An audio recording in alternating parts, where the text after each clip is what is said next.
All right. There we go. We are starting. Greetings, Friday Nights, Monster Girls, and assorted members of the Slut Pit. I am your host, Count Jackula. And with me today, often guest and friend of... friend. Yogi Deva-Das. Greetings, all you heathens and denizens of perdition. How are you? I love you all. Oh, man. And tonight I am drinking Indica Pale Ale. Oh, no, it's an IPA. Sorry. Indica IPA. It's got a little cubist Ganesh on it. I approve. Yeah. I was actually in Target, like, buying, like, toilet paper. And I saw that, and I was trying to figure out what to do on the stream, and I was just like, why don't I just have Yogi on again? Like, that's always a good time. And that's exactly when I tweeted you, hey, do you just want to be on the stream tonight? As I was picking this out of the refrigerator at Target. And I'm like, and you were like, yeah, okay. And I'm like, okay, awesome. You know, I'll buy this, I'll drink it. That's just like the greatest thing, by the way. It's just like, Cubist Ganesh on my liquor bottle. I should have Yogi in it. Oh, yawn. Yeah, exactly. That's it. Oh, good. Seth, my friend Seth Sure is in the chat. That's awesome. Me, him, our friend Jace, and the Countess, obviously, went to a party last night, which is when I put the big headdress on and everything. It went over pretty well. Although Nice. there are definitely some times when I felt like our lovely hostess Tiki, who's been a friend for a long time, there's definitely a period where it was like, "Girl, calm," like chill, like you can sit down, you can relax, everything gonna be cool. Oh, and yes to Alazia and Gabriel in the chat. Yes, I am a bit sunburnt, but it's okay. That's just how this process works. Several years ago, I actually got tan, and it was great. But the minute I stopped keeping up with it, I turned pale again. I'm like, oh no, I have to burn myself again to get a baseline. This sucks. Oh no. Yes, exactly. Oh, yeah. Oh, geez. Oh, by the way, everyone, remember the donation is, the super chat is always open. $20 will get you into the Skype conversation, as it always does. And hey, don't be shy. The two of us will be here. Blast Action, always with the super chat. Thank you, man. Thank you, man. Yeah, he's just talking about the peacock suit. Yes. I was so happy to see that picture on Twitter. I was like, yes, it is coming along, and it is quite nice lovely. Peacock suit there, Count. Oh, by the way, so I had my friend Jimmy over the other night, and I showed him like all of your videos in the Satanism and Magic playlist on your channel. Oh yeah. And after I showed them to him, he was just like, I'm a little confused, and I was like, why? And he's like, 'cause I think I might actually be a Satanist.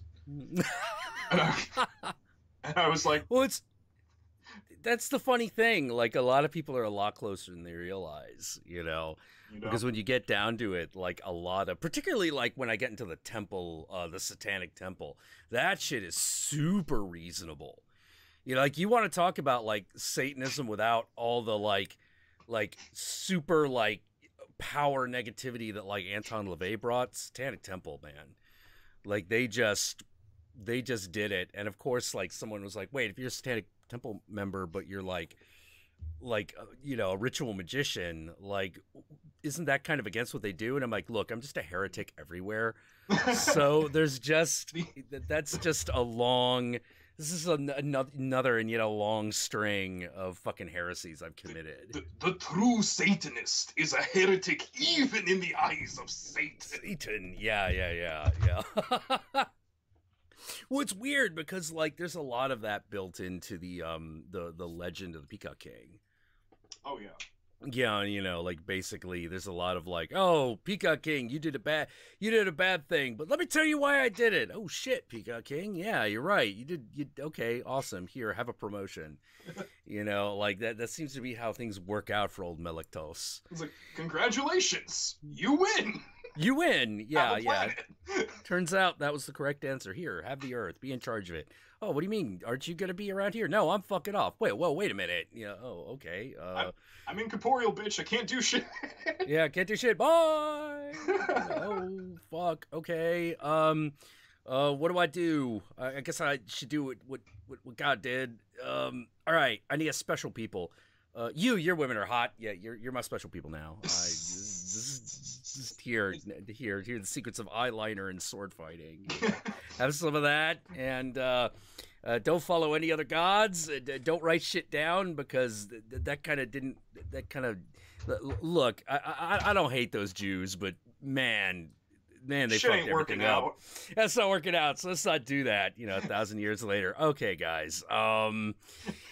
What's all this shit Sikhs are saying? Oh, god damn it. You know, like, just unavoidable. You're edging too close to the goddamn Islam Sikhism. Get back. Yeah, get back. You step off.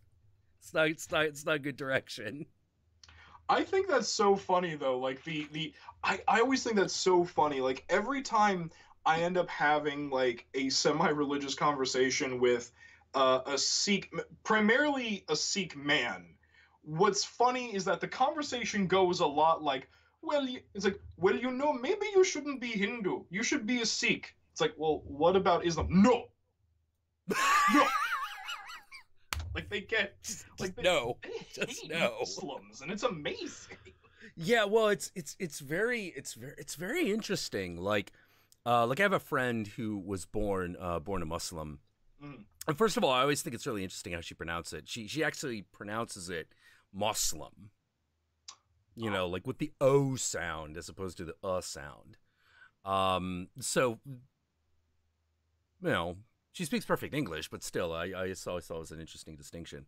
And she talks about, like, being an atheist in Malaysia. Ooh. Yeah, now here's the problem. She's actually born Malay. She's actually Malay. And if you're Malay, you have to be Muslim legally. You do not get to not be Muslim. Yeah. Other races get to not be Muslim, but all the Malay have to be Muslim by law. And I'm like, that is, whoa, that's freaky. You know, like, that is real freaky. You know, because what? Oh, thank you, Jamie Joanne Russell. Thank you. As always, thank you. But yeah, like, she's also the one who, like, gave me a lot of insight on the way So Sharia tempted law to do $20 again, but would I actually talk? Oh, man. Like, yeah, because they have the whole Sharia court system there, you know, completely fucking embedded. You know, Right. like, getting that thing out is gonna be, that ain't happening anytime soon.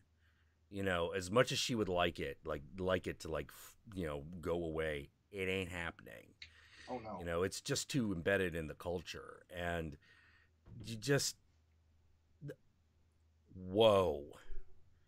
You know, the amount of control, like, they have over you just with the, well, if you're a decent sort, you'll let us in. And of course you do that, it's all over. You know, like, I'm like, oh, geez, really? She's like, oh yeah, Playing on the like, politeness and the. Mm-hmm. Well, also on the, like, well, you don't want us to just flat out declare you a heretic, right? Oh, because we can do that. Yeah, we can do that. That could be done. We could have the fucking what's its fuck declare that, you know, and we can come back. You know, it's like, yeah, we could totally do that, and you're not allowed to, you know, and basically we can cut you out of the entire society you're a part of at this point. And you're just like, oh man, Like, I imagine that's even worse in like a full-blown like Middle Eastern country. You know, it's like shit like this that is like why, because a friend of mine who saw my most recent video recently, just like said to me like, "Hey, you're doing a lot of like zeroing in on images of the Prophet Muhammad's face." Hello from Montreal. And I was like, "Oh, thank you, Avik. Canada. Avik? Love your stuff." "Aw, Avikunsk." I hope I'm probably mangling that horribly, but thank you. The hopefully the language of appreciation knows no translation error. Oh, but yeah, no, like, so my friend was like, "Hey, you're doing a lot of like zeroing in on images of the Prophet Muhammad's face," and I was like, yes, I am." And they're like, "Well, why are you doing that?" I'm like, "Because I'm pissed off about certain shit, and this is the most I can do." Yeah, I know. Also, it's always nice to remind people that, like, up until the 1700s, that wasn't a thing. Like, people did paintings of him all the time. Yeah. Oh, God. One moment. All right. Do. Yeah, I gotta look for something real quick. I hate to pause everything for the moment, but sometimes shit waits for no man. Like, how dare you? I am guest on your stream, and I disrespect in this house. Oh, man. Asian dishonor. Discipline come from within. Oh God, imagine that in like in a slight like call it Costa Rican accent. No, thank you. That was my instructor.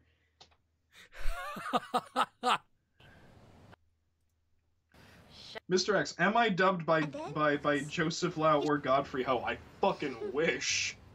My treat. Be amazing. English Putsy Nana. Can I help you? Oh my God. Beatrice. Illianna Gonzalez, I did see the link that you sent me last night, but I don't want to look at shit that you send me anymore because you sent me that fucking Babadook meme and I can't take this shit anymore. I'm done. Bye. Oh my God. Done.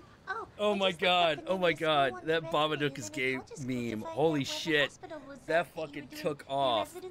I couldn't believe it. I was like, ah, that's cute. And then all of a sudden it was just all over the place. I was like, holy fuck.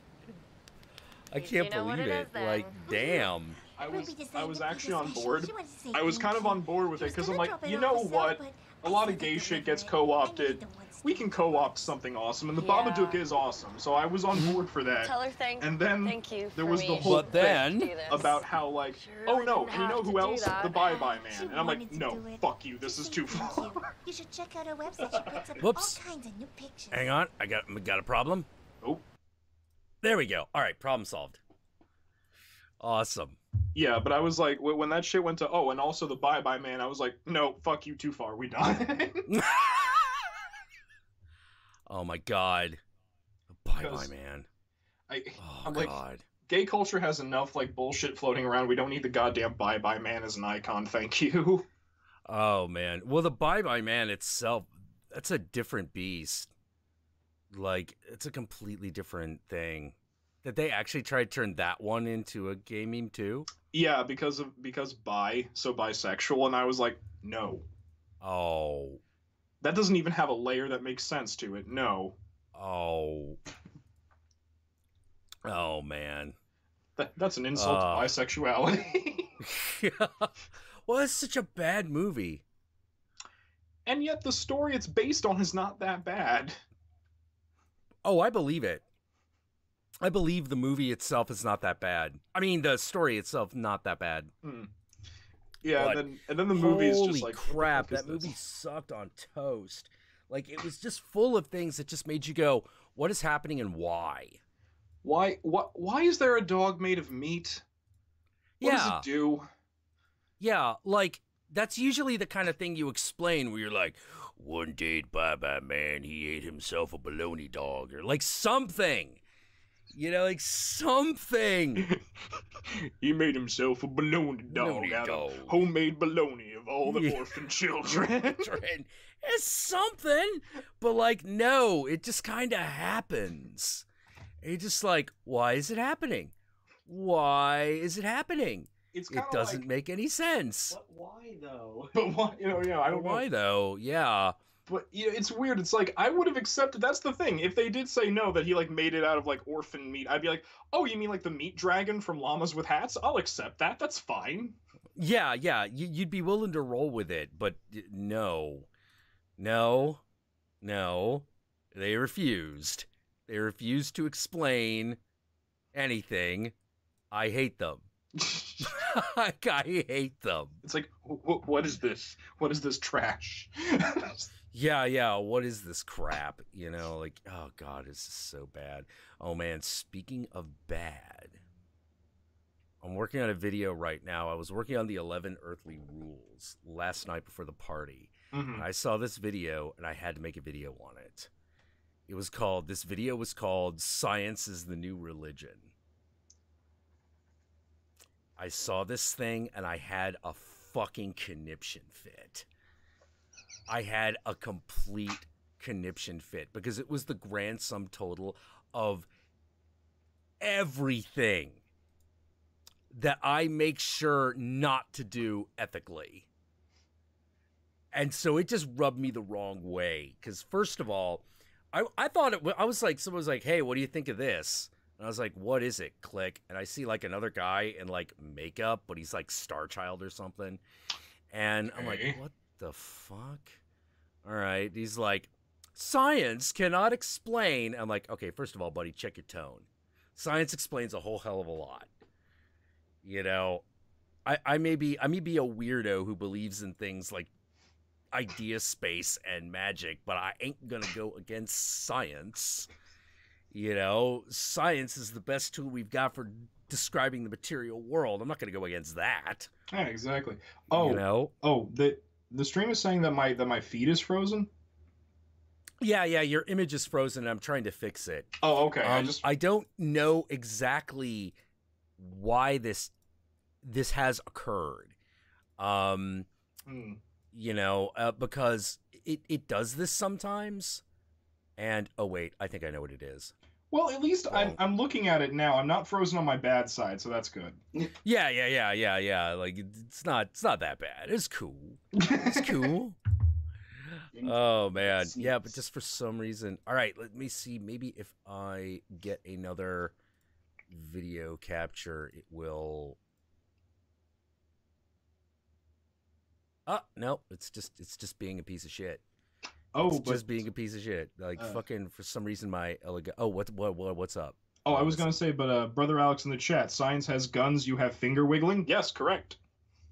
Oh.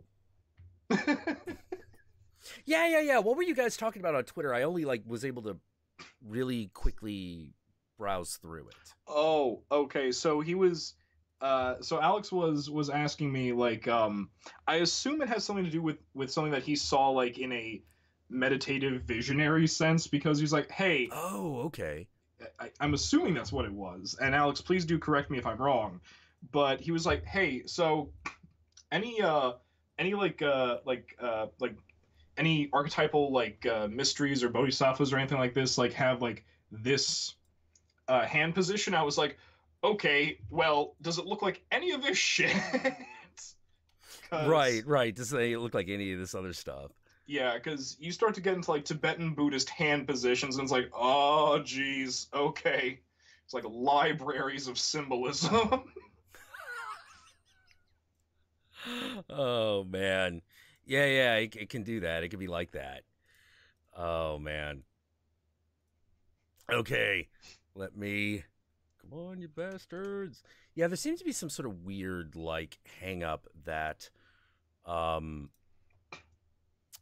The capture card has the capture card seems to go into conniption sometimes. I don't exactly know why, because there doesn't seem to be a good reason for it. One of the things that I keep being told is that, well, it's probably because it's trying to what was it, like share to the wrong thing, and I'm like there might be like two versions of it open, you know, because apparently that's a thing that can happen. And then you would think, well, where would it go and why? yeah, exactly. You know, it's like it was working a minute ago, so why is it giving me shit now? You know. Oh, what's this? I just got a something. Oh, Illianna might have some stuff to talk to us about. Oh, how you feel about that? I'm cool. Okay, all right, cool. Yeah, we'll do that.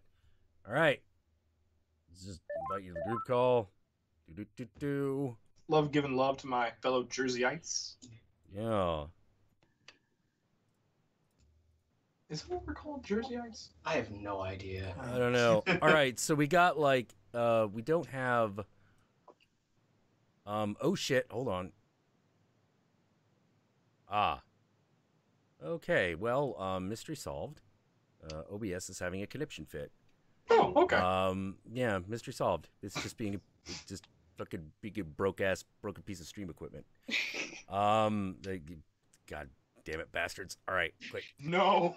Desu Vault? Dave's Vault? What the fuck is Dave's Vault? No, a Deus Vault. God wills it.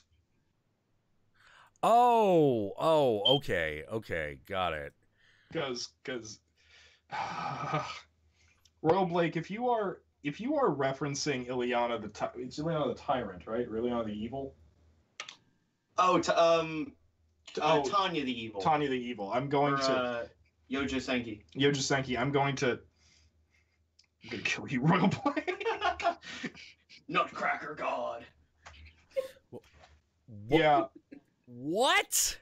Yeah, an anime where God literally possesses a nutcracker to talk to a child. I will force you to praise my name, and you will praise me through Stockholm Syndrome. What? Leave. What? What? That's okay. All right. Okay. All right. We have visual contact again. Some adjustments have to be made, but we have it. What the fuck is this you're talking about? Oh, like, remember I told you about that thing, Tatiana the Evil, about like it's the guy who, before he dies in front of a train, has a conversation with God. Oh yeah. Yeah, and he gets reincarnated as like a little girl in like a different world that's kind of like World War I era, and there's magic.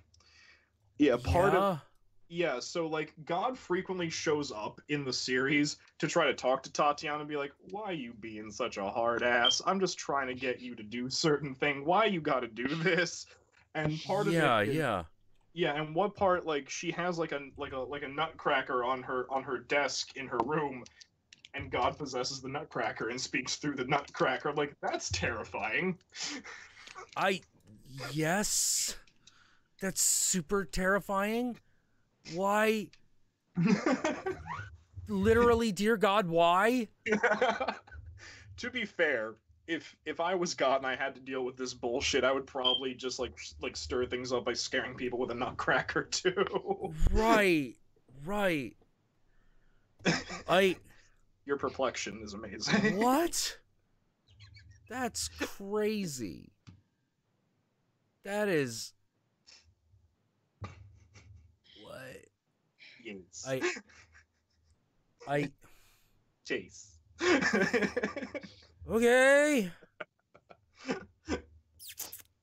Oh, it's great though, because it's great because what's going on in that scene is, I'm sorry, my door is very loud. What's going on in that scene though is that he's trying to saunter away. Anyway, Sashay, what? I'm gonna kill you. Oh, I'm sorry. I'm sorry. I'm dumb. Me and my friends are dumb.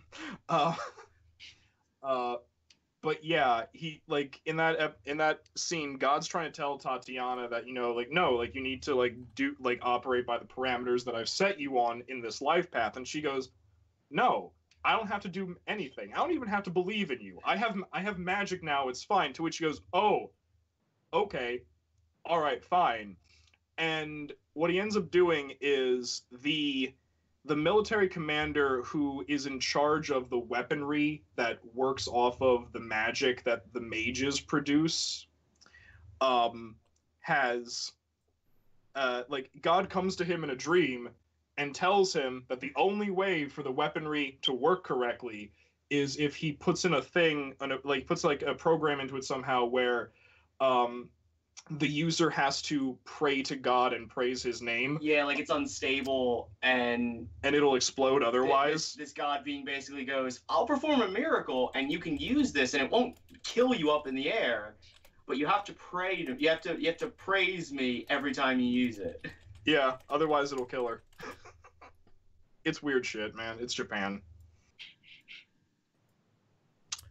How are you, Yes. Illianna? Yes, that is weird. Anyway, Illianna, you said you needed to talk to something. I also hear that the fire alarm is the fire detector is going off again. Yeah, fuck that shit. I can't do anything about it. Oh, jeez. Well, like, how does how do you cope with that thing going off? Why isn't it just like, no, fucking over, done? This house new one. This house is fucking old. I grew up with that noise. Oh, jeez. Oh, like, God. simultaneously. Yogi, I have to apologize for all the shit I sent you.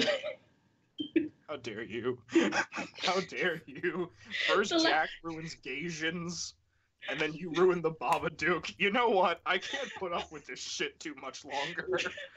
Oh my God. And in my defense, the last thing I sent you was just shit from Noel Fielding. That's all it was. No, I know, but you know what's weird about like the Noel Fielding show? I'm like, okay, I've seen the Noel Fielding show. Yeah. It's funny. Mm-hmm. But I can't watch a whole episode. I have to stop. Yeah. Yeah, that's how it works. Okay. It's called Noel Fielding's Luxury Comedy. Jack, are you familiar with? It was a show that was from the BBC. They played it on Adult Swim for a while. The Mighty Boosh. Yeah, I remember the Mighty Boosh. Okay. Noel Fielding is of the pair of them. Noel Fielding is like the thin, kind of tall one with like the luxurious hair. Yes. Okay. He had a show. He then had a show all on his own, where it was just his entire just craziness, just everywhere completely, and Okay. It was funny. But I can't watch a whole episode of it. I have to stop and take like a 10-minute breather because without the balance that was provided in Mighty Boosh between these two comedy stylings, I'm like, no, this shit's too crazy. I can't. This is too much. It's like watching like acid comedy mixed with ADHD. I can't do this.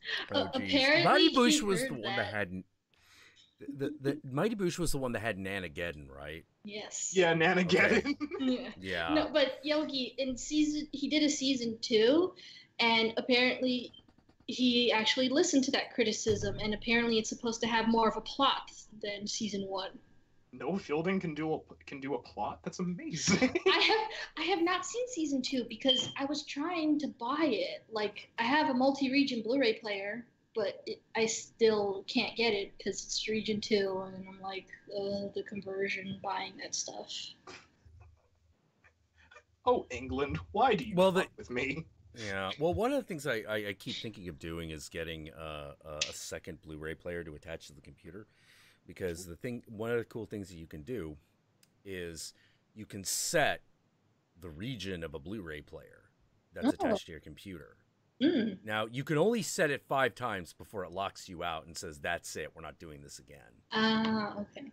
But if you just buy a second one and just put it to region 2, Mm-hmm. it will just work. Yeah. And I'm thinking of doing that because there's a French movie I've always wanted to see called Livid, or Livid. Mm-hmm. Which is apparently like a dark fairy tale done by the guys who did The Orphanage. Oh. Ooh, I like yeah. Fish. The Levite has been out for a while, but it's never gotten a Region 1 release, Mhm. which is really fucking frustrating because as soon as everyone knew that me and Guru had seen Martyrs, they were like, "Have you seen Levite?" And we were like, "No, we haven't. We know it's a movie that exists." Mhm. And everyone was like, "Yeah, this Levite is like Martyrs levels." And we're like, "That is a tall claim. That is a really tall claim." But we're infinitely curious, you know. And we can get copies of the movie. The problem is, they're all in French, and we can't get the subtitles to work. But all Region 2s have English subtitles because Britain. Right. You know, so like if I got a Region 2 player, if I set one to Region 2, like we would be able to just watch European, international fucking horror movies with English subtitles, which we haven't done yet. Good God, that fucking thing. So Illianna, you said you needed to vent about something. What happened? Yeah. So I mentioned to you the shit with my brother last time I was here, right? Yes. To recap, like, we're pretty sure Illianna's brother is actually like schizophrenic. Mm-hmm. Because the chances of her mom being schizophrenic are very high. Mm-hmm. So, like I mentioned last time, he was in a hospital. Now he's out. What? Yeah, no. Last time I talked to you that they had him in a hospital, that he was getting treatment. Now he's out. And I thought he was like Section C-33. I thought he was like a lifer. I thought so too, but apparently he was receptive to the medicine they were giving him. So I'm kind of weirded out because this whole week I've been hanging out with him like nothing ever happened. Oh, jeez. Well, that's odd. How is he behaving? He's still behaving strange, but at the same time, it just fucks with my head because it's like he's strange, but then he's like my brother again. Yeah, that happens with schizophrenia. No, but I know, but I'm saying like before it was like he wasn't my brother at all until he got put in the hospital for like a month or two. Yeah. Section 31. I keep messing it up because like I dealt with a lot of papers, and one of them was called like a C-33, mm-hmm. which I believe is the nonprofit organization status paperwork. Yeah, that's 501c3. Yeah, 501c3. Yeah, mm-hmm. yeah, the 501c3. Oh my fucking God! Everyone in the Bay Area either wants to make one of two things. They either want to make a nonprofit or a startup. And so if you don't familiarize yourself with the 501c3 process, you just don't live in the Bay Area, because every fucking idiot in the world tries to get a 501c3. And I'm trying to do both. Yeah. But like, I don't know how to say it other than you're not a company. I don't know how else to put it. Like, I've dealt with a lot of companies that tried to go nonprofit, and I'm like, why? We are a money-making venture. Why do you need a 501c3? And they're like, well, because we don't believe in like profit, man. Oh my goodness. Oh, shit. It's capitalism calling. It's capitalism calling. It knows. No. Jack, I had a point, though, and why I wanted to talk about it. Yeah, go for it. It was all about me thinking about forgiveness and, like, my tolerance for forgiveness in my family. Yeah. Because my mom did fucked up shit to me, too. Yeah. I'm still able to look at her in the face and act nice to her. And then yeah. my brother threatened to kill me so many times, and I thought he would. And yet I went to see Captain Underpants with him on Monday like nothing. Yeah. I don't know what to tell you.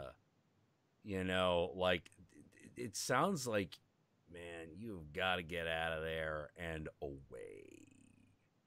Because because it's one thing to have, like,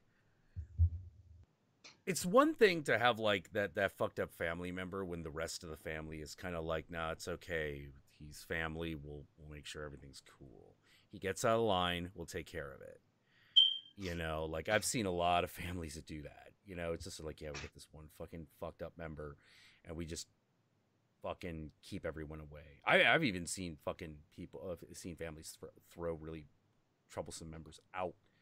I mean, it's got to be pretty extreme. Like, okay, so you killed another family member. You're just out of here.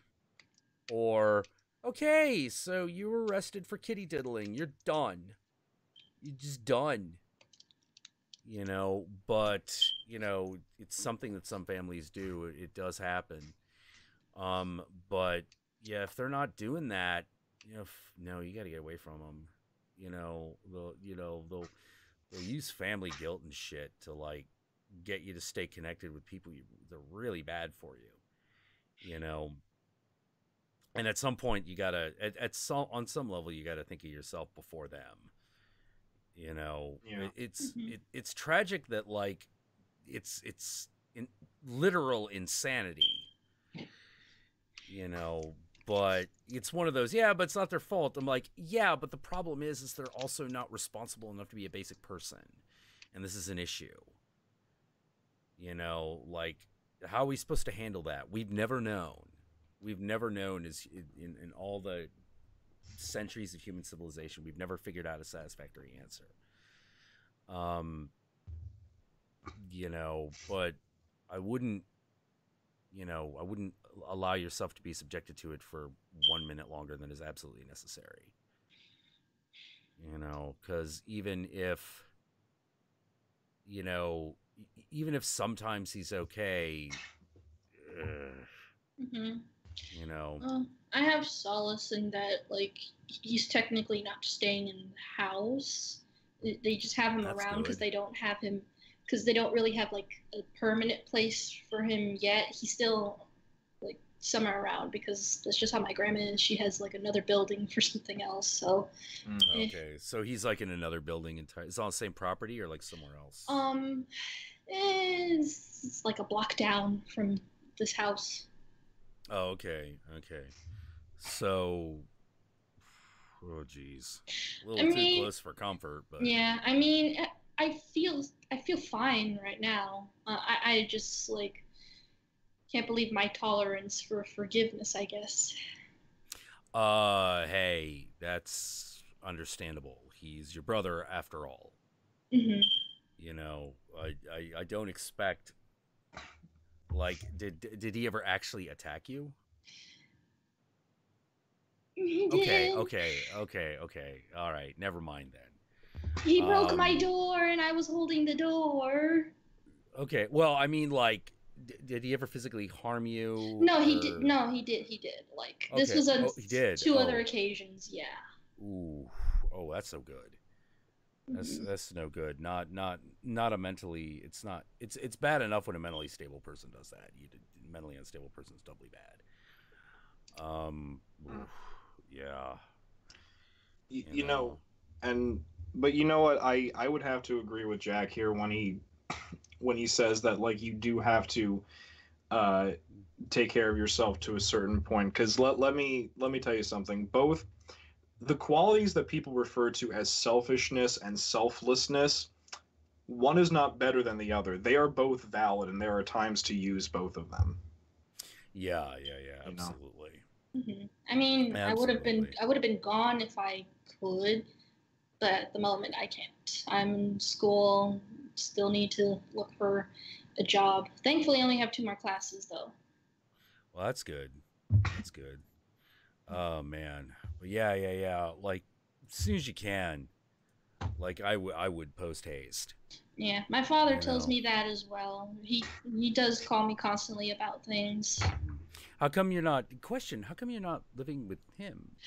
It was two separate reasons. One, like I had moved down here like since 2012 because it was my plan to be with my grandmother. It would have been easier for school, and I wouldn't have to move so much because I had just graduated high school, and my dad was still Coast Guard, and he was only 1 year left in the state we were in before, Connecticut. So it was just going to be an annoyance moving constantly and going to school.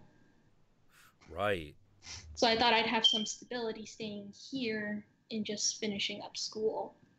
Yeah. Second thing is it's an extended family. There's a lot of children. I figured move so ease some of the burden that he has.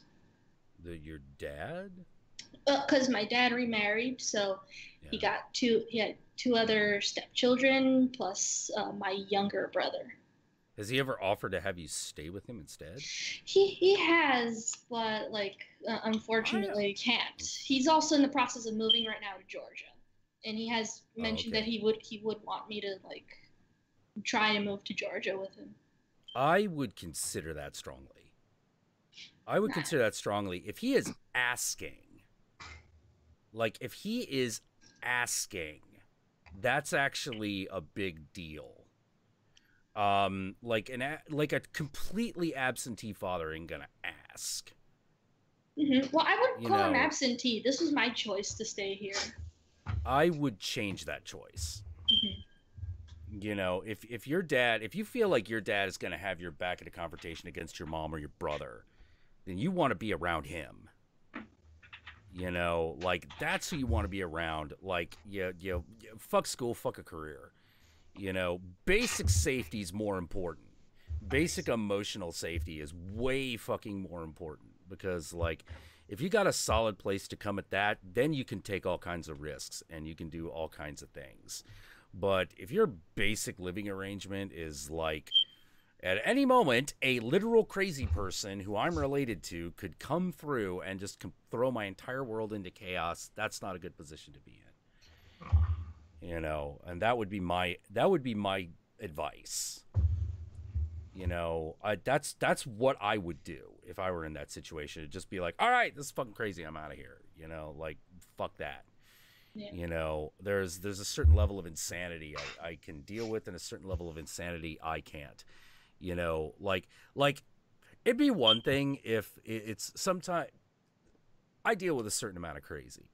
I know people that will call me up, or I used to know people call me up out of the blue and be like, I'm trapped in my room and there are fairies outside. You should come over. And it'd be like, okay, fine. Like, okay. It's weird because that was a friend's girlfriend, but I was like, okay, yeah, sure. Like, let's do that. I'm a horribly irresponsible 20-year-old. Let's do this. Let's fucking get high and look for the fairies. Why not? As you do. Yeah. Then you start finding out that people got cocaine problems, and you're like, wait, you're doing acid and cocaine? Oh no. Oh, I don't know about that. That's probably a little too much. I wouldn't do that, you know. Yeah. You know, I wouldn't. I'm not a big fan of cocaine in the first place, you know. You know, it's like cocaine enhances your personality. Well, on this, Bill Cosby was right. Yeah, but what if you're an asshole? You know, like he's not wrong. It's and I've seen many really great people. They're fine on cocaine. Yeah. But I've seen a lot of people that really aren't. And nothing is worse than hanging around a cokehead that has no coke. This is one of the most aggravating things you will ever deal with, because you'll be sitting there high and you're like, let's do something. Let's learn how to play a musical instrument. I got an idea. Why don't we just chant for like an hour? I got an even better idea. Why don't we chant for an hour while the wall plays? No. Fuck the wall. We'll play the monkey's head. And then we'll play Dark Side of the Moon. Let's do it. Let's do this right now. because I only got wait, what's that? 15-minute attention span. So what are we talking about? But if you're sitting there with a guy or gal who's coke fiending, it's like that. Time does not go by quickly. Mm-hmm. You are sitting there watching this person fiend for coke for all of known history. And it is interminable. You're just sitting there going like, dude, stop. Would you like another drug? And this is the other thing, is you're like, do you want another drug? We have other drugs. Would you like ecstasy? We have it. How about 2CB?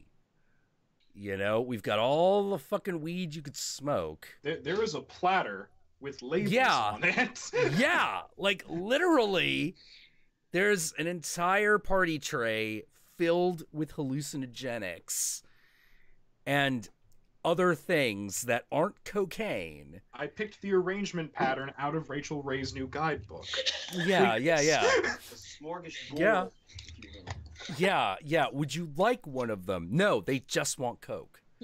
And you're just like, stop it. You know, I got an idea. Yeah, it's one of those like, if you got like one really bad coke fiend at a party, you will enter a room, they'll walk out and you'll be like, I got an idea, guys. Why don't we go outside where there's traffic? And they're like, yes, let's get the fuck out of here. You know, like fucking, you know, Teeny is fucking, you know, pissing everybody off with her coke fiending. Why is she hanging around? You know, like, oh, Jesus Christ. And another thing that's really sad is the cocaine body. Oh, man, that's sad.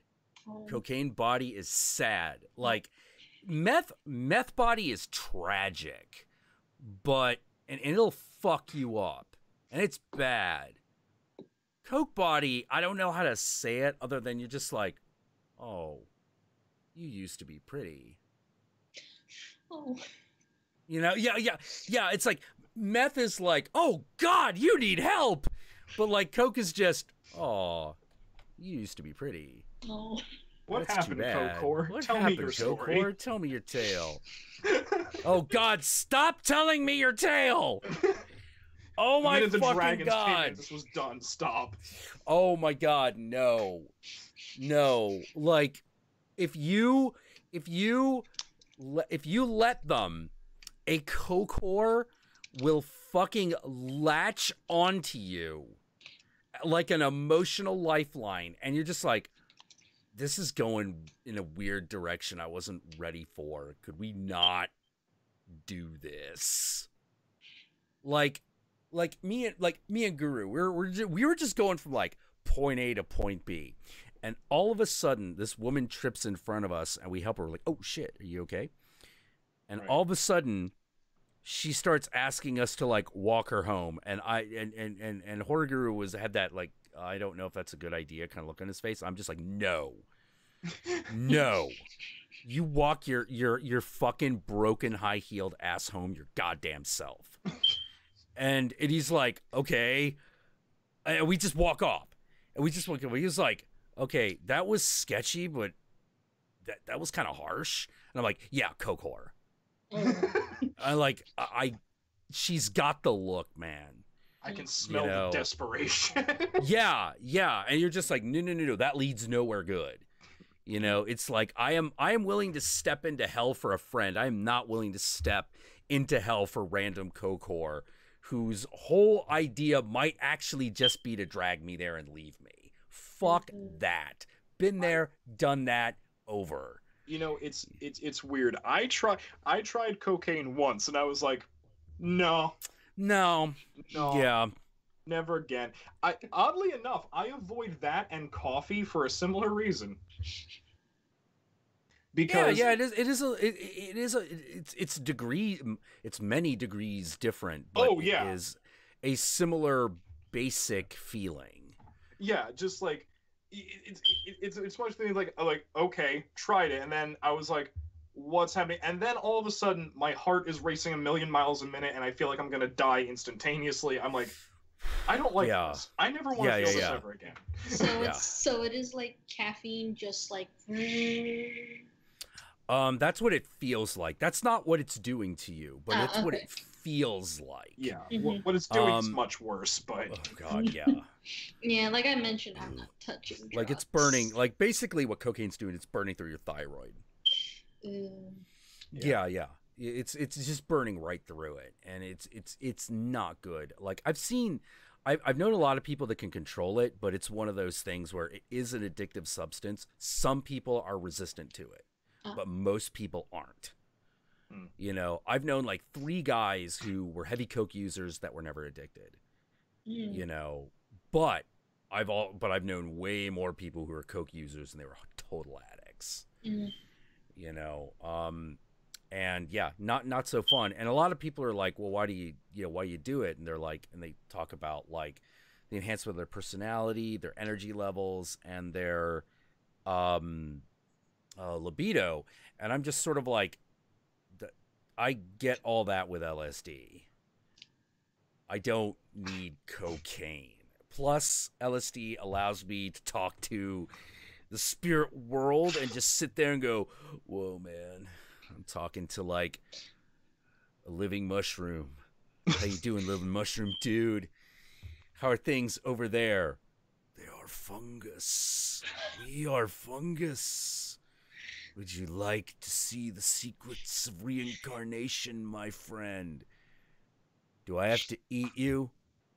Yes. Oh, it's a trick, isn't it? Oh, you almost got me, mushroom dude. You almost got me. Oh, wait, you know Carl? Yeah. Oh, okay, cool. Not today. You know, like... Today. No, everyday Satan. Yeah. This is good Satan, okay. This is good Satan. Yeah. You know. Yeah, God, that whole weird experience. You know, that whole weird experience when I was when I was walking around like Haight Street just being a maniac. After I had oh shit, did I tell you? When I was high and went over to the Walden House by complete accident. Okay, so no, but there's I didn't even realize it was the Walden House. For those of you who don't know, the Walden House is an addiction rehab center. And it is on the other side, is in the Haight area. It's not technically the Haight area, but it's in the neighboring neighborhood. So if you cross the border from what's known as the Haight into this next area, it's right there. And the thing that separates it is this thing called Buena Vista Park, Buena Vista Hill. Basically the good herb hill. Guess what people like to do there? You had an old man coyote story here. A little bit, yeah. Except I kind of was old man coyote. So I'm up on that hill like fucking blissing out, fucking feeling the fucking psychic waves of the universe, talking, you know, to talking to my infernal father, and who's just sort of like, hey. And I'm like, hey, Dad, what's up? He's like, what do you want? I want this. Well, I'll see if I can make that happen for you, son. I'm like, okay, what should I do now? It's like, why don't you just bliss out there for a little bit and do whatever comes to mind? So about a half hour of fucking twitching and like fucking like my eyes rolled up so far in my head that I can read the back of my skull. It says, hello, Jack. I am coherent enough to walk down the hill, and I'm like, what's on the other side of this? I've never been down the other side of this. Let's go down the other side of this. Where there's no, where it's just pure foliage. No track, no path, no nothing. Just pure, if there's a bear trap there, you're screwed. So, I wind up getting poison oak, by the way. Yeah, that was Jack. If it leaves of 3, let it be. Okay, did I mention the part where it was midnight? Yeah, it was midnight. Does not matter. Oh. So I go down this hill. At some point, I run into poison oak, and it spreads all over my wrists for some reason. Like, because that's where it got me. Anyway, before the itching sets, long before, because it takes a couple of days. Yeah. I go down and I see, like, it looked like a manor house and a gate. And I'm like, all right, I know that this has got to be like I thought it was like an apartment complex, like a really nice apartment complex. And I see there are a bunch of people hanging out in the courtyard on the other side of this gate. And I'm like, okay. So I've just come out of the woods. I look as mad as a March hare. I am covered in leaves and twigs. I've got a black coat on, and I realize I've lost my lighter. Oh. So I walk up, and I'm sitting there with this bent cigarette, like kind of shaking. And I'm like, got a light? And the guy looks at me. There's a bunch of people there, and this one guy's like, I don't know. I think I do. The girl's like, don't talk to him. We're not supposed to talk to anyone. Which all of a sudden I was like, oh, really? Not supposed to talk to anyone, eh? You know, because I have no idea where I am. All I know is that someone says, we're not supposed to talk to outsiders, you know, and I'm like, oh, really? You know, like, all right, like either the guys with the fucking, like, truncheons are about going to come out any minute or something else is going to happen. Either way, it's going to be a night. And she convinces the guy not to give me a light. So I'm like, all right, well, I'll be on my way. And the guy's like, you got a branch on you. And I'm like, could you get it? It's on your back. I turn around. He grabs it. She's like, no, don't touch him. And I'm like, interesting. So they pull the leaf off. And I'm like, thank you. Well, I'll be on my way now. And he's like, hey, if you see my cousin Anton, let him know I'm here. And all of a sudden, I felt really bad for this guy. I'm like, what makes you think I know Anton? And it becomes very clear that whatever is up with this guy, like his brain's a little scrambled. Mm. You know, but he hasn't seen like his cousin Anton in a very long time, probably since he has been up there. Mm. And I'm like, if I see him, I will, but I can't guarantee nothing. And he's like, let me just ask that you try. And I'm like, okay. And I walk down, and they're like two orderlies, like going in. At least I assume they were orderly. They look like guys who were orderlies, you know. And this is like, at this point, I'm catching hip to the type of place this is. And I'm like, there's a guy up there asking about his cousin Anton. Just wanted to let you know. And he's like, where did you come from? And I'm like, I came from the hill. And he's like, do you stay here? And I'm like, I don't live here. I am just a weirdo who was up on Buena Vista Hill. He's like, okay. And like, that was it. Like that was an explanation. Like, oh, okay, you're just a guy who was high up on the hill, as opposed to one of the people that's in this place. And I'm like, okay. And that's when I walk by and I see the front door and it says Walden House, and I know what Walden House is. It's basically a halfway house for like severe drug addicts. Oh, okay. You know, like junkies. You know, not just like psychedelic explorers, but people who are like really fuck themselves up. Yeah. You know, so I'm like, I'm gonna get away from this place now. You know, but I did find myself going like, yeah, I don't live here. I just have a permanent visitor's pass. You know, Jesus. And I just kept thinking, like, that must have been one of the most surreal experiences.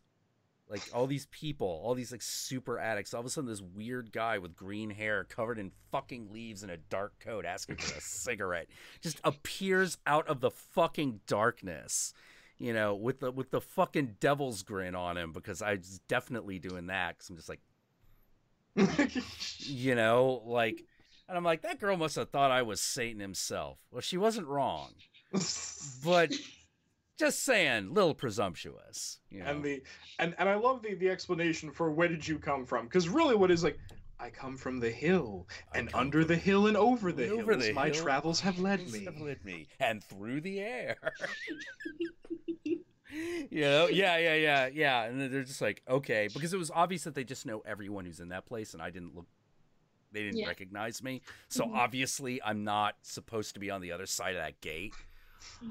But it was definitely that weird feeling of like, okay, I am getting out of here. And then I went to the neighborhood where, which is the neighborhood of the last magic shop that actually exists in the city. It's a place called the Sword and Rose. And the Sword and Rose is very interesting because you'll see a sign. It's like, here's the Sword and Rose. You're like, okay. And it's like, come through here. And there's like a little grotto you have to go through. And you get through it. And then there's like a little statue of like a peeing Venus or something. Okay. I don't know what it actually is what I mean. Even though I've seen it a million times. I'm like, all right. It's whatever. Like a Venus. You know, there's water coming out of her, you know.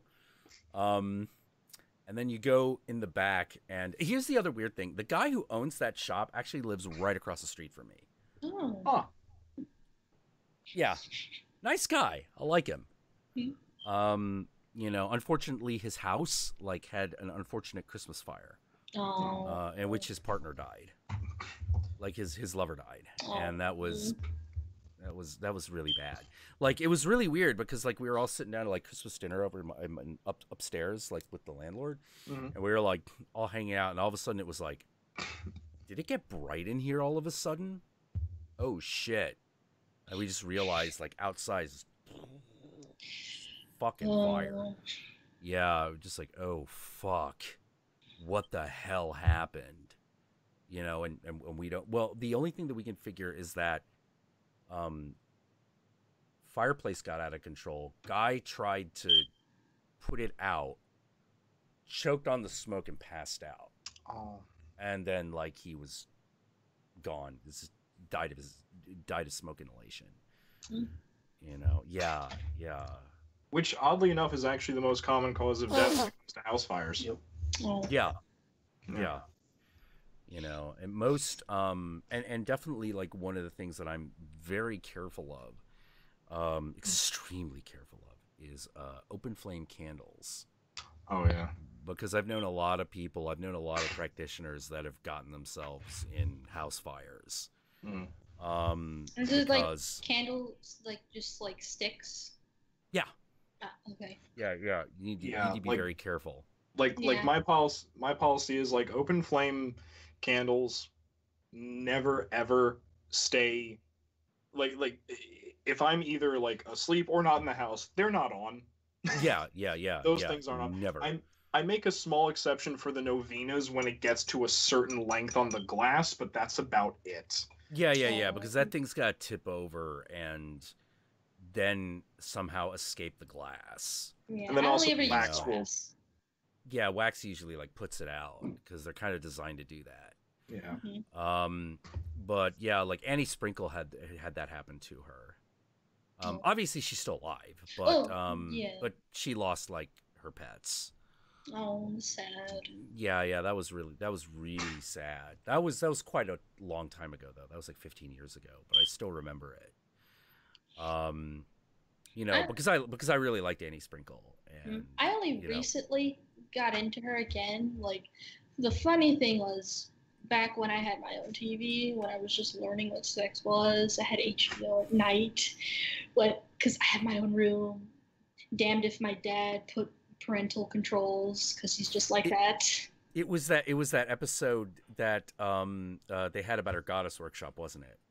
I think they were just, I can't remember it. It's just like, it's been so long since I've watched it. All I remember is like, it was sort of half an introduction to her and half like other stuff that she was doing, but I can't find that episode anywhere. Like, rarely can I find any real sex episodes, actually. Yeah. That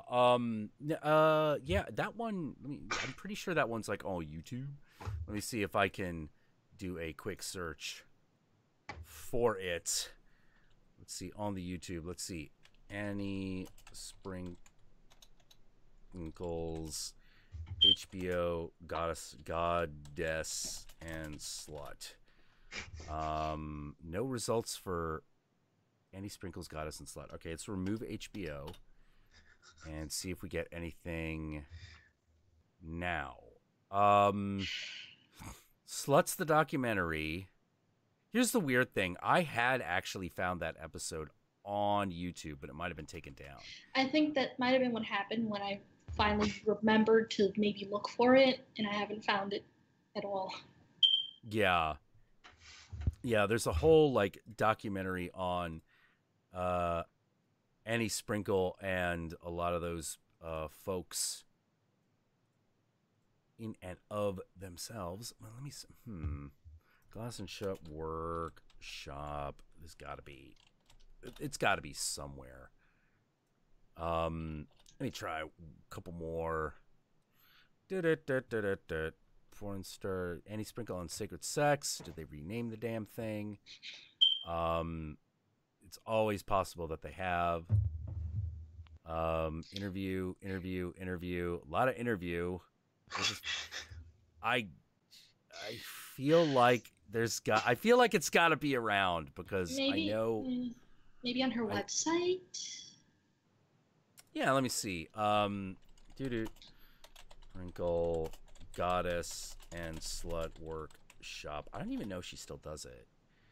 Sluts and Goddesses, Annie Sprinkle. Okay. Oh wait. Whoa, wait a minute. Oh, well, hold on. Back up. Daily Motion. You might be good for something. Yay. Yeah. Set age gate off. Fucking Daily Motion. This has been age restricted. Yes, I know. God, I know it's age restricted. You just told me, you piece of shit. God damn it, Daily Motion used to be where I went for porn, and now you aren't. This is why no one uses you anymore. This is why no one likes you, Daily Motion. Daily Motion. Yeah, no shit. It's all bullshit. Like, that used to be the place you went for, like, spank material. I did not know that. Yeah. Back in the early 2000s, like, that's where you went. But this is before the days of Pornhub in the long ago. Oh. Before the day. In the dark times before the existence of PornMD or Pornhub, Daily Motion was fighting against the virtue of the puritanical mindset. Goddamn right. I just use RedTube. Yeah, this is before RedTube even. Oh my God, Sluts and Goddesses Video Workshop, Simonova. Come on, Daily Motion. Like, Jesus Christ, it won't even load the login page. You gotta be fucking kidding me. Damn. Oh wait, here we go. Here we go. Search up boobs. Okay, you ready? Yes. Yeah, there was. I remember that HBO special for a couple reasons. One, because of Annie Sprinkle herself, obviously. The other one is that they had this one girl in the Slut Workshop of that episode. Huge boobs. Huge boobs. And I was like forever transfixed. So I was like, all right, I'm gonna find when this episode airs again. And I'm putting a video cassette in the recorder ahead of time. Oh, now for reference, is this Hitomi huge, or is this like out there? Not quite, not quite, but not quite, but definitely like, you see them, and you're like, all right, that's sizable. That's pretty sizable. I've been with larger. But it was definitely like. I'm not gonna forget that. I'm not gonna forget to say that. Just like the prairie dog sense is like. Tits. Yeah. Why? Well, actually, what I really feel like what it probably would be nowadays is if there was a way to just emote as a human being, the peacock tail would just be like, hey. Yeah. Quick thing for Mr. X in the chat. Bitch, I can't handle that. Can't handle what? He's asking my test is Legend of the Overfiend. Oh, you've seen that, right? Yeah, I even seen. I can't remember which installment. The one where the girl literally just explodes. Yep. That's like that's in the first episode, actually. Is he? Because I can't remember. I think this was a newer one, though. It wasn't even like, it wasn't a tentacle one, though. It was like a giant monster. Yeah, it's a giant monster. It turns into a 50-foot penis that glows. Oh. Yeah, so that's the first episode. Yeah, Urotsuki Doji, Legend of the Overfiend, episode OVA 1. Okay. No, but there's another one. Hold on. Well, something like that happens more than once. Yeah. Yeah, actually, I'll never forget that. Another one I'll never forget is prehensile cock. Mm-hmm. The guy with the prehensile monkey cock, because I found myself going, that sounds both amazing and painful. Oh. You know, like that. It's one of those like, I want that, and yet I don't. Oh, now I remember. Well, wait, now I remember. The one I was talking about was the last one they ever made was New Saga. Oh my god, that thing is a piece of shit. The only good thing about that goddamn thing is the way it ends. I have to give it up for the way Urotsuki Doji New Saga ends, because basically the ending of New Saga retcons everything. Oh. Well, I thought that was the whole point of New Saga, but... It is. It is the whole point. Yeah. But the problem is that New Saga outside of that is complete dog shit. Like, how many times can we listen to a fat guy in a fucking, like, cybernetic wheelchair scream Emptor? You know, like, let's count it, kids. Christ. It's like fucking half the movie. And then all of a sudden there's a cyborg that comes out of nowhere. Mm-hmm. And you're like, why is there a cyborg here all of a sudden? And who is this chick? What's going on? What? Who is this new main character? What happened to Amano Jaku, and why isn't he in the story anymore? Only to show up in the last 10 minutes. Oh. You know, and I'm just like, okay. Explain Japan. Explain Japan. Well, it was also one of those things where, like, in the last episode, they suddenly remembered that Amano Jaku had, like, a girlfriend. Mm-hmm. And I'm like, well, that's a weird thing to bring back. You know, it's like basically he had this girlfriend who would just come out of nowhere and fuck him. She was like a cat girl. Oh, yeah. She would say something stupid like "Pussy wants a drink of milk," and then just fuck him. I'm getting the flashbacks. I was like, I just wanted something to fap to. What is this? Yeah. It just goes, yeah, because it goes crazy because it all of a sudden decides it's like the Lord of the Rings, and you're like, no, you're not Lord of the Rings. No. You are not. If Go Nagai cannot pull that off, you can't pull it off. Can I just say that is like the story of my life when it comes to like weird fucking anime. I'm just like, I just wanted something to fap to. What is this? Where did I go wrong? What is this? Yeah, what is it? Don't you dare! What was that? What? He was. What? He was starting to say Boko no Pico. I was like, don't you get out of that frame. Get out. I had to invade. You could go to jail for that. Oh, seriously? No, not really, but I mean, okay. It's so disgusting that you feel like you are. It's prepubescent boys. Oh. And then the first episode is older man with prepubescent boy. It showed a porn. Oh. Never mind. Transvestite showed a porn. My favorite. No. Oh my god. My fucking god. What have we done? And the quality of the stream has automatically gone downhill. Good night, everybody. Yeah, good night, everybody. Good talking to you. Good night seeing you. That'll be the FBI. See you. You know. Good God. Well, here's a weird thing. Here's the weird thing. Oh, well, no, Jack, like, I'm actually surprised you've never heard of it, though. Not that one specifically. Yeah.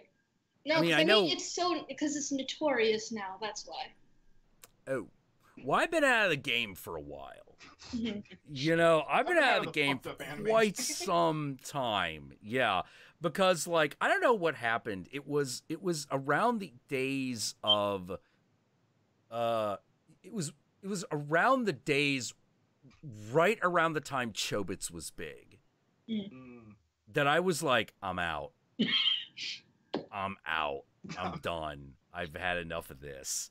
The minute that girl started talking, I was like, I'm done. Like, I'm done. I can't handle this anymore. You know, like, it was like, I'm just gonna finish up fucking Samurai Champloo and that's it. It's like, this is bullshit. I'm taking my copy of Fist of the North Star and getting the fuck out of here. Get the fuck This is out of here. bullshit. Yeah, yeah. And fucking like 2 years later, everyone's telling me about this thing called Bleach. And I'm like, no. I don't want to know. I don't want to know. Why? And then someone was like, here, watch an episode. And I'm like, okay, so this is set in modern day, right? And they're like, no. And I'm like, it's not? Well, that looks like modern Japan. No, but it's set in samurai time. I'm like, I'm out. I'm out. I don't know what the fuck is happening. They're like, there's a blonde with big tits. And I look at it and I'm like, not big enough. I'm out. I'm done. Is Bleach like one of those shit and well, people will fight It you if was they're shit kinda enemies, like the ones that will never end. Yeah. Oh, I will hear no shit about Black Lagoon though. Black Lagoon was awesome.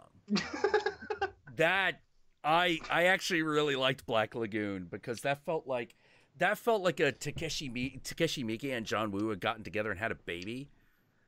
And that baby was glorious. And that baby was wonderful. Fucking that little girl with the chainsaw and the cancer kazoo. Holy fucking crap. That was intense. That was fucking intense. Like, boss says, just make it look bad. Oh my god. Oh my god. With that fucking bag, you're just like, what is he carrying? Boss says, just make it look bad. Fuck. Got into some Tarantino territory here. Oh my god. Surely we will not watch things. Okay. Yeah. And have you All seen right, anime. And have you seen Damn. Code Geass? Oh, Yeah. Oh, I haven't seen Code Geass, but I've seen the important parts. Oh, okay. The two important parts. You mean Code Gay Ass? You mean that?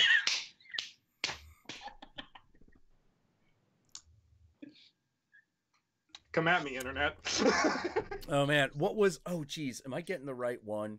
What was the one that had like the redheaded mom with a huge rack? Was that Code Geass or was that something else? I don't remember that. I don't remember the title of the anime. I just remember all the sections with her. That sounds like another one though. Yeah, No, it was. like It was. Code Geass is the one. Code Geass is the one that's like set in a semi-futuristic world where Britannia or Britain is a worldwide empire that controls most of the globe, and the son of the emperor has the Sharingan from Naruto for some reason. I don't know. That's what that is about. Well, Naruto, that was a whole other like bag of like I don't know what the fuck, because everyone was into it, and I'm like, it was one of those weird things where I didn't watch every anime in the world, but I knew enough to realize that if everyone was into an anime, chances are I was gonna fucking despise it. You know, Yeah, I liked that first episode with the sexy jutsu, and I thought the whole show was gonna be just that, but no. No. No. It was a lie. Like okay, so fucking everyone I knew at the time was really into, they called themselves anime fan, but the only anime they had ever watched was like Ranma 1/2. And they would talk about anime, and I'd be like, oh man, dude, are you watching Trigun? Trigun is amazing. And they'd be like, we have never heard of this Trigun. Well, yeah. Like, no. When I say I was an anime fan in the 90s, we're talking like the bleeding fucking edge. Like the day that shit actually hit a store, I was there. So it's like, what's this? And my buddy Dave was like, dude, this is Trigun. You gotta fucking watch it. It's amazing. And I'm like, is it Cowboy Bebop amazing? And he's like, okay, I can't oversell it like that. Because very little is as good as Cowboy Bebop, but this is completely worth watching. You'll fucking love it. And I start watching it, and indeed, I'm like, this is awesome. It is a Wild West cyborg story about a guy with spiky hair who just shoots things. Named Bash, and he's got the Stampede. Bash the Stampede. And his fucking buddy Wolfwood, who's basically Antonio Banderas with a giant cross. And I was like, this is the best thing ever. Like, why isn't it just this all the time? I was just like, is that Desperado? What is that? Yeah. You're like, what? You know, to say nothing of the fact that at that period of time, Cowboy Bebop had just released the mushroom hunting episode in America, which has the Django reference, the original Django. But the joke is that Django is black in mushroom hunting, and I'm just like, before they even did Django Unchained. Yeah. Before Django Unchained, fucking anime called it. It fucking called it. And they just, because that whole thing, for some reason, mushroom hunting is like their love letter to blaxploitation movies. And their only justification for talking about blaxploitation in a movie that is a space western was to bring in Django because it's a black sounding name for a fucking western character. And that was their whole fucking justification. And I'm just like, I mean, fucking Coffee shows up in that damn thing. Fucking Coffee is in that episode. I'm like looking at that. I'm like, that is Pam Grier from fucking Coffee. That is who that is supposed to be. Yep. You know, like, holy fucking crap. And the whole thing the thing starts to turn into this weird, like, Cotton comes to Harlem on a train. And I'm like, Jesus Christ, these guys love movies. Like, that's the thing I love about Cowboy Bebop, like, that not a lot of people don't realize. Every episode is a love letter to a genre of film or a specific movie. Every single episode. Most of it non-Japanese. Yeah, none of them are Japanese. You know, the only time they even reference a Japanese anything is when they make fun of the fact that they don't do that, which is when they meet Cowboy Andy. At the very end where he turns into Yojimbo Andy. That's the only time an actual Japanese movie is referenced. Yeah, he becomes like a samurai, right? Yeah. Yeah, and that's the joke, because the joke is, there's a connection between cowboys and samurais. But because they didn't want to, they specifically weren't going to reference Japanese films in that show. They didn't linger on it. They just move on. Like fucking Fat Pierre. That's a love letter to fucking Dario Argento and like the Giallo films. You know, Jesus Christ, that thing basically ends like almost like Deep Red. You know, and you're just like, because I'm watching it and I'm like, it's not set in a church, but it's not set in the church. The guy from Deep Red doesn't levitate, but everything else is, you know, and he doesn't get crushed by a giant mechanical cat, but everything else is the same. It's Deep Red. And that episode was particularly disturbing. Oh my God, it's super disturbing. And I was watching it and I'm like, this is their fucking like taking Argento. Holy fucking crap. Just like at the end when he gets shot and he doesn't know how to register the pain. Yeah. And he just starts like, mommy, and her. I was like, yeah. That's the end of Deep Red. Yeah, that's the end of Deep Red. And I'm just like, oh my fucking God. It's just disturbing watching it in the original movie as it was in that episode. Which So things to rewatch: Cowboy Bebop, Trigun, because I haven't watched them in so long, actually. There were a few one of the movies that they reference really hard and pretty constantly is especially whenever Vicious is around, is The Godfather. Yeah, like that whole fucking the opera scene. Like that's Godfather 2. Yeah. You know, and you're just like, oh fuck, you know, so good.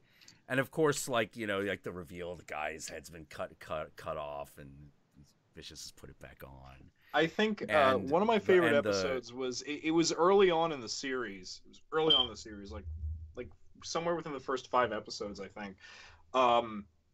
The one about like that little fucking Antichrist kid who played blues harmonica. Yes, I fucking love that episode. Whoa. I'm just like, is that child the Omen? yeah. Answer? Fucking, kinda yeah. Oh, Mr. X is right. They did reference the Equalizer in Cowboy Bebop. You know, but like one of the ones that I was really amazed at, and a lot of people don't register why they put it in, is the famous Greenbird sequence when Spike is going out the stained glass window after having this huge fight in a church, and everyone's like, "Why are they? What is this?" And I'm like, "It's the killer. It's John Woo." And they're like, "Well, I thought there weren't any Japanese." I'm like, "No, John Woo's Chinese." John Woo's Chinese. Yeah, very different. You know, but a lot of people were like Mike was influenced by John Woo. I actually kind of felt that when it started going to that part of the story arc where we saw like the whole like the triad looking guys. I was like, is this a John Woo film? Yeah. Cowboy Bebop was specifically referencing John Woo movies. It's like, are we gonna have flying doves? Oh, we have flying doves! Yeah, exactly. Like, the minute you see the flying doves, you know what they're doing. And, like, even the sequence where the music is playing and he's having a flashback as he's falling, complete John Woo moment. You know, John Woo did that all time. It even happens in The Killer. You know, which, great movie, by the way. And every time they keep thinking of doing they kept trying to do like a Western version of it, and I'm like, no, there's no way. The whole reason that movie works is because it's a Chinese movie. You know, it's like a martial arts flick. It's like, you could do a martial arts flick in America, but I don't know if anyone would see the point. You know, like, the only reason The Raid works is because he's in Indonesia. Now, it's a white director. So a white guy can direct a martial arts movie, but he apparently needs Indonesian guys to make the magic happen. You know, oh my god, The Raid and The Raid 2, so great. Weird odd segue, because like you just said, martial arts movie in America. It just kind of made my brain go here. Who directed Ghost Dog? Because I know Wu-Tang had something to do with the production. Who directed? That was Jim Jarmusch. Oh yeah, Jim Jarmusch. Yeah.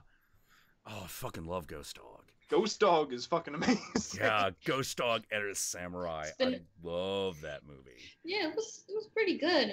It's been a while since I love that I've seen movie that one, inappropriately. The samurai must resolve himself to any action within the space of 7 breaths. You should get Mr. I even X love and that I bit on where the the one show guy just sometime. dies of a heart attack randomly. It's the Birdman! I saw that movie. Fucking Forrest Whitaker. Yeah, that's the thing. I saw that movie. I'm like, Forrest Whitaker, I love you. I will continue to love you to the day I die. Yeah. Oh my god, when they get his pigeons. You're like, like no, Forrest Whitaker. They killed your pigeons. You can't let that stand. We now must walk the path of vengeance. You know? Oh man. I had a question for you, Jack. Yeah. Deep Red versus Suspiria. They're very different movies. They're very different. Suspiria is the better movie overall.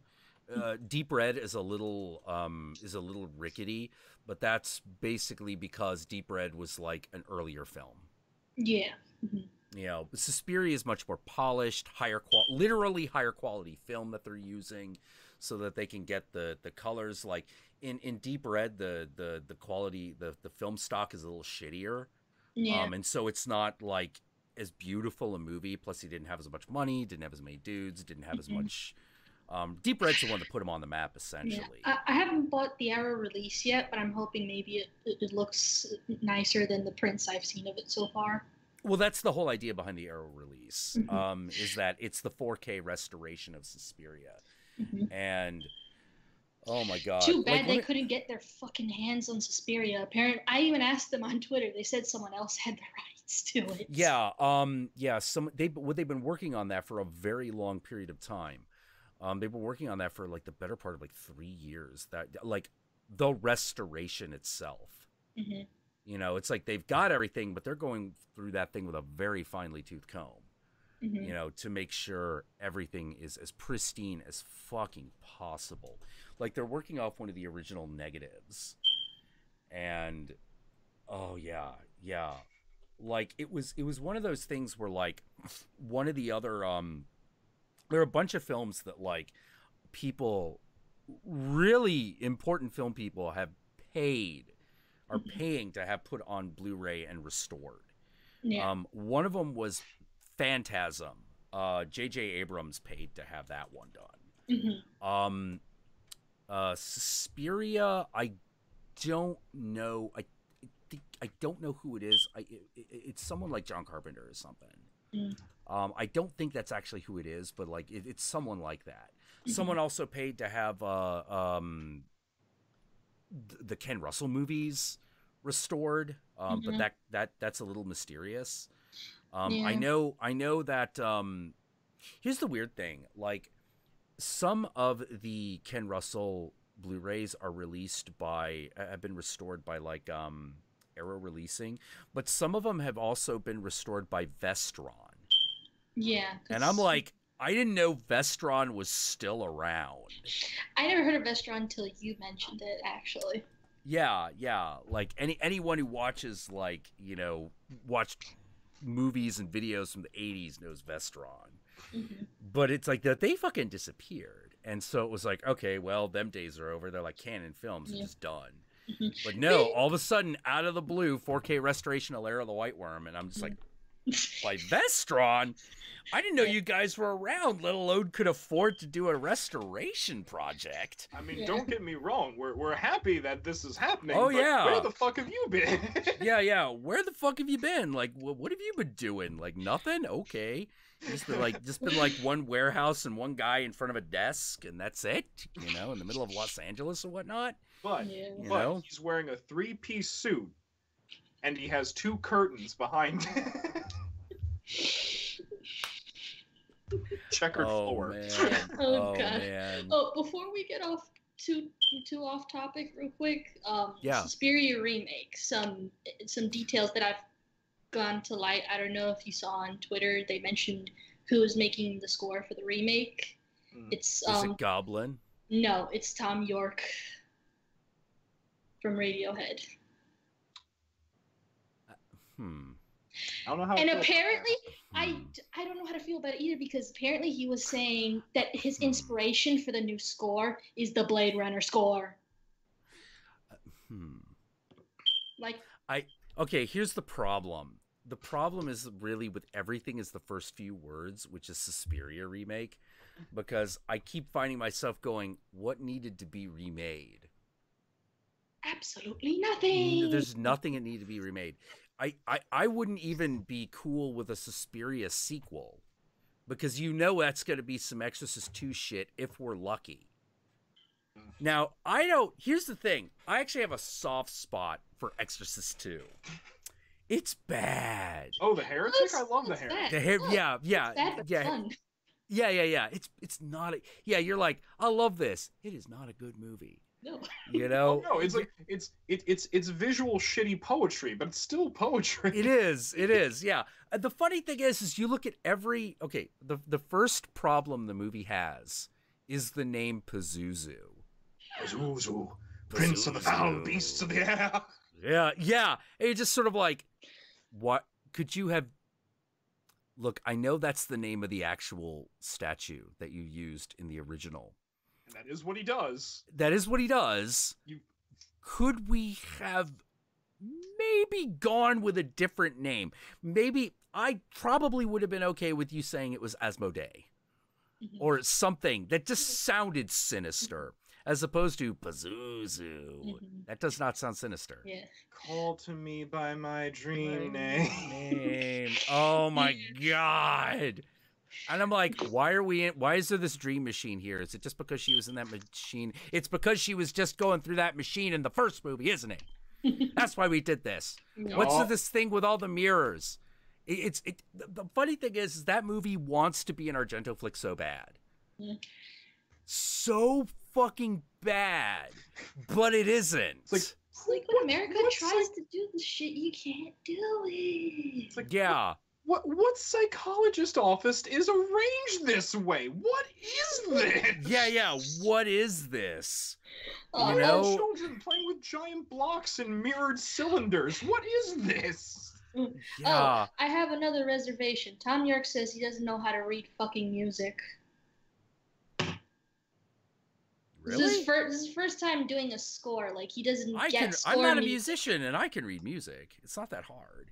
But I guess maybe he means, like, for that thing, because, I don't know, it was just a lot of red flags, what he said. I'm like, no, well, like, maybe you should get Goblin. I was hoping you were going to tell me it was going to be like Trent Reznor or something. I was hoping maybe. God Like, damn, I that'd be love okay. Gone Girl. I love Gone Girl, just the music, man. That whole movie was just Yeah. I went on my birthday to see that movie. That was good birthday. Fucking girl with the dragon tattoo. That was great. Yeah. You know? Trent I'm Reznor, like, I summon you from hell. Do this score. Yeah, do the score. Yeah, but I'm sorry. Like, to me, it's not. If it don't got that Goblin style score, it ain't right. It Why just would ain't right. Yeah, but I'm like, why are you taking a different film for inspiration? Goblin's score's still there. Yeah, Goblin's still around. You could just have them redo the score. Their shit's on iTunes, actually. That's how I got my stuff. Yeah. Oh my God, have you ever seen Phenomenon? I loved it, and I'm so mad they came out with this beautiful limited edition. Arrow wants to take my money that I don't have. I know. This is why I want a job. It's I could buy all of this. Literally, that's where all my money would go to.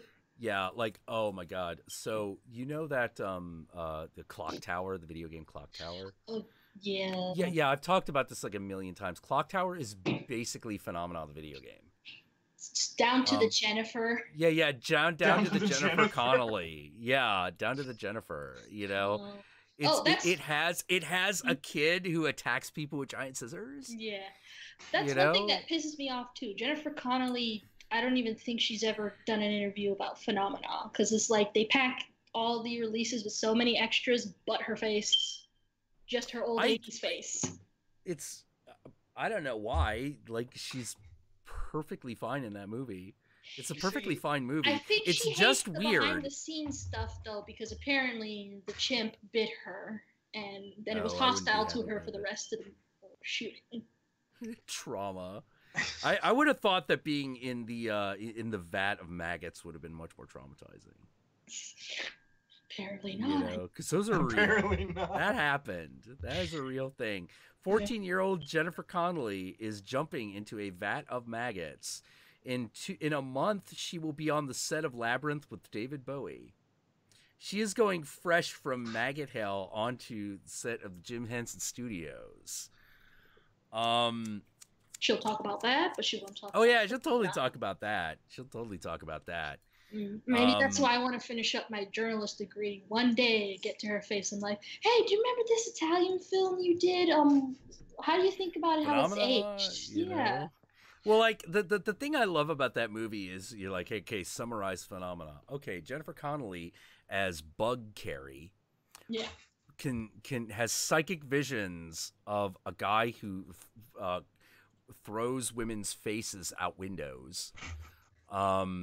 Because like that's one of the classic Argento shots, which is okay, watch a woman's head go through a window. That's Argento. He loves doing that.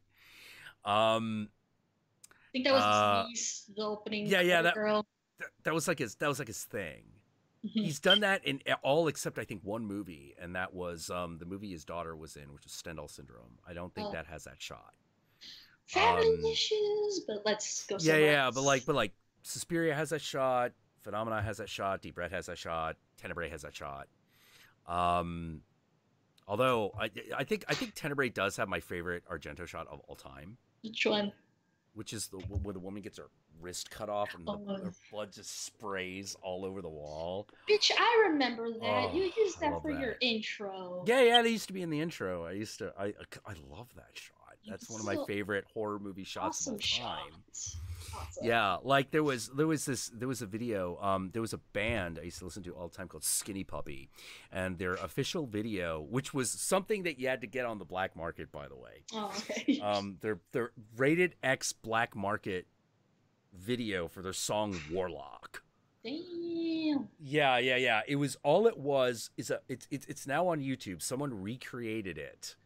Someone who had a copy recreated it in HD footage and put it back together and recreated everything he could.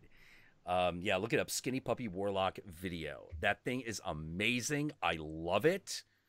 You know, because it's one of those, I don't know how to say it other than it's the moment you're sitting in the goth club, you're smoking your clove cigarette, you got your illegal drink. Oh, thank you, Matilda. Oh, have you read the Kill 6 Billion Demons webcomic yet? If not, for shame. Maybe I should. For shame. Okay, shame on me. That's scarred on me. So you're smoking your clove cigarette, got your black eyeliner on, in your black jacket. You are a teenage devil worshiper. In high school, my thing was Hetalia, because the anime club was all about Hetalia. If you've ever heard of that anime. No, you don't like it? Yeah. No. Get out. Yeah, that was my childhood. That was my childhood, man. Oh man, no. Like, for me, that during that period of time, anime for me was Angel Cop and Battle Angel Alita. I had bought one thinking that it was the other, but I was like, I don't care, I don't care. Heads are exploding. This is the best. It's the best. No, this is the thing. Like, I liked Italia, but I wanted it to be gayer than it was. You gotta be kidding. No, a gay pride parade is not gayer than that. There is no level of gay. No. That thing reaches fag factor 5 right out of the gate. I do not think there is more gay that can go into that damn thing. None more will fit. It is a complete anus full of dicks. There's no more gay. There's no more. Don't get mad at him for saying that. You like a gay-ass anime, so what? I wasn't listening. I'm reading the chat, and all of a sudden, I don't even know. Anus full of dicks. I was like, wait, what did I miss here? No more gay. He's saying that is gay. Well, oh no, absolutely, that's gay as shit. Okay. Oh my god. All the yaoi fan fiction stuff makes it straighter. Yeah, it kind of does, because now somehow a woman's involved. Even if only peripherally, now it's less gay. Well, like, I remember the one that, like, me and the Countess were kind of into on the basis of, like, a threesome with any one of these. Fuck it. All at once. Was Night Hunters. Which kind of had us at the tagline, Assassins by night, flower shop owners by day. Kind of had us. But it was really weird because, like, it goes from, like, all right, we handle, like, I don't know how to say it, but they're, like, supposed to be, like, the nice guy assassins. You know? And so they're, like, killing, like, you know, child pornographers and, you know, sex slave traders and shit like that. You can't really argue with this. Yeah. You can't really argue with it. Like, they keep getting their jobs from this dude and a woman who refuses to wear pants. And eventually, like, in the last act, all of a sudden they're in the fight for their lives as they are accused of killing the Prime Minister of Japan. You're just like, well, this took a look, we were already at Assassins, and all of a sudden this took a really dark turn. Like they're, like, getting shot up. It's like the fucking end of fucking, like, Adam's 8. You know, where you're like, what the fuck is going? Oh, it's Adam's 12. Yeah, Adam's 12. It's like the end of Adam's 12, where fucking they get blown up in a nuclear explosion for no reason. And then there's another season after that. Oh my God. 80s. I don't know what else to say. You could just 80s your way out of anything. Well, you know, you can keep blowing up a shark, but it keeps coming back for Brody, so... Oh, now that you said Adam 12, I'm thinking of the Michael Winslow joke, and then he said the equally stupid emergency. No script for an hour. No script for an hour. Oh. Well, that's what he said. Oh, you know man. So about that skinny puppy I was talking about. Yeah. So the video for Warlock is amazing because it's a clip of really extreme horror movies that were done from the previous decades. The video is compiled in like 1987. So like you'll find some video nasties there, you think? Oh, you'll find almost all of them. There are even some shots from like I Spit on Your Grave. But it mainly gets stuff from like particularly like just pictures of like Jennifer's hand. Like it's real brief shit. But like the stuff that it lingers on is like the stuff from like the Argento movies. Because those are just, they're beautiful. And I'm just, sitting there with a clove cigarette, drinking my my underage beer drink or whatever. It's probably a cocktail of some sort. And just going, why isn't it that all the time? All the time. It should be that all the time. Yeah. And they're like, and people are like, oh, but what about Susie and the Banshees? And I'm like, well, I like Susie and the Banshees, but it's not that all the time. And it needs to be that. It needs to be that all the time. All the time. And well, what about Dead Can Dance? And I'm like, look, it's not that all the time. Because all the time, I love. It's one of those things. It's one of those things. I like Dead Can Dance, but after a while, that guy's voice grates on you. Especially when he starts singing in English, and you're like, "No, please stop. Yeah. Please stop." It ruins the mystique when I can actually understand the words. It's like being able to understand the lyrics to a Cocteau Twins song. It somehow ruins everything. Although weirdly enough, do you know the Cocteau Twins got together and did like a couple of songs with? Who? Shane McGowan of the Pogues. Yeah, I'm not shitting you. I'm not shitting you. They did like an album together. Oh, Trev, Alice, Sweet Alice, Brooke Shields get killed. Yeah, that happens. Yeah. Oh, but you know it's weird when you talk about the idea of like, no, you know what, singing in English just kind of ruins the mystique of some of this. I'm like, yeah, I know what you mean. What's that? What the fuck was that band that I showed you? The fucking the werewolf metal guy. Yeah, really really bad Latin. Yeah, the werewolf Catholic guys. What was that? Powerwolf. Powerwolf. Wait, hold the phone. Tell me that there is a heavy metal band out there with werewolf themed called Powerwolf. Hold on, we're looking this up. Yep. Powerwolf. We gotta find this. They're German, and they don't do English good. Oh my god. Oh my god. The album art, is that Werewolf Jesus Christ? That is Werewolf Jesus Christ, yes. Holy fucking shit. Hold on, I gotta find an image of this fucking thing to put on stream. Holy fucking crap. Oh my god. Powerwolf. We're doing, oh my god. Holy crap. Yeah, oh my god. Okay, no, that's Werewolf Bishop. That's not enough. Here we go. Here we go. Here we go. We found it. Yeah, no. You're welcome, Internet.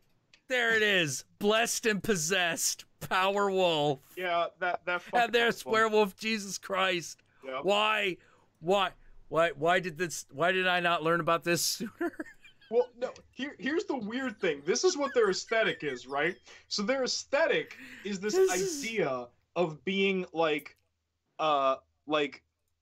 good German Catholics, but cursed with like the whole like werewolf thing, and therefore like secretly satanic in a Catholic worldview.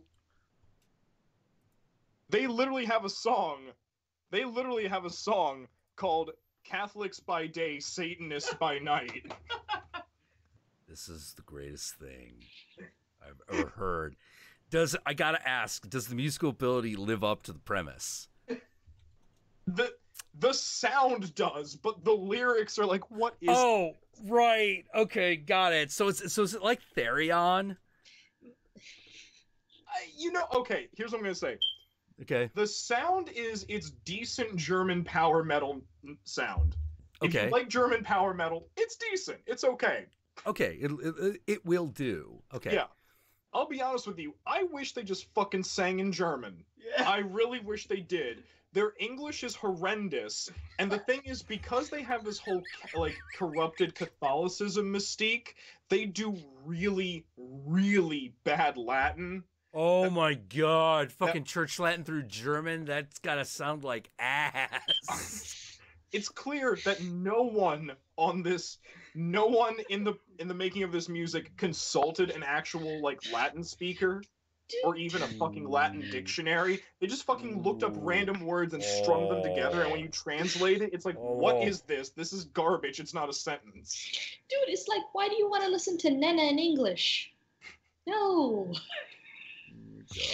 God. I have to ask. Have you, Yogi? Have you ever listened to Therion? I have, and then afterwards took the headphones off, looked at the friend who showed it to me, and said, "What the fuck did you do? Why?" Yeah.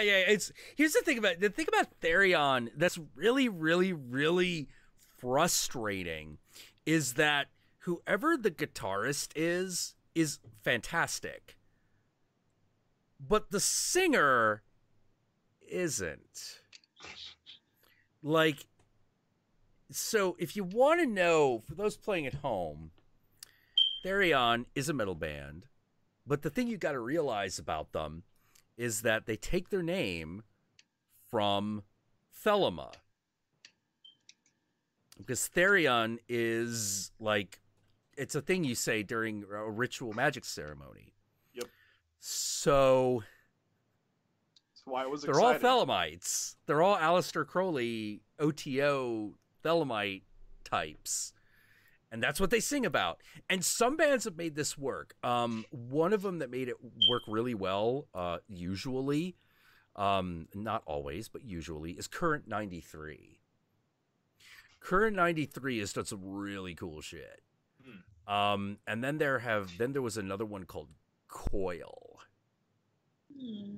Coil did things that weren't Thelema related, but every time he did, it was really super creepy. Like my favorite one that he did was the Golden Section, which is just him reciting, like the Angel of Death. As in the background, there's this horrible like the sound of like horse hooves and like just this huge drum of. So it's him like reciting like the Golden Cross ritual.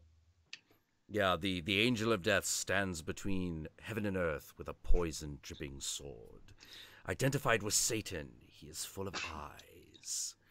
And he just recites this, but the monstrous visage of the end of life changes to one who has died before death or has reached some apothe of the saint. In fact, such holy souls have been often politely invited by death, as if by invitation. On his deathbed, the Sanskrit poet Rumi is said to have said, "I come from divine command to do whatever commission the master tends to impress on me." I want to point out that you saying that, for some reason you sounded like Peter Cushing, and then I thought to myself, a little bit, yeah. And then I thought to myself, that would have been a great movie. Yeah. Well, like, how many times has that guy said the line Prince of Darkness? Like, do the words Prince of Darkness mean anything to you? Sewer, I will come to your house. Which movie was that? Was that the Blood of Dracula that's from? I think that is, yeah. Yeah, I can't remember exactly which movie that line is from. It's been a while. It's like one of the Peter Cushing movie. One of the Hammer films with Peter Cushing is fucking Van Helsing, which means almost all of them. He did. Oh.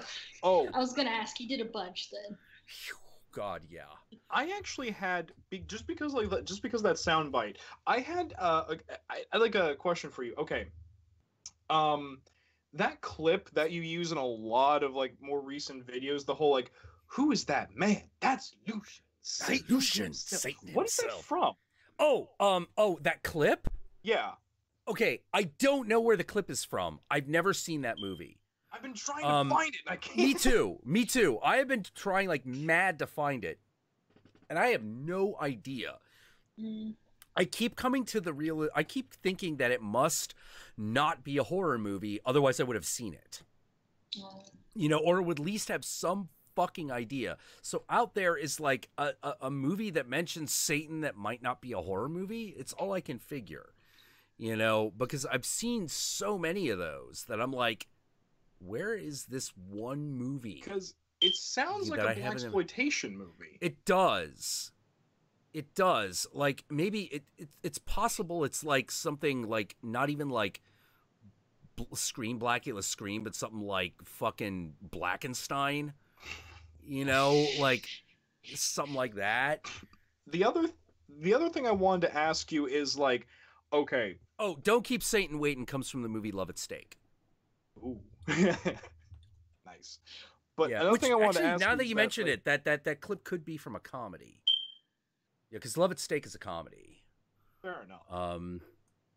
But that other thing, like that little that remix that you've put at the end of a couple of inches, which is like the Church of Satan. The Church of Satan. Yeah. What is that called? What is that remix called? Like, what is that? I don't. It's just I found it. It's just called the Church of Satan. It's all I've got. I randomly found that, and I'm like, I'm downloading this because one day it's gonna be useful. You were correct. And then it was. You know, it's like, it's weird. Like, I keep hearing you like using these mixes, and I keep trying to find them, and they're like eluding me, and I don't like the fact that they're eluding me. It's like when I'm looking for songs. It's like, oh man, I gotta. Like... Wait, Mr. X, are you saying that Lucian line is from the movie Boss Nigger? No. If it is, like... Wait, you've seen If it is? I know, I mentioned it in the chat, it might be. Oh, okay. Okay. You mentioned the movie in the chat, that's why Mr. X is talking about it. Okay, got it. Oh, God. Okay, yeah, because I was like, I don't remember that part. You know, did I miss it? If it is, kudos, but what is kudos, but what? Yeah. You know, but yeah, no, like these satanic mixes, I'm trying to find satanic mixes, and it's surprisingly hard. It is surprisingly difficult. Like, the closest you can kind of get that's a little bit more modern is called Witch House. Oh, I know about Witch House as a genre. That shit's amazing. Yeah. It's really good. Yeah. It can be. There's one major artist that does it, and called Sko, I think is how you pronounce it. And some of them are really good, some of them are really not good. You know, the ones that I tend to like use or play on the stream, like those tend to be the good ones, but there's some ones that are kind of ass.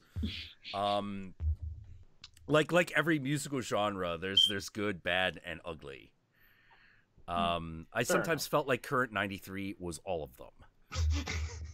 I liked Current 93, but that was a band that you could tell that was like, it was a magical project. Current 93 was a magical project, and you can tell because it certainly wasn't a musical one.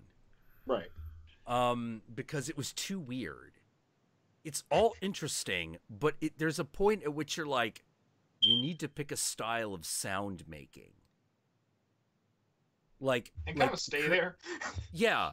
You know, like there's this one Current 93, probably my favorite of the Current 93 anythings, has got to be The Malediction.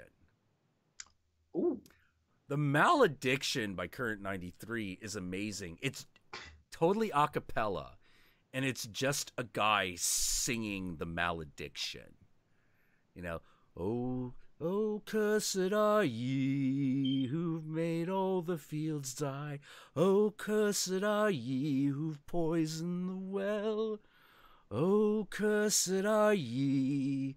You know, you're just like, oh, Jesus Christ. Like, you just, yeah, you pretty much, like, you have the complete image of a guy, like, going through a church, like, fucking, like, just destroying everything in an attempt to just curse one person.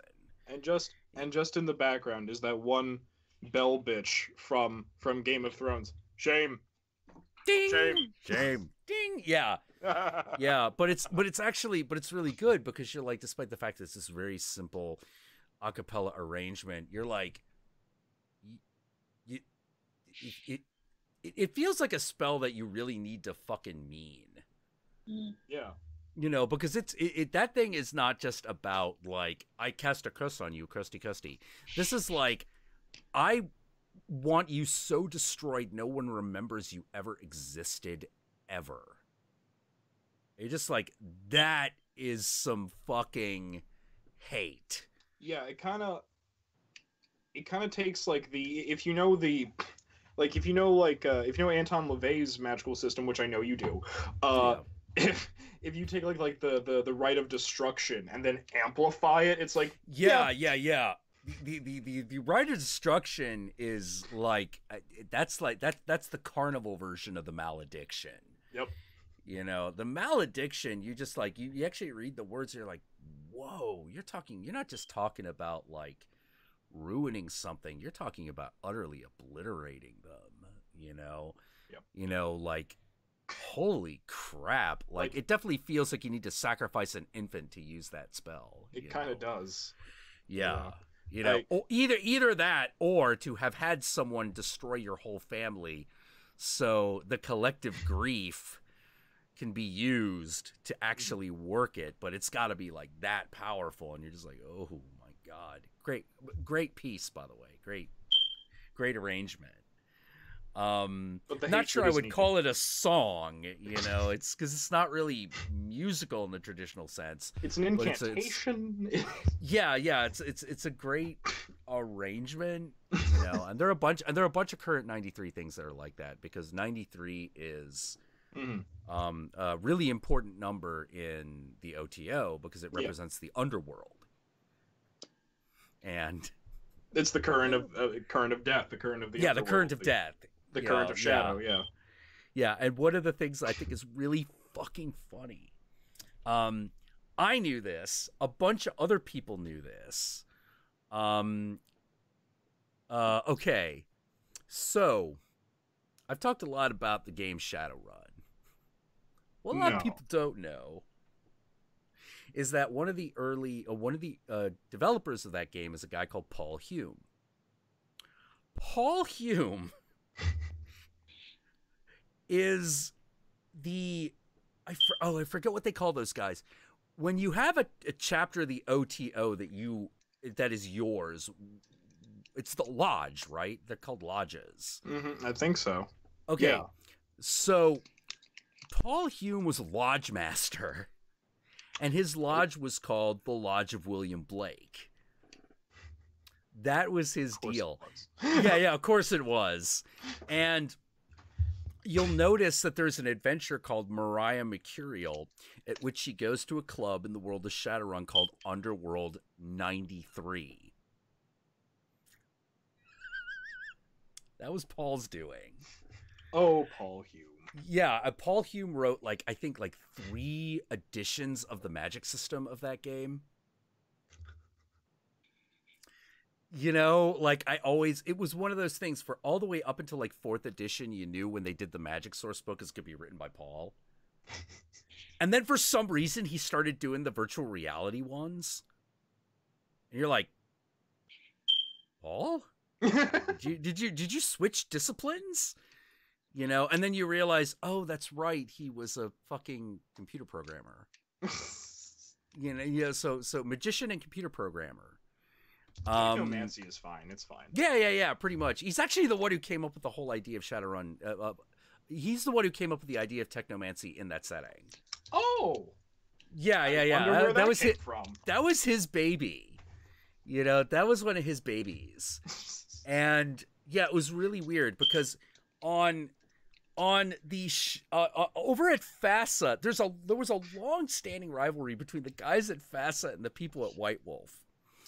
Now, it was a friendly rivalry because they shared employees back and forth all the time. You know, plus they also had like their biker buddies who did the miniatures for every company, Raul Partha. Oh, okay. You know, yeah. But one of the things that people didn't realize about the guys at FASA versus the guys at White Wolf is that there was a magical rivalry. Because the FASA guys were OTO and the White Wolf guys were neo-pagans. A lot of things are starting to make a lot more sense right now. Yeah. So if you're like, whoa, why did White Wolf get so fucking hippy-dippy sometimes? It's because they were all neo-pagans. You know, and you're like, Jesus Christ, like Shadowrun got like really weird and bizarre with its magic system. What happened? They were OTO. A bunch of them were OTO. Oh, by the way, I just want to throw this out generally for the internet. Because I mentioned that there was shit that's hard for me to find. There's one particular item, a physical item, that's hard for me to find. And if anyone ever finds it for me, I will owe you a favor. What is it? Okay. You know whenever you see like that old interview with Anton LaVey where he's like quite young and he's wearing his like satanic priest outfit. You know, you use the clip. The one with the Catholic priest collar? Yes. Okay. Yeah, you use that clip when you were like, God damn it, Anton. Yeah. That one, okay. He's wearing his old Church of Satan medallion, which is the red medallion on the gold chain. Mm-hmm. It looks kind of like a wax stamp, but not. Mm. Yeah. If anyone ever finds a replica of that for me, I will owe you a favor. Oh, geez. Well, you know what's really, really kind of freaky? I remember when Anton LaVey died. Not because I was really super into Satanism at the time, but because I lived in San Francisco and I was at a club. Yeah. I was at a club called Shrine of Lilith. And I was talking to this guy named Darren. Neither Darren, the director, or Darren McKeenan. Okay. Who I do not get along with. I do not get on with that man. But a completely other Darren. We were sitting outside, smoked clove cigarettes, as we were wont to do. And I was like, hey, man, how you doing? He's like, it's kind of weird, man. I've been, like, clearing out the black church. And I'm like, is that club? Because I didn't know at the time. Right. So at the time I didn't know, but by the black church, he meant Anton LaVey's house. Mm-hmm. Because Anton LaVey had just died. And he was like, no, I mean like Anton LaVey's house. I'm like, oh, shit. I didn't realize you knew him. And he's like, oh, yeah. He's like, yeah. I was hanging out with him for a while. He was friends with the guy who now runs the Church of Satan. I like Peter something. Gilmore. Peter Gilmore. He was like Peter Gilmore's friend. And so they're just cleaning out all his stuff. And I'm like, what is that like? And he's like, it's really weird.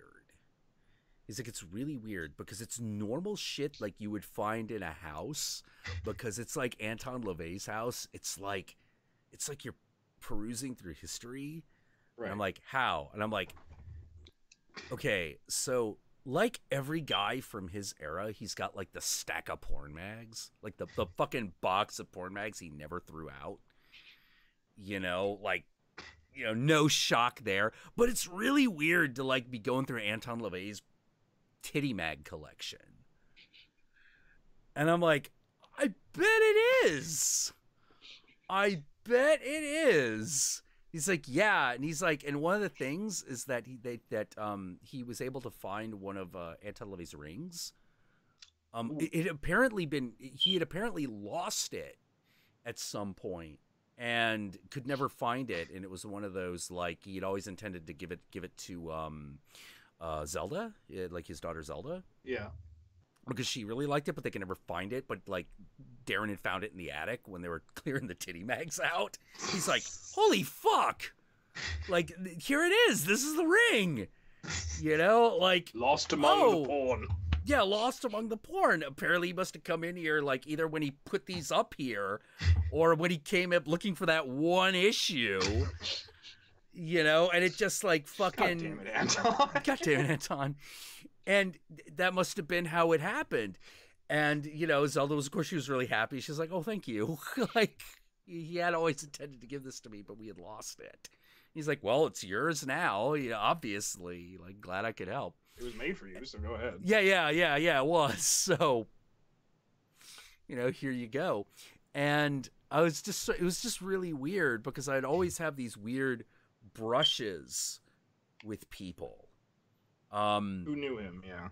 Yeah, who, like, knew him or, like, would know various people, you know, various people who were, like, somewhat important. It's very odd. Like, I would, one of the guys I keep trying to get to talk to me again, is Phil Bricado.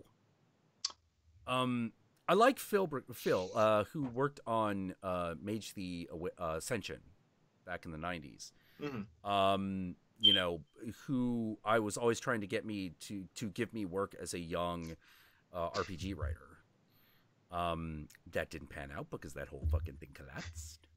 But, you know, I was always trying to get him to give me work, and we always got into this big argument over money. Now, when I say over money, I don't mean like payment. I mean, like, I kept telling him, I was like, Phil, you have to understand that you live in the world of mammon. Like, money, the god of money rules everything. And he's like, well, I don't really consider that to be magical. And I'm like, I can summon a house. I can lay claim to property with this. I could buy women and children if I am willing to take it that far. This piece of fabric paper is the most powerful Ofudo charm in existence. Ever. Yeah, I said you know, it's horrific how powerful it is. Yep. You know, it's so powerful that just by having it, people lay gifts at your feet. You don't have to give them anything. Nope. They're just hoping that it'll rain down upon them. That it will rain down upon them.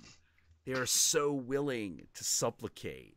It's terrifying. You know what's... And he's like, no, I don't really consider that magical. And I'm like, are you high, Phil? Like, higher? Yeah. Like, are you high, Phil? That is the apex of... That is one of the apexes of magical power. You know, it's weird, because we know somewhat... Dad Collins. Yes. Yeah. This guy Jim Collins, who's with, he doesn't come to the lodge anymore, does he? Not that I know, no. No, but this guy Jim Collins, who he's like in his 50s or 60s now, he met Anton LaVey. Did he? Yeah, Dad Collins met Anton LaVey, and I asked him, I was like, what's that like? You know, what is he like? What was he like? And he fucking like most dismissive response I ever heard. He was just like, oh no, smart man.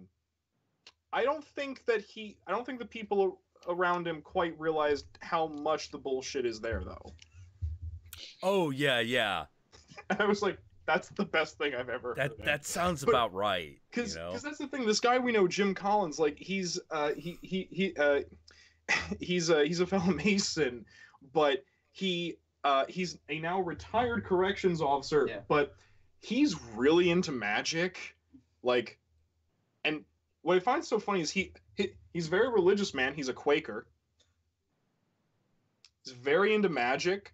Like, for a while, like I think in the 80s, that's a weird combination. Wait, he's a Freemason Quaker magician. I don't think I've ever heard of those three things aligning like that before. But the thing is, like, this man walks into a room, you fucking believe all of that because he looks like he like wears like fucking like gunslinger hat, like that frontiersman felt. What the fuck is it? What is it with our people and the fucking gunslinger hat? I don't know, but like Richard Stanley wears one. I have one. I don't break it out that often, but like I have the actual Westworld gunslinger hat. Yeah, it's really common among American magicians. I don't know why. I think it's like Joel Brenner's magic, motherfucker. Joel Brenner's magic. I don't know. Like I had one at one point. And then I looked at myself in the mirror and I went, this looks fucking ridiculous. And I got a top hat because I was like, all right, well, now I at least look goth ridiculous, okay? You know? The motif is now holding together. Well, no, you know what I think it is? I think it's like, if you think about it, the way the gunslinger hat looks, you can see where this possibly evolved from the conical hat at some point, which it... Yeah, you can kind of see it a little bit, you know?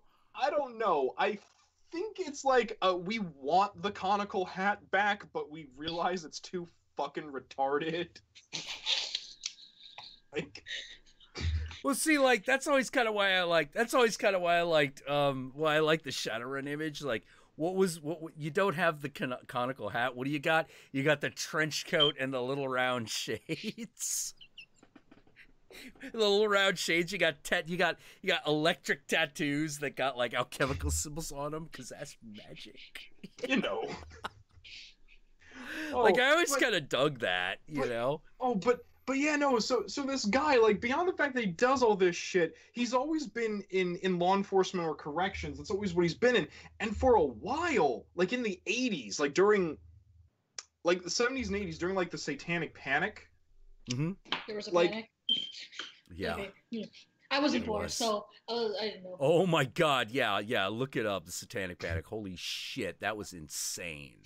But here's the thing, because he knew so much about magic and occultism, and because he like knew people who knew people, like whenever there was like a murder or something that looked like a cult scene, the FBI would just fucking call him, and he would come in. He's one of those guys. Yeah. And shit. And they would call him like, okay, what the fuck is all this? You're a Quaker wizard. Yeah, exactly. You're a Quaker wizard. What is this? Yeah, just be like, all right, that's Enochian. That's this is the OTO. This is it. Okay, so whoever these guys are, they have no idea what they're doing. Yeah, pretty much. Like, I asked him about that once. I was like, well, did you find anything? Was there ever like any like black cults? You know, like was there any like black magic? And he's like, nah, it's always like a bunch of fucking 20-year-olds who don't know shit about magic. Yeah. Raya from a bathroom wall. I'll be back real quick. I'm gonna get a drink. That's all. Go for it. Oh man, but yeah. Like it's one of those weird things where like behind a lot of, it's very weird. Behind a lot of fan shit, not all of it, but a lot of it, particularly the stuff that gets like a little odd and is a little. If you look into places that are at cutting edge of the culture, you will always find magicians. Oh yeah. You will always find them if you know how to ask and you know where to look. They're not hidden per se, but they definitely like I'm a loud asshole about it. You know, because I got nothing to lose. You know? You just need the banner in your house now. Yeah. Just basically it. It's like, hey, here's an idiot who thinks he's a wizard, you know? But I've known, but like more people than you realize are involved with shit that you love right now who count themselves among the magical community. Absolutely. Do you think, like, do you think, if you think that, like, the internet wasn't put together by literal wizards, you're wrong. It actually was. Yep. This is magic in itself. Yeah. Like, it actually was put together by, like, practicing magicians. A lot of it. Mm. You know, and a lot of them live here, but not all of them. Like, and if you live in the California, and if you live in the Maryland, Virginia area, and you work for an internet service provider, the person who founded your fucking company, I guarantee, was a magician. Mm. You know, magicians were behind role-playing games. They were behind the propagation of the internet. They were behind they're behind video games even. You know, those motherfuckers are still there. They're still there because they're like, yeah, we're not giving this up. The money keeps coming in. You know, like, fuck that. Putting words and images together in an interactive style, that's all bread and butter. You know, that's what we do all day. And then we go home. And then we go home, we put on the ceremonial cloaks, lock the door, and do it again. Yeah. One of the few places that was really open about it, about the way it did things, and that it had these people in it, was White Wolf Game Studio. They're very open about it. Like, I still have like all the copies of White Wolf magazine where they would openly talk about magical practices and BDSM. They were very, very loud about neo-paganism. You know, they were very loud. Most people knew in that period of time about neo-paganism through them, through the creators of like Vampire the Masquerade. And so it's always been really weird that there's always been this hidden undercurrent of the occult throughout everything. Oh wait, they did that game? Which one? Oh, the Vampire the Masquerade. Yeah. Yeah. Like most of those people were neo-pagans. You know, they were all practicing. Most of them were practicing magicians. Sam Chupp, he was a practicing magician. Tiguin, she was a practicing witch. Fucking Andrew Greenberg was a pagan. I don't know about Mark Reinhagen. Mark Reinhagen was really weird. He was an odd duck.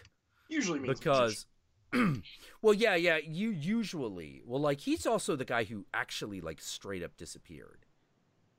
Like, he moved to Israel and just completely vanished. You know, and no one knew exactly like what had happened. It was known that he was basically pushed out of the company. You know, maybe not for bad reasons, by the way. You know, because a lot of his aesthetic choices were very questionable. And I don't mean like offensive and objectionable so much as, Mark, that's not going to work and you know it. You need to stop making decisions and fuck off. Okay. You know, like there was definitely a bit of that. But one of the things that was really sad is that eventually White Wolf got rid of most of the really weird people, and those that were kind of like shoved in the corner offices, if you know what I mean. Mm-hmm. And that was really too bad because that's a period of time when everything started to suck on toast. Like you can plot the course of these events, you know, right about the time that CCP bought them. CCP bought them, and then it was like, all right, White Wolf, you're going to be making this MMO now. And they're like, okay, sounds good. And everyone was telling me about it, and I was like, that sounds awful.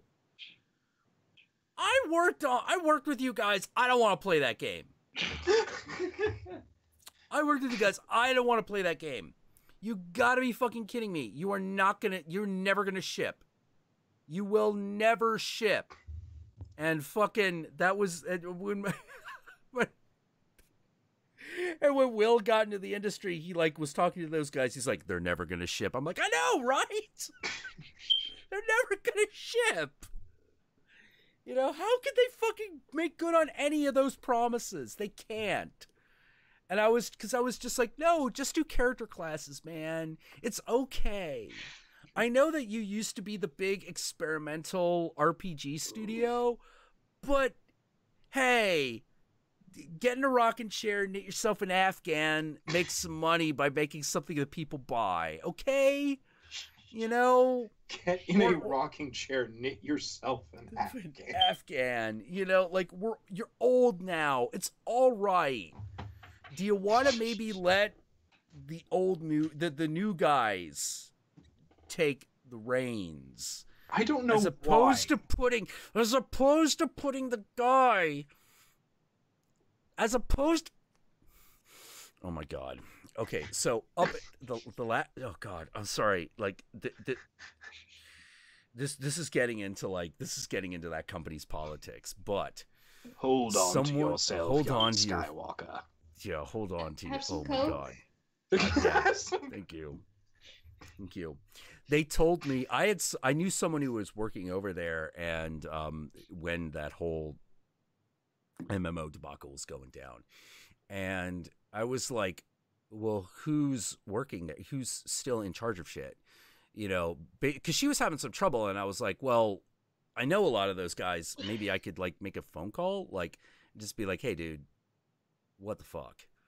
You know, I could at least get some answers for you. You know, can't guarantee anything because I don't have a lot of leverage on them, but I might just be able to get, I could probably get you an answer. I don't know if I could move any gears, you know, but I get you an answer. Maybe you can move on it. And, you know, she said no, but she told me who was in charge. And I was like, the layout guy?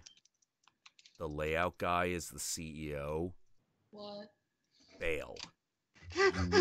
You need, if that guy's the CEO, you need to leave the company because that thing is going down. That company's going down. Yeah, like I don't know the much only about that, but layout, that still sounds bad if that's your boss. Yeah. Yeah, the old layout guy is your boss. And I'm like, it wasn't like he was the worst layout guy, but he did kind of fail at the basic idea of layout. Which is he got really bullshit. He got really artistic, which was cool.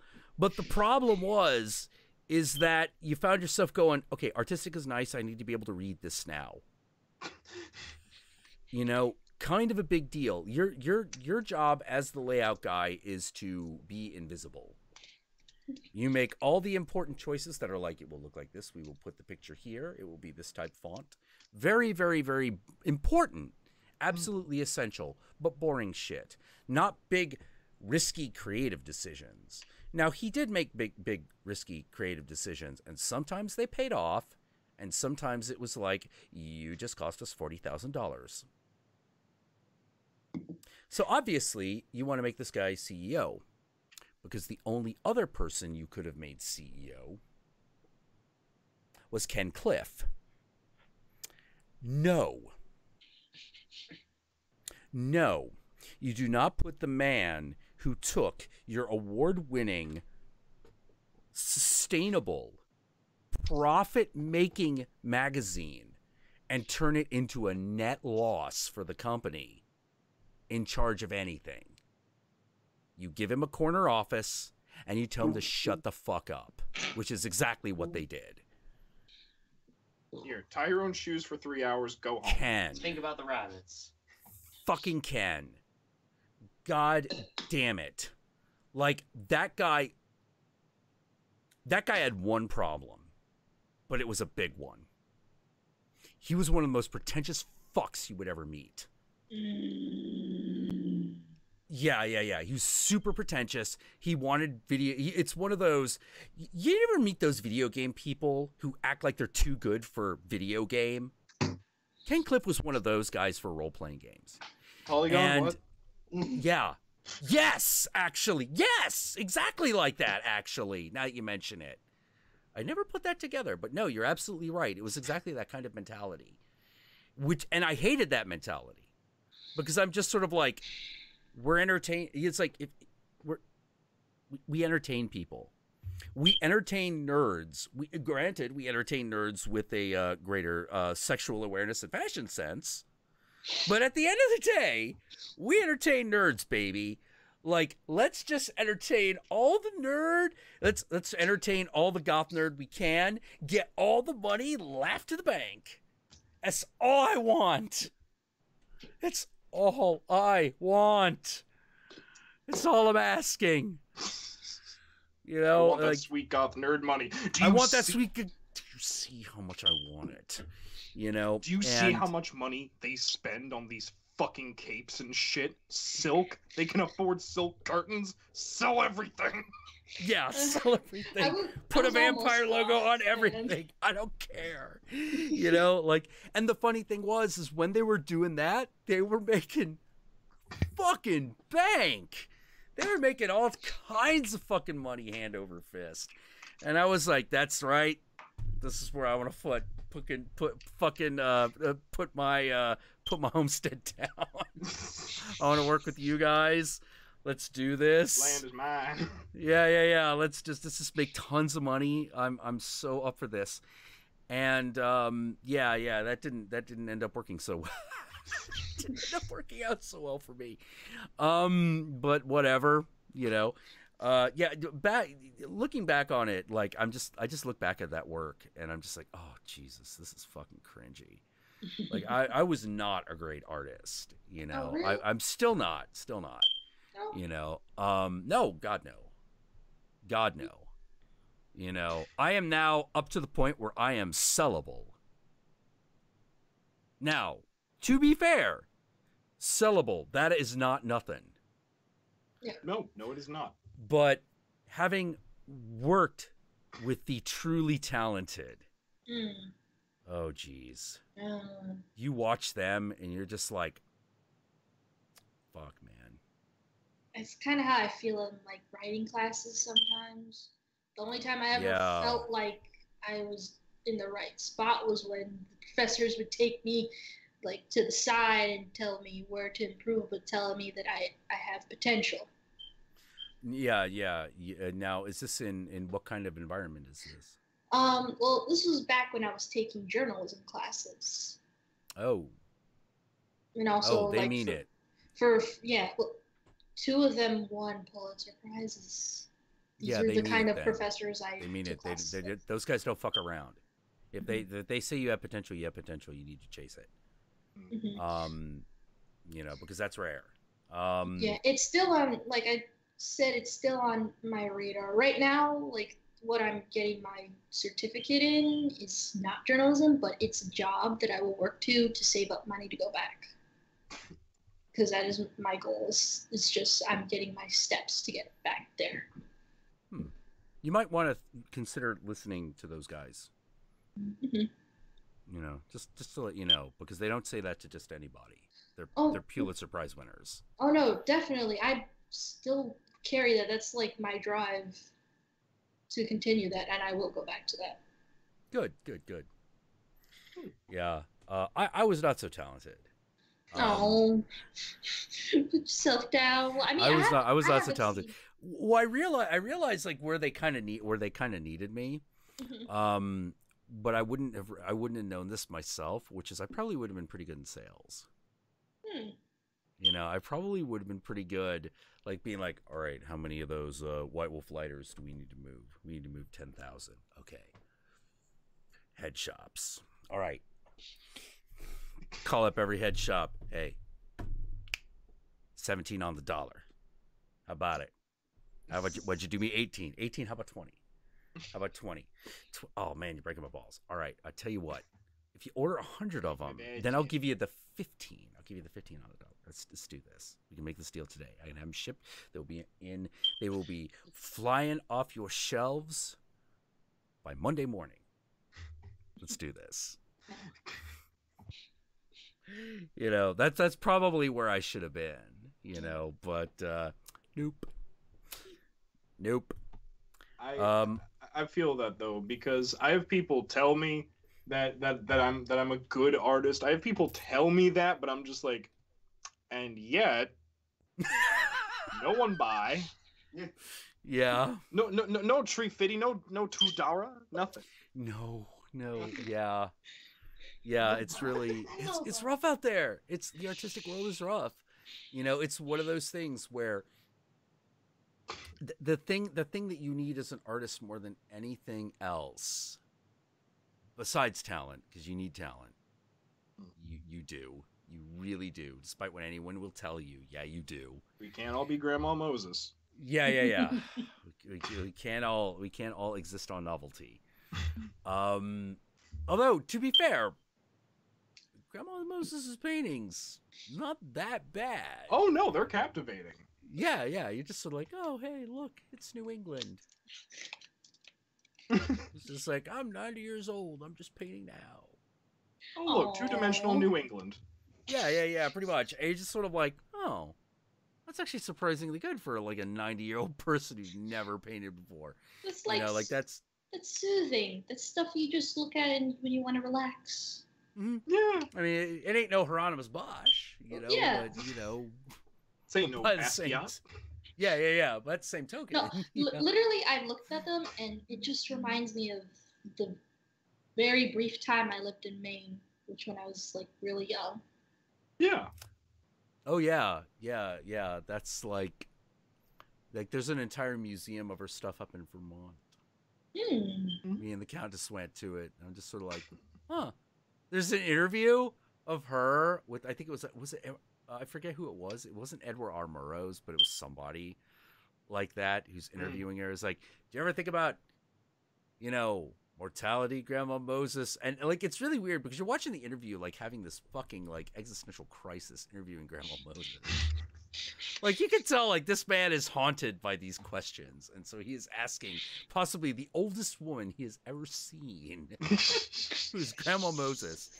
And he's like, do you ever think about the end? Do you ever think about death? Do you ever think about dying? And he's asking, and you're like, dude.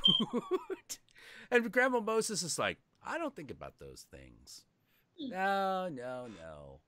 It's not worth it. You need to, son, you can't worry yourself about these things. You'll work yourself into an early grave.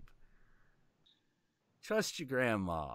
Okay, so the ultimate irony is that guy dies before Grandma Moses did.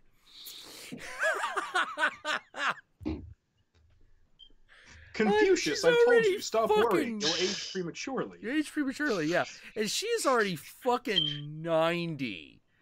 When, like, this interview is happening, and you're like, what the fuck? What the fuck? Like, that woman is just, that's not woman, that's Methuselah. Like, holy crap. It's scary. Yeah. Grandma Moses, because she's the grandma of Moses. Yeah, the grandma of fucking Moses. What the shit? Well, like, as one person, wait, oh god, Christian Bale Moses or Val Kilmer Moses? Oh wait, which one's older? No, we're talking like no, fucking NRA, fucking Charlton Heston Moses, at least. I want it to be Prince of Egypt Moses because that's the best Moses, but if we're going old, then yeah, it's Charlton Heston Moses. Oh yeah, no, he never got to age in Prince of Egypt. No. Prince of Egypt is amazing because I recently found out they had a Kabbalist advisor on board. Oh really? Are you talking about the animated one? Yep. I hated that movie. Oh really? Oh. I hated that movie. But it was a musical, Jack. I fucking saw that piece of shit in the theater. Buddy of mine, we're animation majors. He's like, hey, Jack, let's go and see Prince of Egypt. It's an animated movie. They don't make a lot of those these days. And I leave that thing going, there's a reason. I think I would have been a lot better off had it not ended on a Whitney Houston fucking Mariah Carey duet. Oh yeah, in the credits. Yeah. That happened, and I was like, I hate life. I don't even know why they had to do that for the soundtrack. The one in the movie was just decent enough. It's fine. Yeah. Here's more of the. Oh yeah. Okay. I was just gonna do more of the song of that one who plays Moses' mom because her voice is amazing. Well, that was fucking. Can't remember. I just said her name. Was it Whitney Houston or Mariah Carey that was Moses' mom? No, it was like. It was like one of them also did the voice of Moses' mom, or do you mean like the Egyptian queen. No, it's no. His actual mom is Who puts him in the river. Afrahaza. Oh. Yeah, she's an actual Israeli singer, isn't she? Yes. Oh, I was wrong. So I was trying to think about it. I'm like, this woman understands Hebrew pretty well. She's getting all the pronunciation correctly. You know, but yeah, no. I do not have the vitriol and hatred that you do for that movie. I'm actually quite fond of that movie, especially when you consider that the same production studio made a shittier movie called Joseph, King of Dreams. Yeah, the shitty prequel that didn't even get to theaters. What? And it was Ben Affleck, but Ben Affleck can't sing. Whoa. Back up. It's Are the you Joseph telling story. me? What? Yeah. They did. Is it animated? Yeah. Animated the same way, just looks like lower quality because it's direct to video. Right, because probably means animated on thirds. Yep. It's like, okay, it's the same animation style, but it's like, when it comes to the hues, the saturation, the shading, the shadows, it's like you compare like Lion King to like the Lion King show. Like compare, right? You know, right. Yeah, it's like that. Is that the one where like Simba's a Nazi? because Horror Guru, because Horror Guru told me about that one, and I'm like, what? Like what? This is a thing that they did. I thought that, okay, all right, Simba's a white supremacist now. Every single I touch it as his ours. What's faster? What is that dark place over there? That is where the Juden. That is where we keep the Juden. Oh God, Joseph, King of Dreams. Wait, yes, I remember this. It had that cat. Yep. Okay. Yeah. I know what you're talking about. That cat was the best part of the movie. It is. It is. Well, it's like Anastasia. It's like there are two great things about Anastasia. Actually, there are three. There are three really good things about Anastasia. One is Rasputin. Whenever he gets to actually be Rasputin, he's pretty good. The rest of the time, you're like, you have Rasputin. Why aren't you using him? Like, he is half the reason I am in this fucking theater watching this goddamn piece of shit. Is I want to see what you do. I want to see Don Bluth like fucking do Rasputin. I don't want to see Don Bluth do a bullshit fucking like Disney princess movie. Yeah, what the fuck? Like that you was a both terrible your idea. Rasputin and your Christopher Lloyd. Stop this. Yeah, all at once. All at once. So you have that. And it was wasted. Bartok was okay, but I wanted to know why he existed. Because I'm like, I don't mind Little Flying Bat sidekick guy in general. But give me reason. But give me a reason this guy exists. You know, the thing about the big-lipped alligator moment is that needed no justification. As far as I was concerned, Louis Armstrong alligator was just good enough. I was like, let's make music together. Let's make sweet. I'm like, that is my favorite part of that whole movie. It is. Oh my God. I'm just like, no, like, I don't care about anything else in this goddamn movie except for this singing crocodile. I wanted him to come back more. He does at the very end, but like in a big way. Yeah, he comes back to eat Carface, but I'm like, no, I wanted more. Yeah, it's the best sequence in the movie. That movie's depressing as fuck. Except yeah, it is kind of depressing. Yeah. Doggy hell, it exists now. Fantastic. Yeah, I was like, wait a minute. I thought that didn't happen. Nope. Well, that's the thing. when you have a universe set up this way, the minute someone breaks the unbreakable rule, you gotta make a pocket hell. It's Yeah, like, apparently. all dogs go to heaven. Oh, you touch the clock, you can never come back. Are you telling me this has never happened before? Those clocks are just kind of lying around. Yep. You know, Apparently, Charlie B. Barkin, the only asshole dog in existence. Yeah, only one ever. Yeah. They've never met mine. Yeah, but I'm just sitting there. I still can't get over the fact that All Dogs Go to Heaven made direct references to whorehouses. Yep. I was blown away. I was like, wait, Children's movie. Did he just say whorehouse? Yep. He did. Yep. He just said whorehouse. Funny thing is, I didn't even remember that when I watched it. Okay, Burt Reynolds, I guess you're in a movie. You get to say the word whorehouse. Charlie, aren't you supposed to be on death row? No, I'm not supposed to be on death row. Death row. Hey, come on, Carface. Hey, what is this? Come on, gambling casino. Give me half the gambling casino. All right. How about the whole house? Wait, what? He fucking just talked about a whorehouse. Yep. All right. Man. And then there were shitty direct-to-video sequels. That didn't have a crocodile in it. That didn't have a crocodile in it. You had giant Satan cat, which was in and of itself right? okay, but you fucked it up. Yeah. It was. The other thing is, Carface was at least intimidating in the first movie. Then he's like fucking second fiddle in the second one. Yeah, he's second fiddle to Red. Yeah. Yeah, and that kind of like, yeah. I will say Red was the stuff of my nightmares.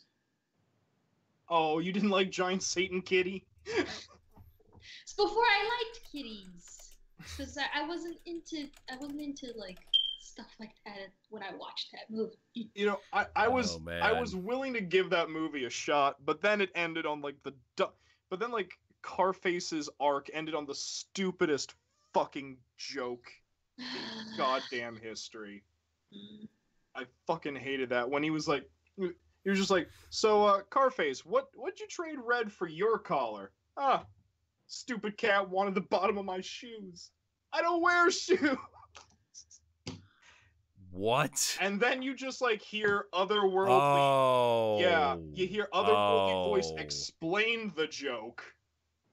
And go, stupid dog, it was your soul, dragged through portal to hell, end of Carface arc. I'm like, what? No. Dummy. Oh, God. I was like, I'm 12, and even I think that joke was fucking stupid. Oh, yeah, it's just pretty bad. I'm trying to remember, like, the stuff of my childhood that was animated that I still think is good today. I'll tell you one that just made me mad because it was almost good. Mm-hmm. This is a movie that was, like, almost good. Almost, okay. Titan AE. Hmm. AE was always on the verge of being good. Hmm. And After Earth. Yeah. Oh. Yeah. It's yeah. And I'm like, everything about this is almost good. You ever notice? Almost. Almost. Yeah, it was written by Joss Whedon too. Oh. It was one of the things that he was doing before. It was one of the things he was doing while he was doing Buffy, but it was like, this was the period of time where he's like, I'm never gonna have a movie career at this rate. Oh, poor Whedon. Yeah, it's okay, Joss. Wait 15 years. Yeah, he hated that thing. He hated Titan AE. Aww. You know, he would go to conventions and talk about how much he hated it. He's like, that's not the movie I wrote. It's not the movie I wrote. Oh shit, Charles Rocket was in it? Yep. A whole bunch of people were. No, I'm just hearing now of the awesomeness of Charles Rocket. You ever notice, though, in Titan AE, there was that, on, like, our main, like, protagonist ship, there was, like, that one secondary character, kind of like the tall dog-looking man. Yeah. You ever notice that he looks and acts a lot like Mock from Rock and Roll? Yeah, I had noticed that, actually. I always thought that was intentional. You know, it might even be the same animator, you know. That'd Hard be to amazing. tell.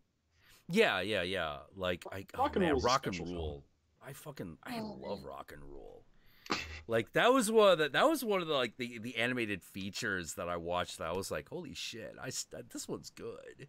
It's one of those weird things where I simultaneously understand and don't understand Mock's plan. It's very interesting.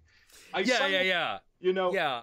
It's just like, oh, okay, you've conquered, you've conquered the materialist world and you're bored as shit. Everything sucks. You just want to like summon demons and destroy Earth. Okay, you're that jaded. I get that. But on the other hand, I'm like, wait a minute. You're still like one of the richest people in the world. Yeah. What's the deal? What are you doing this for? Yeah. How jaded do you have to be? Yeah, because you're like, what are you? Yeah, they never really explain what Mock's after. Just to punish his audience for the fact that he's not as popular as he used to be is the best that you can kind of come up with. Which you're like, okay, maybe. I mean, he is based off Mick Jagger after all. No. But the petulant bratty 10-year-old. Yeah. You know, which is what kind of makes him like this kind of fabulous villain. But I mean, the moment I loved is when the demon is summoned, that it plays Iggy and the Stooges. And the minute that happened, I was like, I love this. You know, just Iggy Pop going, pain and suffering. You all bogged down in a river of mud. Yeah, just like, oh, Jesus Christ. You've got me, film. You've got me. Yeah, you got me, movie. You got me. Yeah, I think definitely two animated features that were like my childhood that definitely still hold up as good. Oddly enough, or maybe not so oddly enough, both Don Bluth animations. One is Secret of Nim, which is magic and amazing. Yeah, it's really good.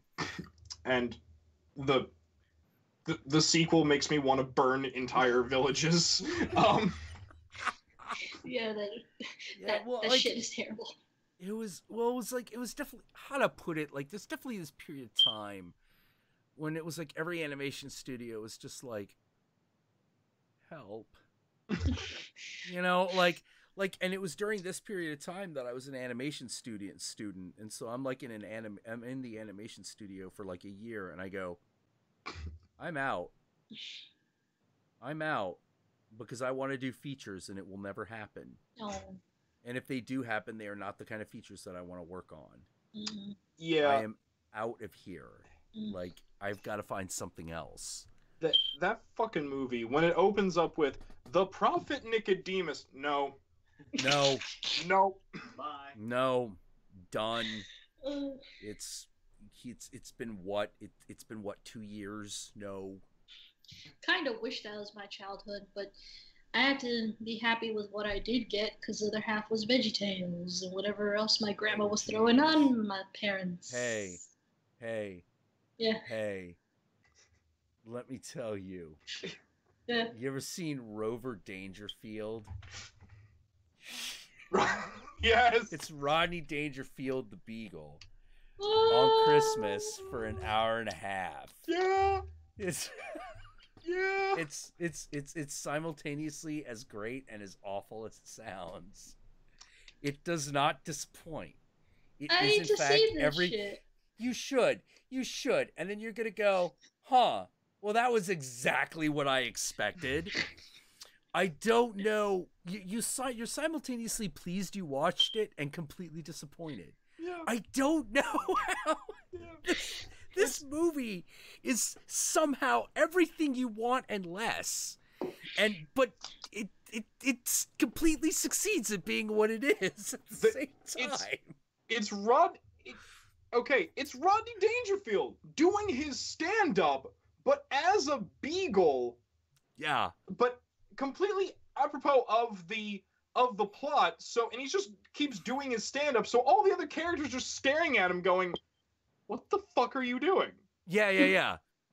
Like none of them know who Rodney Dangerfield is. And it's like all of a sudden Rodney Dangerfield just shows up in a Christmas movie and start doing shtick.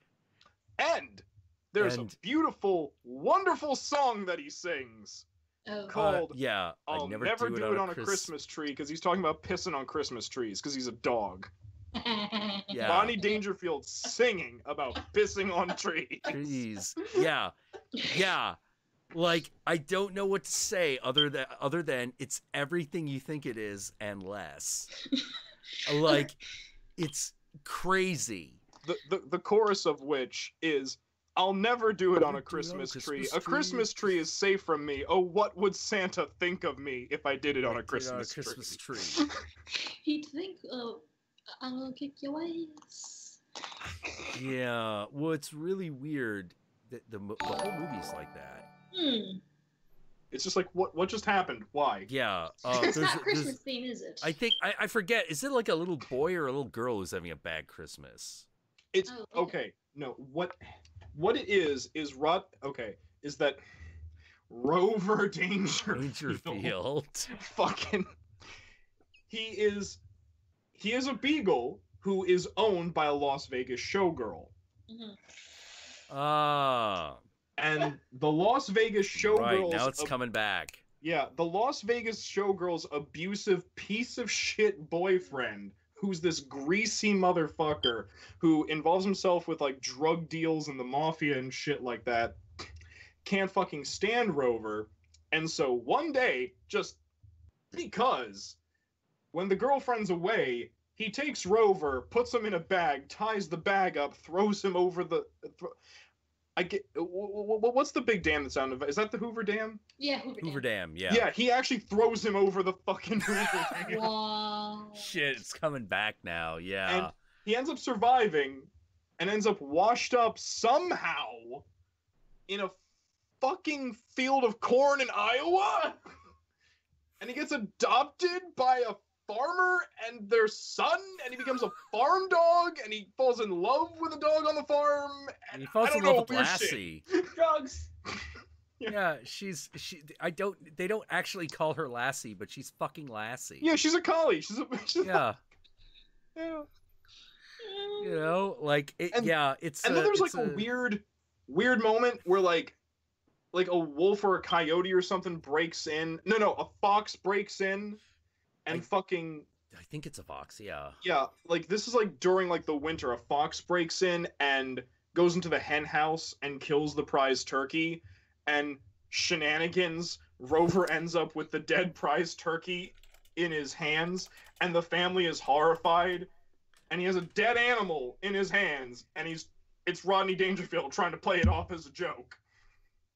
Yeah. And it's not. Yeah, I remember that. Gets shot for this because the farmer's like, he's killing the animals. We gotta put him down. So there's a sequence where you really think Rodney Dangerfield's about to get shot in the face by a double-barrel shotgun.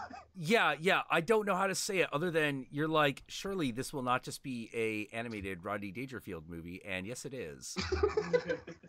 Yes, it is. As a matter of fact, it is exactly a Rodney Dangerfield movie that is animated. But it tries to be whimsical, and it therefore destroys its own charm.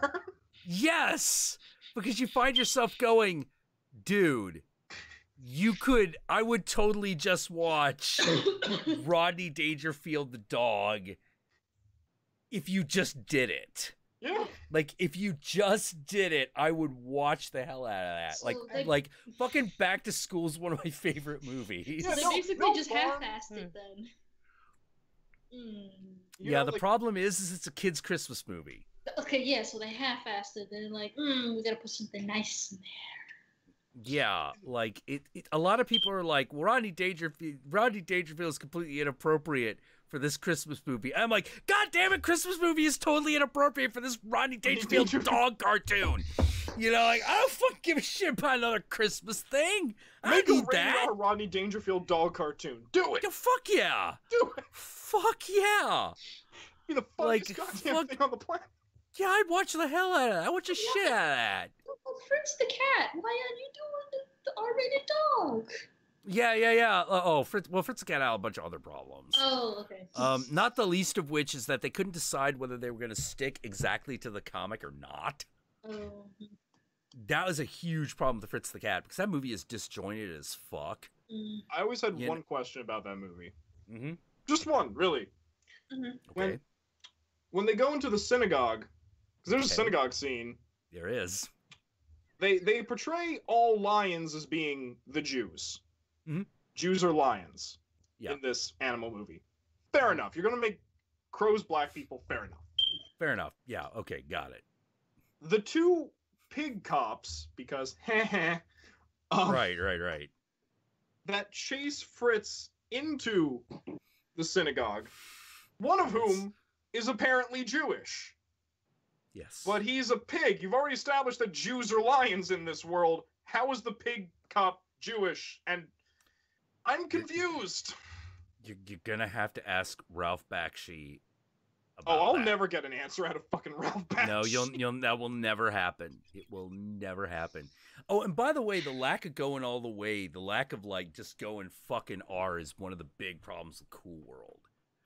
Oh, yeah, that too. Mm-hmm. Well, to be fair, it wasn't necessarily his fault. The studio fucked around. No. Fuck like studio. that's one of those situations where you're like, where Ralph actually legitimately got screwed.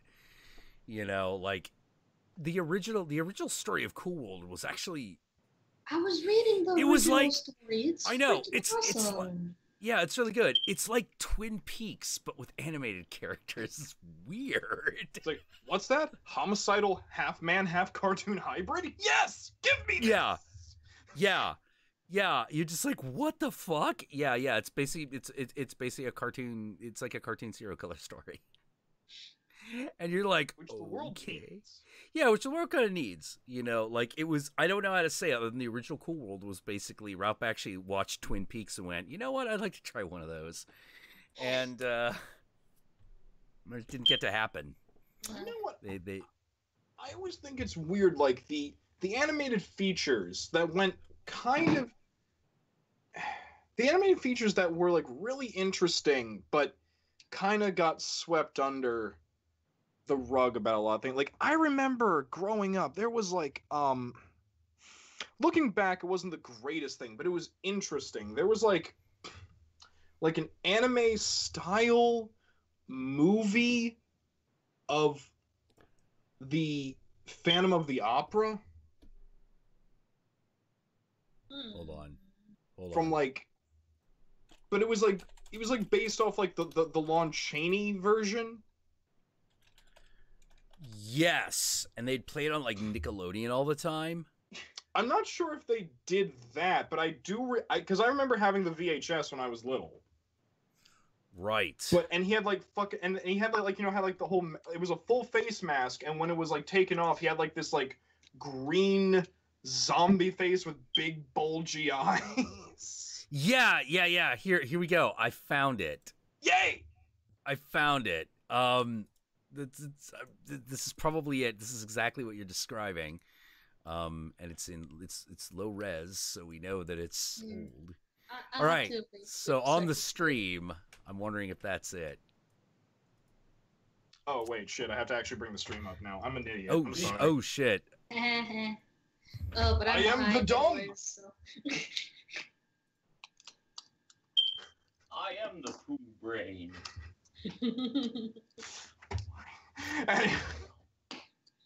Why do I have you? Because I'm adorable and insane. Okay, I'm insane. That's nice. it. That's it? Okay, That's it. awesome. That shit right there. I can't believe we're talking about like really old, bad animated features. You know. Oh, okay. So I gotta tell you the worst one. I will tell you the worst one. There's more? Ever. Oh my god. I bet I've seen one worse, but go ahead. Oh really? No, not really. Really? But... You've seen worse than Happily Ever After. Have you ever seen this thing? Wait. Do you mean? I mean Happily Ever After. The last movie that Filmation ever made is the last thing they ever did before they shut down for good. It's called Happily Ever After. It is the worst thing ever. Wait, is that the one where it's the Snow White sequel? It's the Snow White sequel. Yes! Yes! But here's the thing. Get it's that not the shadow one. again. It's not. Yes, that one. Because they've done 2 Snow White sequels. One with giants on Christmas. Now, that one is redonkulous, and I love it. It's not good. But it's so bad, it's great. But you're watching it, and you're just going, okay. All right. Okay, Filmation. Just take me on this insane journey with the 7 friendly giants. Okay. And then there's Happily Ever After. The 7 dwarf elves. I'm sorry, what? Yeah, the 7 dwarf elves. They are the female cousins of the 7 dwarves. And on top of that... They grow out of flowers. Well, no, even better, because what it really is that they each have powers to control different areas of nature, because Mother Nature, who is a character in this story, has given them the power over things like the earth, creatures, flowers, the moon, water. Yeah. Now. The sun. Yeah, no. We're not done. We're not done. No, we're not done. Because one of them, the 7th, the youngest, played by Cyndi Lauper. Now, bear in mind, this movie is made in like 1993. Like, Cyndi Lauper is long since not relevant at all. Oh, and by the way, one of the other bit bonkers. Yeah, like Cyndi Lauper was gonna go crazy, but like maybe you didn't want to like put a microphone in front of her during this period of time. You know, like Pee Wee Herman had already been arrested. And, Yep. You know. Okay. Like another thing is another person who's in this is Zsa Zsa Gabor in 1993, and you're like, what is this movie?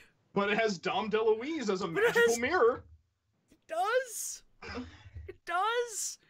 And you're like, why is anything happening? Oh, Zsa Zsa Gabor's in this too. Yeah, I mentioned that. Oh, Zsa Zsa Gabor. She's one of the elves, elf dwarfettes. Yeah. God damn it. I can never pronounce that fucking word they made They're up. dwarf elves. I have no idea what the Dwarf fuck that elves, means, but yeah. It means bullshit. Yeah, it means bullshit. I still remember being in an animation class when the teacher made us watch this. Fucking, like, it's a room full of dudes who grew up on Ren and Stimpy and wanted to do that. And then now we're slowly realizing that this will never happen. You know, like, we're realizing that what we want to do will never fucking happen. And okay, so here's the best part of this movie is the plot. Oh. The best part is the plot. Because the plot is that the evil queen, who, as you know, is Snow White's mother, who tried to kill her, and then Snow White defeated her. The evil queen, apparently, has a brother. Fair enough, royal families are big, fair enough. But this brother is a shape-shifting sorcerer who turns into a dragon and also has death beam eyes. Yep. And he shows up at his sister's castle one day going, where the fuck is my sister? He goes over and he's like, oh, my sister's magic looking glass. Takes it back. It's a looking glass with a face on it. Fair enough. It's played by Dom fucking DeLuise. He's Dom DeLuiseing it up. Yup. Asks him what happened. He tells him. He gets pissed. He vows revenge. He turns into a dragon. He finds Snow White and Prince Charming. Fucking attacks them. Snow White runs into the woods. Finds the dwarf's cottage again. But instead she finds these bitches. Who are their cousins. And she's like, where the fuck are the dwarves? And like, oh, they took up a mining operation in the next kingdom. As you do. So they're gone. As you do. Yeah. By the way, an important thing to note about each one of the dwarf elves is that this is probably the greatest ensemble cast of people who have inspired every drag queen act ever. Yeah, they are. You know, Zsa Zsa Gabor, Cyndi Lauper, fucking B. Arthur. It's like she's in this. Yeah, there's. What are you doing? What? What are any It's of like you weren't doing? gonna be a Little Mermaid, but you did this. What the fuck? There's all kinds of fucking insanity like that. And it's Illianna, like, come back. The pain isn't over yet. oh yeah, no. The pain isn't No. over yet. It's only just begun. Yep. Because what happens is Snow White explains her situation, and the dwarf elves are like, oh, we'll take you to Mother Nature. She's our boss. And then, you know, they take her to Mother Nature, and apparently Mother Nature fucking hates these dwarf elves who she's employed. She automatically regrets all of their... Yeah. Just I regret giving life to you. Like, Yep. And so essentially what it turns out to be is that Snow White and the dwarf elves have to go into, like, the evil country of the evil queen, now ruled by her fucking fey as shit brother. He has, like, the thin... This man is gay. This man is evil and gay. I'm sorry. oh holy shit, I forgot. Fucking Carol Channing's in this thing. Yeah, she is. Oh my god, no. Yeah. Carol Channing, Phyllis Diller. Yep. Fucking Phyllis Diller is in this thing. So is Tracy Ullman. If you cared. Carol Channing, by the way, is the dwarf elf who controls Earth and so loves to be in mud for no reason. I like. Yep. Yeah, no, it's like, where are the 7 dwarf elves? We're the dwarf's cousins. It's like, oh no. Please stop. Please stop. So they, you know, so it's basically just like a we gotta save the prince mission. You know, and find, like, you know, through the power of friendship and love that we can, you know, it's that kind of bullshit. And oh wait, no, the best part is the crappy evil sidekicks. Scowl the Owl and Batso the Bat. Remember that shit? Oh shit. Remember the red cigar smoking owl who had a song, a rap song about how great it is to be bad? Yeah. That's a thing that happened. Oh. No, it's not party. Yeah, see, here's the thing you gotta remember. This movie, even when you think it has done its damage to you, it's not done with you. It's one of the worst things ever. Like, people are like, what's the worst I don't know what the worst of anything is, but if someone says, what's the worst animated movie, I'm like, Happily Ever After. It is a complete piece of shit. Everything that it has going for it works against it. On every level. And it's so upsetting. We're sitting in that class. They're screening it for us. And the instructor's like, yeah, this is the last thing that Filmation ever did. Yep. And this dude, without skipping a beat, goes, I think I figured out why. Oh, and let's not forget that the owl was played by Edward Asner.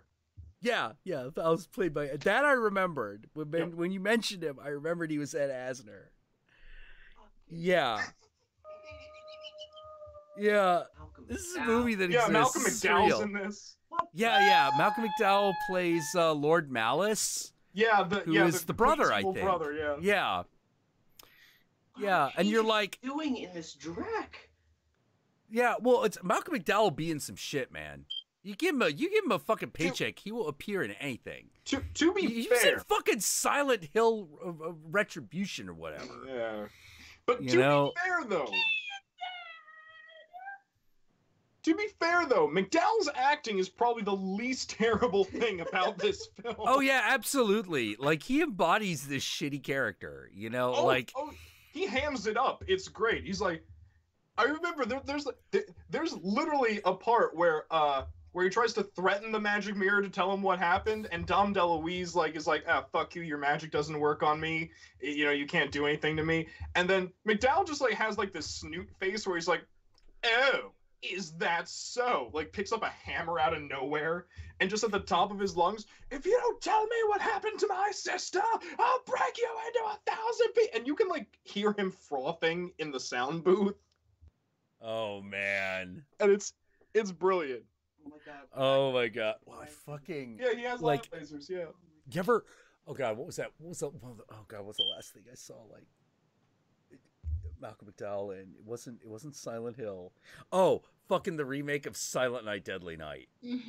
He plays a cop. Oh yeah, the one just called Silent Night, right? No, it's just called Silent Night. It's one of those things where you find yourself going, I don't know what exactly this performance is, but I kind of don't want it to stop. Could I hold my glasses real quick? They disappeared. You see, I said that I thought that maybe I saw something worse. I didn't. This is worse. Yeah. This is the worst animated anything. This is the worst animated anything. And I've seen Soviet Union cartoons. This is the worst animated anything. Yeah. So here's my review. Just hearing this shit. This just sounds like a bunch of bootleg shit that they used to show me, which wasn't Christian, but it just sounds 1,000 times worse. It's like they mashed them all together in one fucking DVD in the sun like a crayon. No. The fucking Magic book is a masterpiece compared to Happily Ever After. A fucking masterpiece. Yeah. And I say that having watched... How many episodes of the Magic book fucking are there? With that goddamn robot. There's a robot in this fucking... Now, of course, the Magic book is the... fucking hate to spoiler it for you. It's the Bible. Oh, God. God. I didn't watch those shit. I watched every fucking episode of the fucking Magic book. Because there was nothing else to do. Oh my God, I think me and my brother probably have PTSD from that damn thing. Like, I wonder if what he'd react was like, dude, you remember the Magic book? I have a feeling he'd just go, you shut the fuck up. I know. Superbook. Like, we have agreed to never talk about this. I didn't even realize till 2 years ago that it was anime. Because I grew up with Superbook, and I was like, this is kind of decent. Yeah. That's me growing up with that. But you're but you are just kind of wondering why this Bible Stories Kids thing has a fucking robot in it. Oh, yeah. At no point does that make sense. It never makes sense ever. Well, Salty doesn't make sense, but it exists.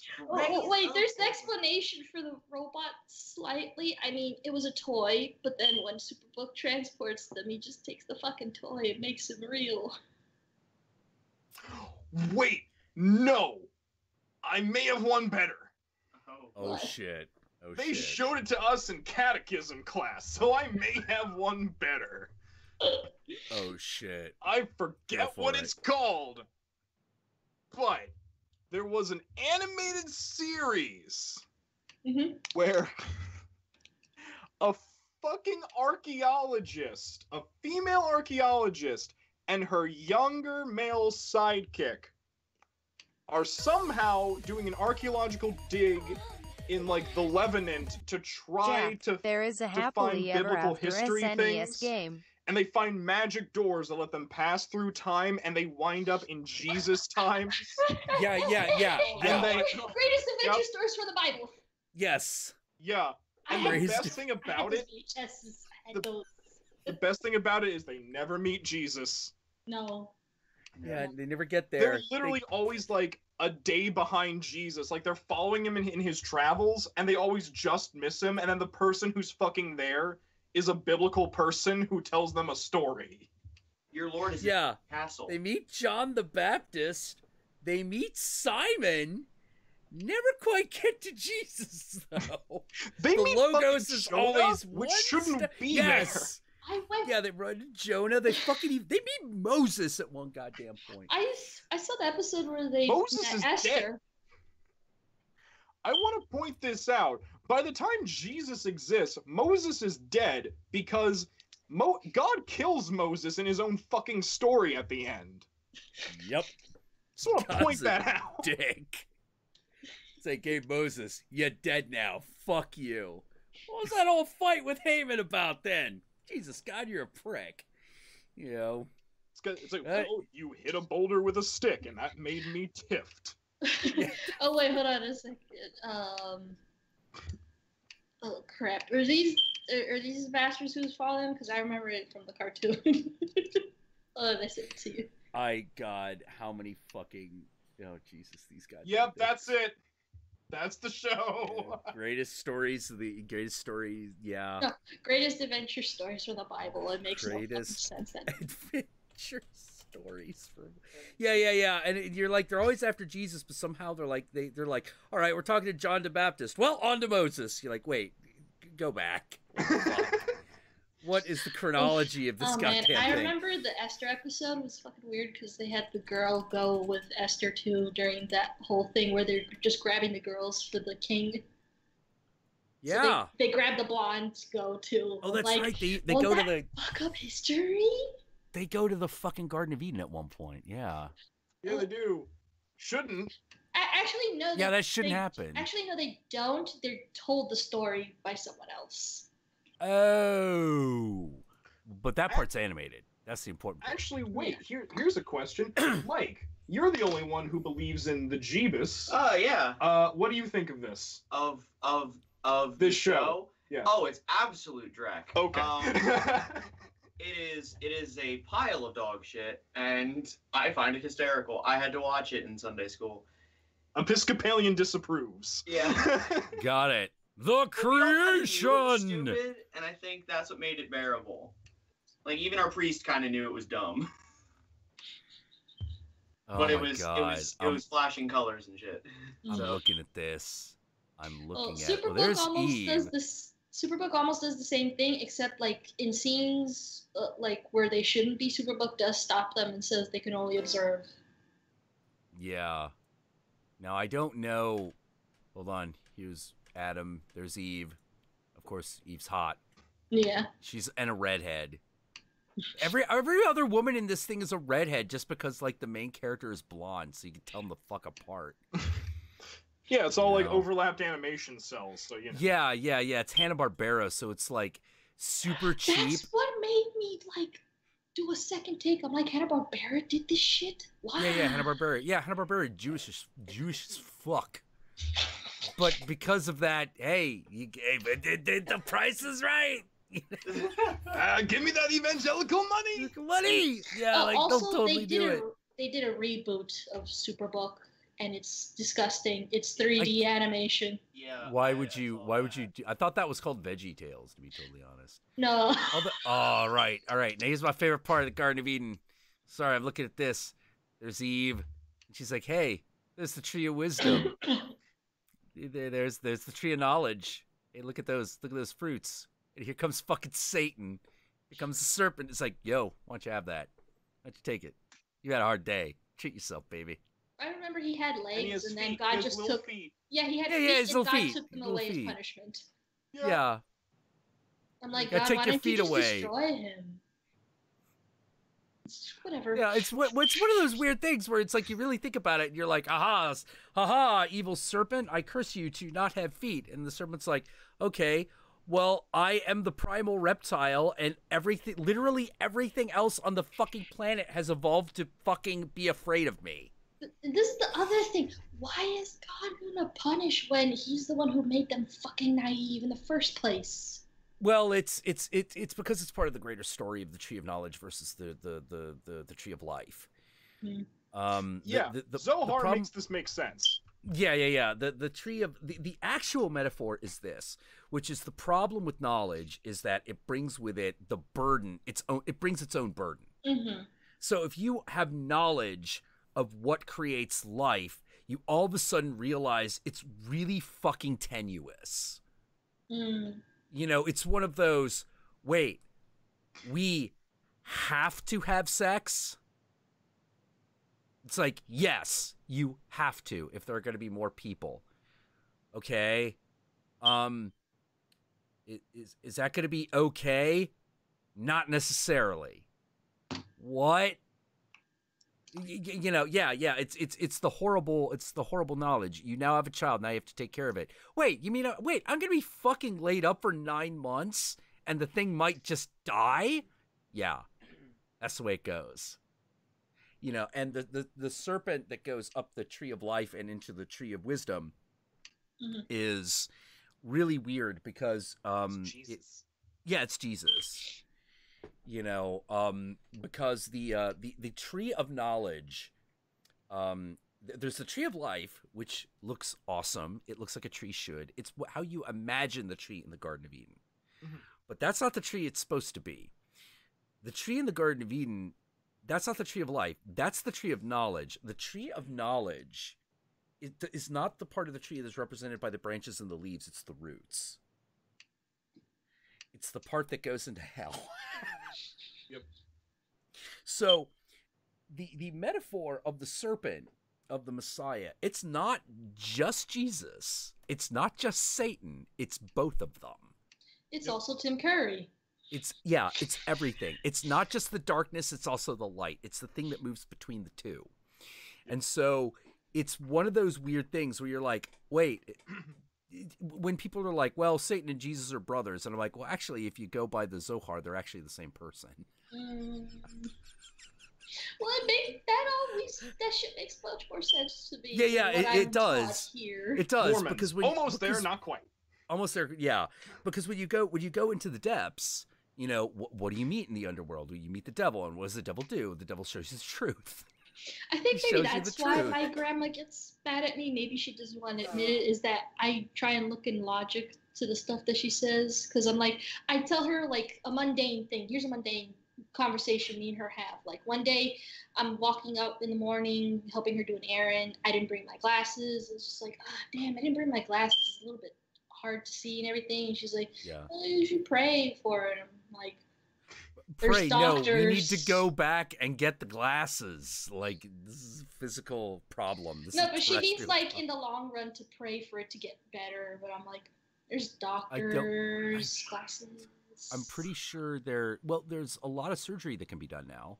Yeah, that too. But I mean, mine's isn't, like, terrible that they would do LASIK on it yet. Yeah, like, I imagine you could probably just make do with glasses or contacts. Mm-hmm. Which, it's fine. It's just the annoyance of me forgetting it one day. I had a friend who had his lens replaced. Oh. Like, on his eye. Uh-huh. Mm-hmm. Yeah, where he's like, that was the origin of the, like, apparently, where he goes, you wouldn't think that there would be the right kind of drugs in the world that would make you okay with a man sticking a needle in your eye. But apparently. But there is. This is fine. Yeah, this is fine. And he's like, it's also really interesting because it's a really tiny little thing that they roll up. It's completely synthetic, and they put it in, and you feel it and watch it unfold. Bloop. Oh yeah, I think I've seen videos on it. Like, it's creepy as hell when you think about it, but I'm still fascinated with it. Because I just look at all stuff like that. And when he had it done like a little while ago, like a little ways back. So you had to make the choice. Back then you had to make the choice between near or far. Would you rather be nearsighted or farsighted? Because the artificial lens works better than what you've got, but not as good as, like, what a person with a actual functioning lens has. But it's better than what you have at the moment. So you have to make the decision between being able to see far distances or short distances. Now they've gotten to the point where you don't have to make that decision, apparently.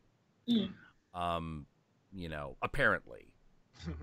They've also figured out surgery that gets rid of, like, I've seen some crazy shit.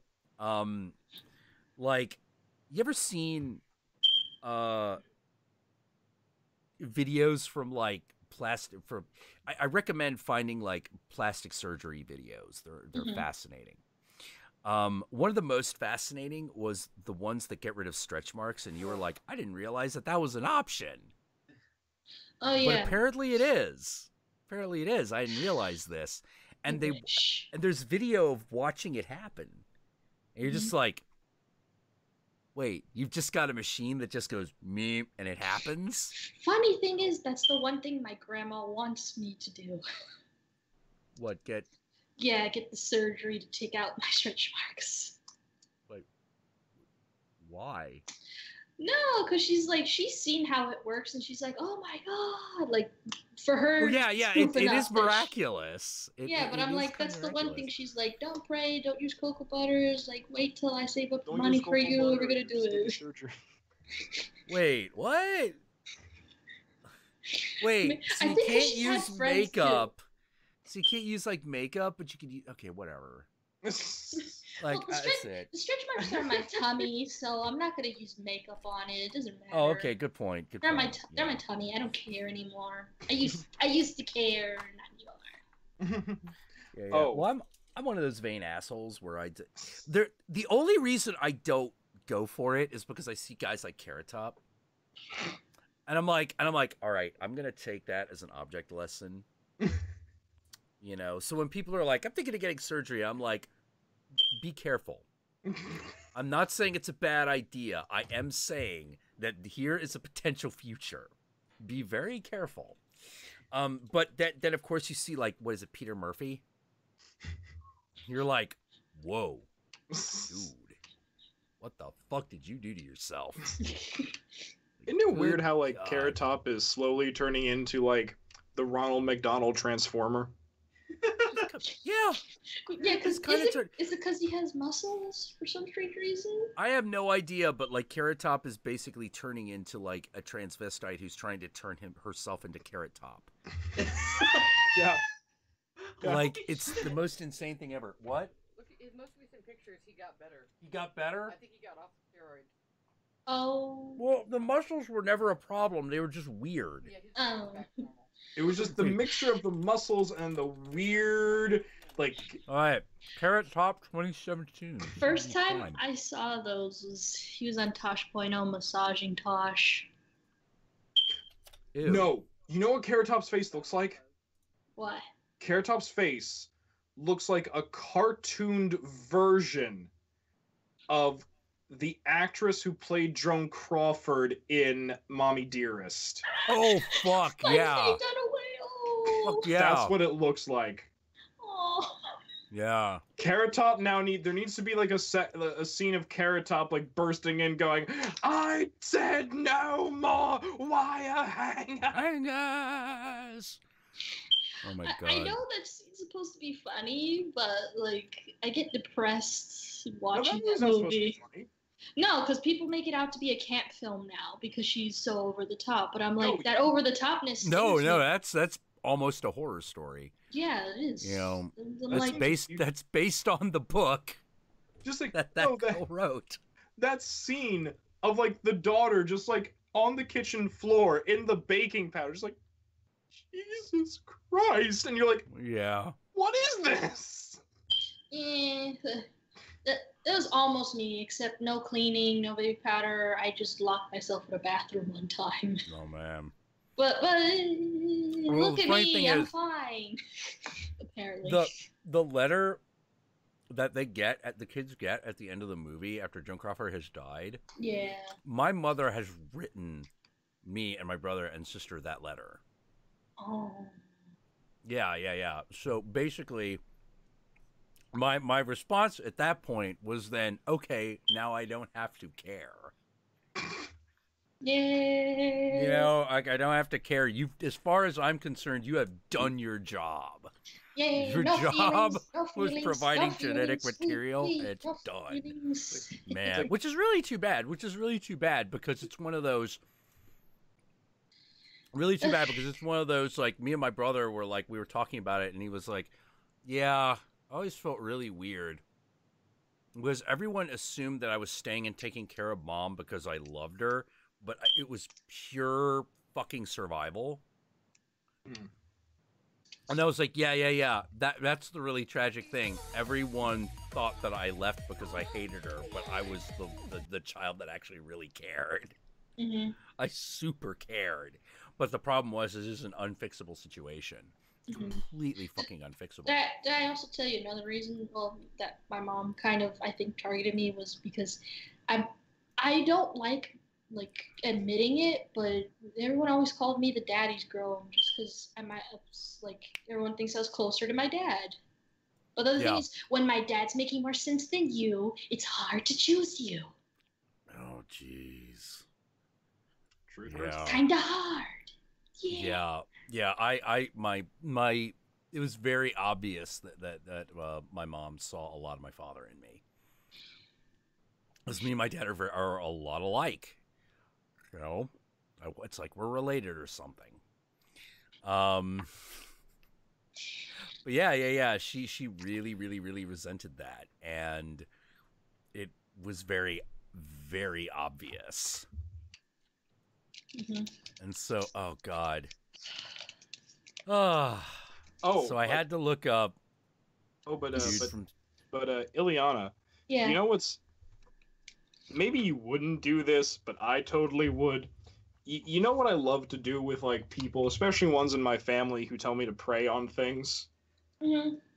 I explain to them how, according to their own religion, prayer is blasphemy.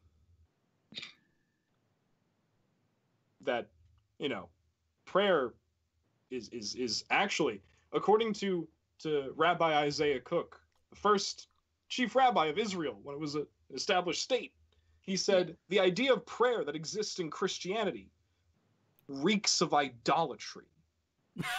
It kind of does. And it's great because there's no such thing as prayer in Judaism. It doesn't exist. It's an entirely different concept. Every time you read the Old Testament and you see the word prayer translated in English, no. The word is paleo, which means to dream, to envision, to hope, to wish. Oh, interesting. Yeah, because in Judaism, there's this concept that God is omniscient. Prayer, because prayer comes from Latin, and it means to beg or to plead for the deity to change its mind. If God is all-knowing, he can't change his mind because we only change our minds when new information we did not previously have comes to us. There's no such thing as that. And if you're saying you can change God's mind, you're saying that there's something he doesn't know. That's blasphemy. Yeah. So they have this thing called mitpalel, which is like whenever they're doing like the prayers in a synagogue, it's called palel. And what it's supposed to be opening your heart and your soul to Hashem, to God, so that maybe you can receive understanding for why what's going on is going on in this way.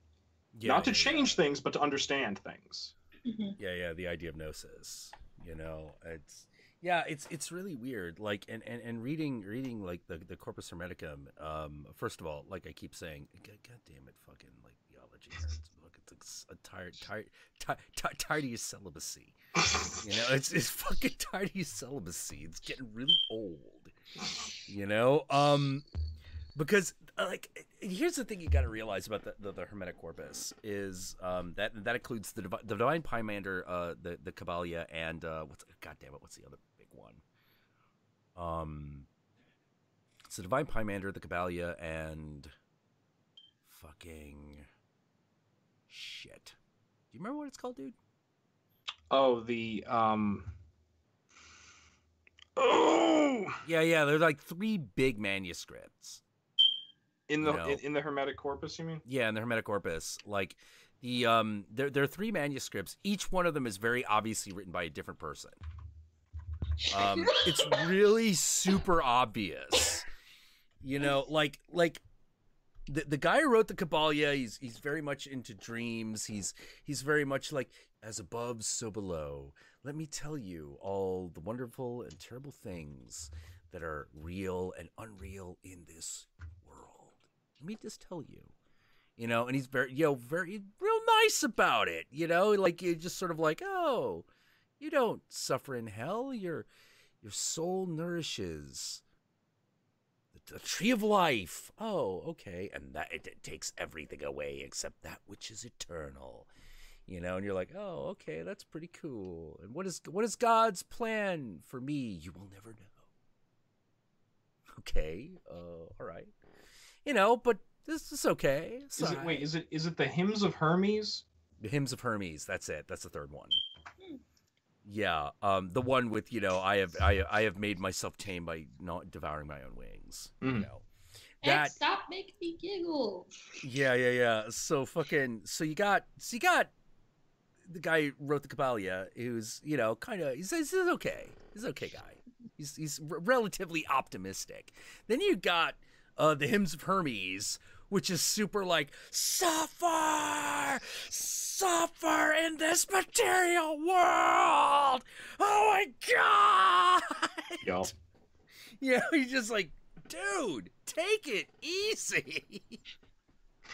You know, and then you have the Divine Pymander, which is the one I'm reading right now, which is a lot of like, oh yay, God is the best thing ever. Just trust me on this. Huzzah! It's the bestest huzzah. I say, I am Pymander. Don't question it. And you're just like, you go fucking hell, guys. More like, powder. More powder. Woo-hoo. Show me the chocolate icing. Yeah. Like, I don't know how else to put it, but it's just sort of like, it's a dialogue. Like, all three of them are dialogues, but like, it's a dialogue with a thing that tells the guy shit and the guy just believes it. And I'm like, what? It's the weakest of the three. It's the weakest of the three. And you're just like, because it's just like, yes, because all good things come from God. Yes, I see and agree, oh Pymander. You're like, dude, you're not even trying. You're not even trying to question this. Yeah, you're not even trying. And, like, it's very obvious that it's like, things which are corruptible become soft and mold-like. And you're like, oh, okay. So you're saying, like, mold is corruption? Yes, all things which are soft are, like, they're horrible. They're like women's breasts. They're like horrible, corruptive things. He's just like, Jesus, dude, back up. Fucking back up. Someone did not get invited to prom when they were in high school. Yeah. Yeah, someone is not happy. It's like, dude, you just I mean, I didn't either, but I went for the fucking food. It was delicious. Yeah, well, it's one of those weird things where it's like you feel like the guy is just a hair's breadth away of saying, like, the feminine form is full of evil corruption, and that is what brings forth life, like mold on a freshly lubed. Dude. All right, Skeletor. All right, yeah, dude. Fucking dude.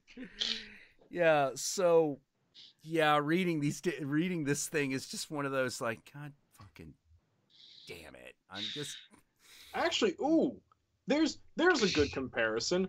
Lord Malice from Happily Ever After is gayer than Skeletor as a villain. Yeah, he is. Yeah, he is, like, flat out. Shouldn't happen, but it does. No questioning it. And this is a guy, and Skeletor is a guy whose, like, best friend is a dude called Beast Man. You know, Beast Man, and it's a show that has a guy called Fisto on it. You know? Fisto, so good. Fisto, Ram Man. I could not believe it. You could just sitting there going like, I'm gonna ask my dad about it. He watched it. It's gay. It's gay. It's gay. Real gay. It's real gay. Yeah, and the guys who made that show were gay and openly said, we intended to make the show gay. Yeah, they were like, how much could we get away with? Yeah, and that's why She-Ra is also so lesbianic. You know, because they wanted to do the girl version. I just get happier and the happier staff finding of this stuff. Sappho. Oh. Night eggs! No! Yeah, and that's why, you know, Queen Angela had that like really deep booming voice, because that was like kind of like the beautiful butch lesbian ideal. Yup. You know, and you're just like, oh, all this starts making sense now. So I have one thing to say, and that is Make it pretty, make it gay. also yes. But I have one thing to say, which is, hi there, I'm Adam, Prince of Eternia. This here's my kitty, Mr. Pringerpants, the most cutest kitty in the universe. Fabulous secret powers were revealed to me the day I held aloft my mighty sword, and I sang.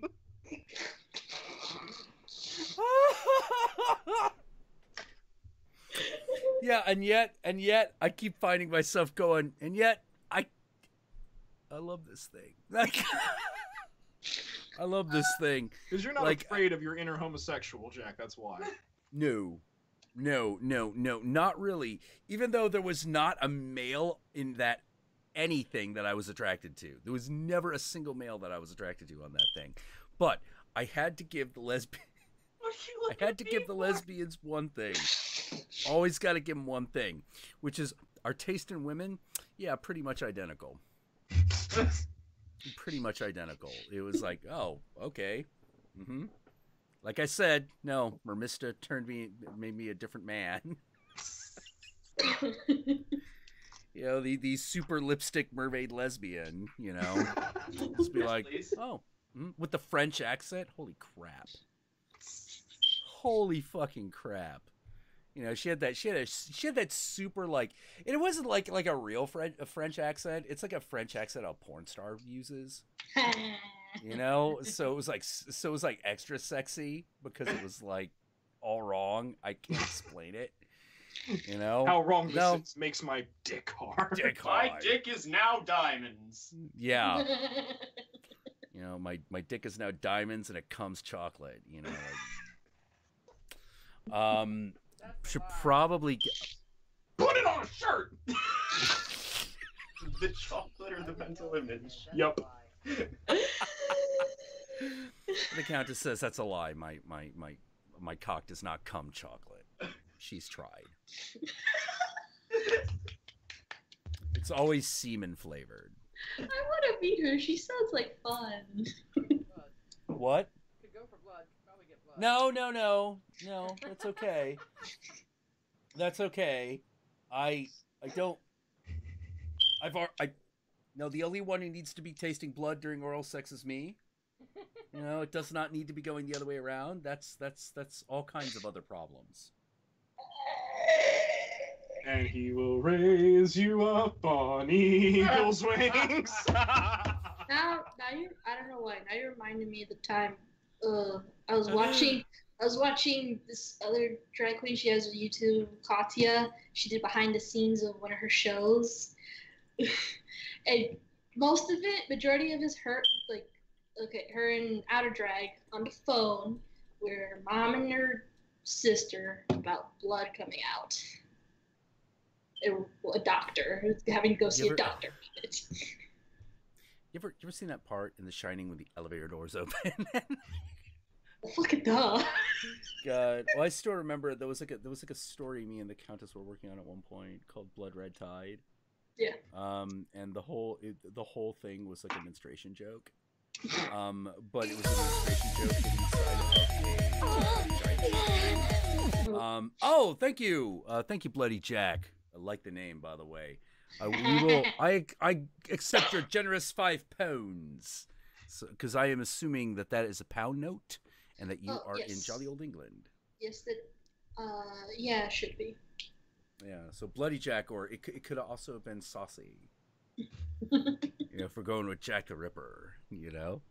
But thank you, nonetheless, all the same. But yeah, like the whole thing was a shark movie. It was called Blood Red Tide, and it was about a shark that was also a vampire. Oh. And you could it could possess people. And instead of turning into a flock of bats, it turned into a school of remoras.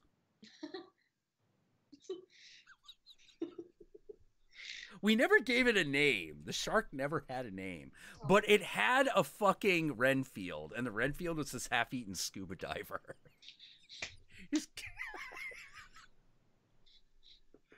The main hero of that story was a fucking angry Irish redheaded werewolf from outer... It turns out she's from outer space. Like, that was the twist at the end. The twist at the end is that the hero is actually from outer space. I anoint you the new Ed Wood of this age. Go forth and make schlock. Yeah. The main point behind that idea was actually just have a werewolf fight a shark underwater. Yeah, we just wanted a werewolf to fight a shark underwater. Like, you know, it was like, who would win?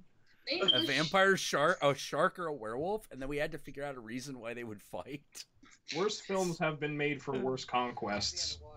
Yeah, it had to be underwater. Like, that was certain. It had to be underwater because otherwise then the shark's just flopping around on land, and that's no fun. You know, on land. Macarena. Well, what we figured. I don't think you understand why I say that though. Because it's flopping around on land? Or... Oh no, it was a dumber thing because Macarena is the name of the actress who played Lucia and Dagon. Oh, right. Wait, what was that then? It no longer needs water to breathe. Oh, yeah. It actually, like, gets up on land and starts killing people. They're like, how can a shark get up on land? And you're like, fool, it's undead. It no longer needs water to breathe. Like... Well, vampires. No. This follows already established logic because if we remember the film Zombie, where the zombie fights the shark underwater, the zombie's able to be underwater because he's undead, doesn't need to breathe. Ergo, it should work the opposite way. Yeah. Like, that was the idea because, like, we had gotten high and, like, watched Deep Blue Sea.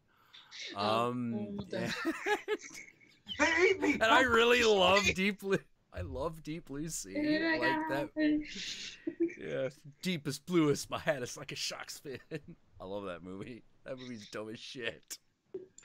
It's the best dumb, though. Yeah. Oh, it totally was. Yeah, Sam Jackson gets eaten. Oh, poor Sam. At least we saw him die in this. It's like off-screen Jurassic Park. Well, that was the big moment of the movie. That is the scene that makes the movie. Yeah. Because you're like, all right, here he's giving the inspirational speech. This is the guy who makes it through the movie, and a shark just fucking eats him in that moment. Like, that was definitely a moment in the theater where you're like, well, movie, we never saw that before. I guess you're right. That's never happened. Oh, man. Oh. Too bad. Oh, well, at least the lady that everyone fucking hated in that movie died, if I remember correctly. Oh, yeah, the head scientist? Yeah, dumbass. Oh, thank you again, Bloody Jack. Aha. Oh, man, we don't often get to see that animation. Wait, what? Oh, I didn't see it. Guy with the whip, and it's hard to explain. You have to just see it. I'll see it in a minute. Yeah. Oh man. Oh. Yeah, I don't know what. But yeah, the other detail, another detail that's very important to Blood Red Tide is whoever is being controlled or possessed by the shark all of a sudden is wearing eyeliner, because that's how you know. That's how you know. Like, they figure out anything that suddenly has eyeliner on it is a vampire, or is controlled by a vampire. Did they ever guess wrong? Yeah, they do guess wrong at one point. I have one. These are not Chinese vampires. Yes. Well, like in the sequel is actually a much more the sequel, Kodiakula. They fight a vampire bear. Kodiakula. You know, that was Kodiakula. The story behind Kodiakula was part of the origin of Count Jackula, actually. Because the redheaded fucking werewolf chick like has an ex-boyfriend rival who was Count Jackula. Oh wait, well here's my question. Could Kodiakula, could it somehow also be tied into the long-standing grudge match between Horror Guru and the raping bear community? Probably because like we also established in that story that such a thing as vampire panda bears existed. Oh my god, wait, now that you mentioned That's the only way panda bears make sense. Wait, raping bear booba hybrid. Yeah. No. Yeah. Because I've said this before. Like, people ask me, what is my proof that God exists? And I say panda bears, because they make no fucking sense evolutionarily. Yeah. It's like a thing that we bred just to be adorable, but we didn't. It just happened. You know, it's weird. It has no natural camouflage, does not at all blend into its natural habitat. They have no drive to mate, and on top of that, they eat their own weight in a nutritionally low, fibrous grass that grows far away from their natural habitats. They have to trek long miles. Yep. No. Yeah, Vampires. Nothing about pandas Yeah, makes sense. vampires make sense now. Yeah. Oh boy. So what was the other thing? Yeah. That's when you find out that the vampirism is actually a virus from outer space. Life force. Yeah. It was our life force. Yeah, it basically turned into life force by the end of it. I still don't understand the ending. I want to believe that they just like fucked off to another place. Okay, all right. You want to know what happened with that ending? Scriptwriter quit. Dano went and quit. He fucking quit. So they had to rewrite that thing like 50 billion times because in the middle of the initial writing phase, like Dan O'Bannon's like, all right, here we go. Here's my treatment for the remake of Vampires from Outer Space, which is an old black and white drive-in movie, which is what he thought he was going to make. He thought it was going to be that with tits, which it is. To be fair, it's just a lot of other weirdness on top of it. So he was like, okay, well, like, he thought it was going to be like, okay, guys find, like, a coffin in space, and they go in there, and they're hot vampire chicks, and all this stuff, and what's this about London blowing up? What are we doing now? Like, what the fuck? Toby Hooper on why are they on a coke. Helicopter? What's going on? Like, are we doing vampires or not? Like, guys, come on, man. It's supposed to be vampires in outer space. You ruined it. It's all over. When Dan O'Bannon is confused and without words, it bad things. Yeah. Like I said, this is a man who said, man in 50s Corvette falls out of space shuttle to Riggs' radar rider. A man writes these words, and that man is Dan O'Bannon. And even he is at a loss. A complete loss. Also, this man wrote Dark Star, and he doesn't know what the fuck to do with your movie. Also, the shit in life. A movie that ends with a philosophical argument with a nuclear bomb. Fucking hell. Fucking Dark Star, man. Like, that movie, I don't even know what the fuck. Oh, speaking about movies and endings. Yeah. I recently tried to explain to someone why I wish they would fucking stop with the Planet of the Apes prequels. Oh, why? They're pretty good so far. Well, here's the... Okay. If people enjoy them, that's fine. My thing is, I just don't enjoy them. Which, okay. And your thing. But my friend was like, no, well, why don't you enjoy them? They're good films. I'm like, I don't enjoy them because I know how the very end of this story happened. And he's like, well, okay, yeah, so the apes take over the world, but you don't know what I'm like, no, I do know what happens after that. There was a sequel. There was a nuclear bomb worshipped by mole men, and it blows up the planet. Everyone dies. The end. The end. Yeah. I know how this ends. The apes ends. Technically. And then they go back in time. Yeah, they do go back in time. It just starts all over again.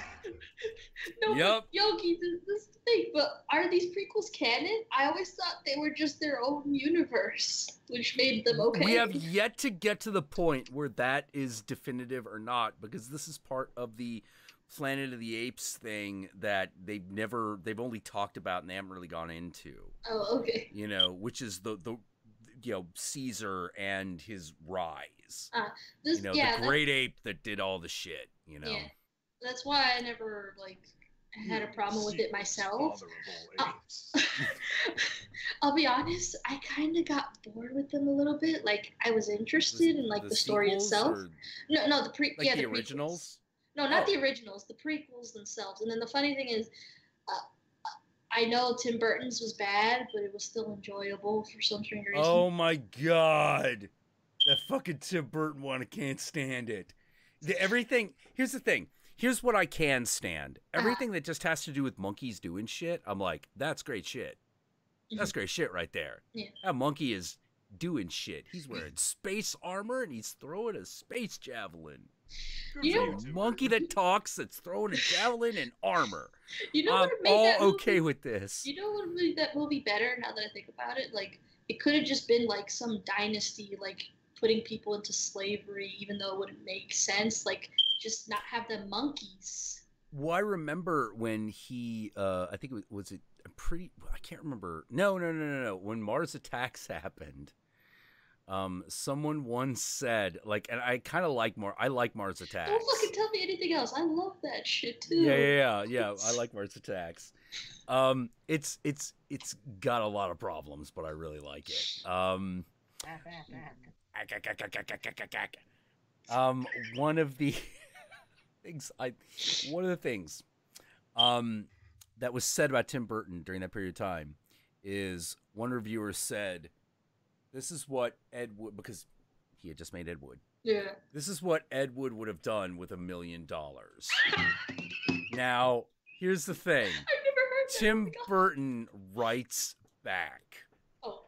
And he goes, that's patently ridiculous. Everyone knows that if Ed Wood had $1 million, he would have made Congo.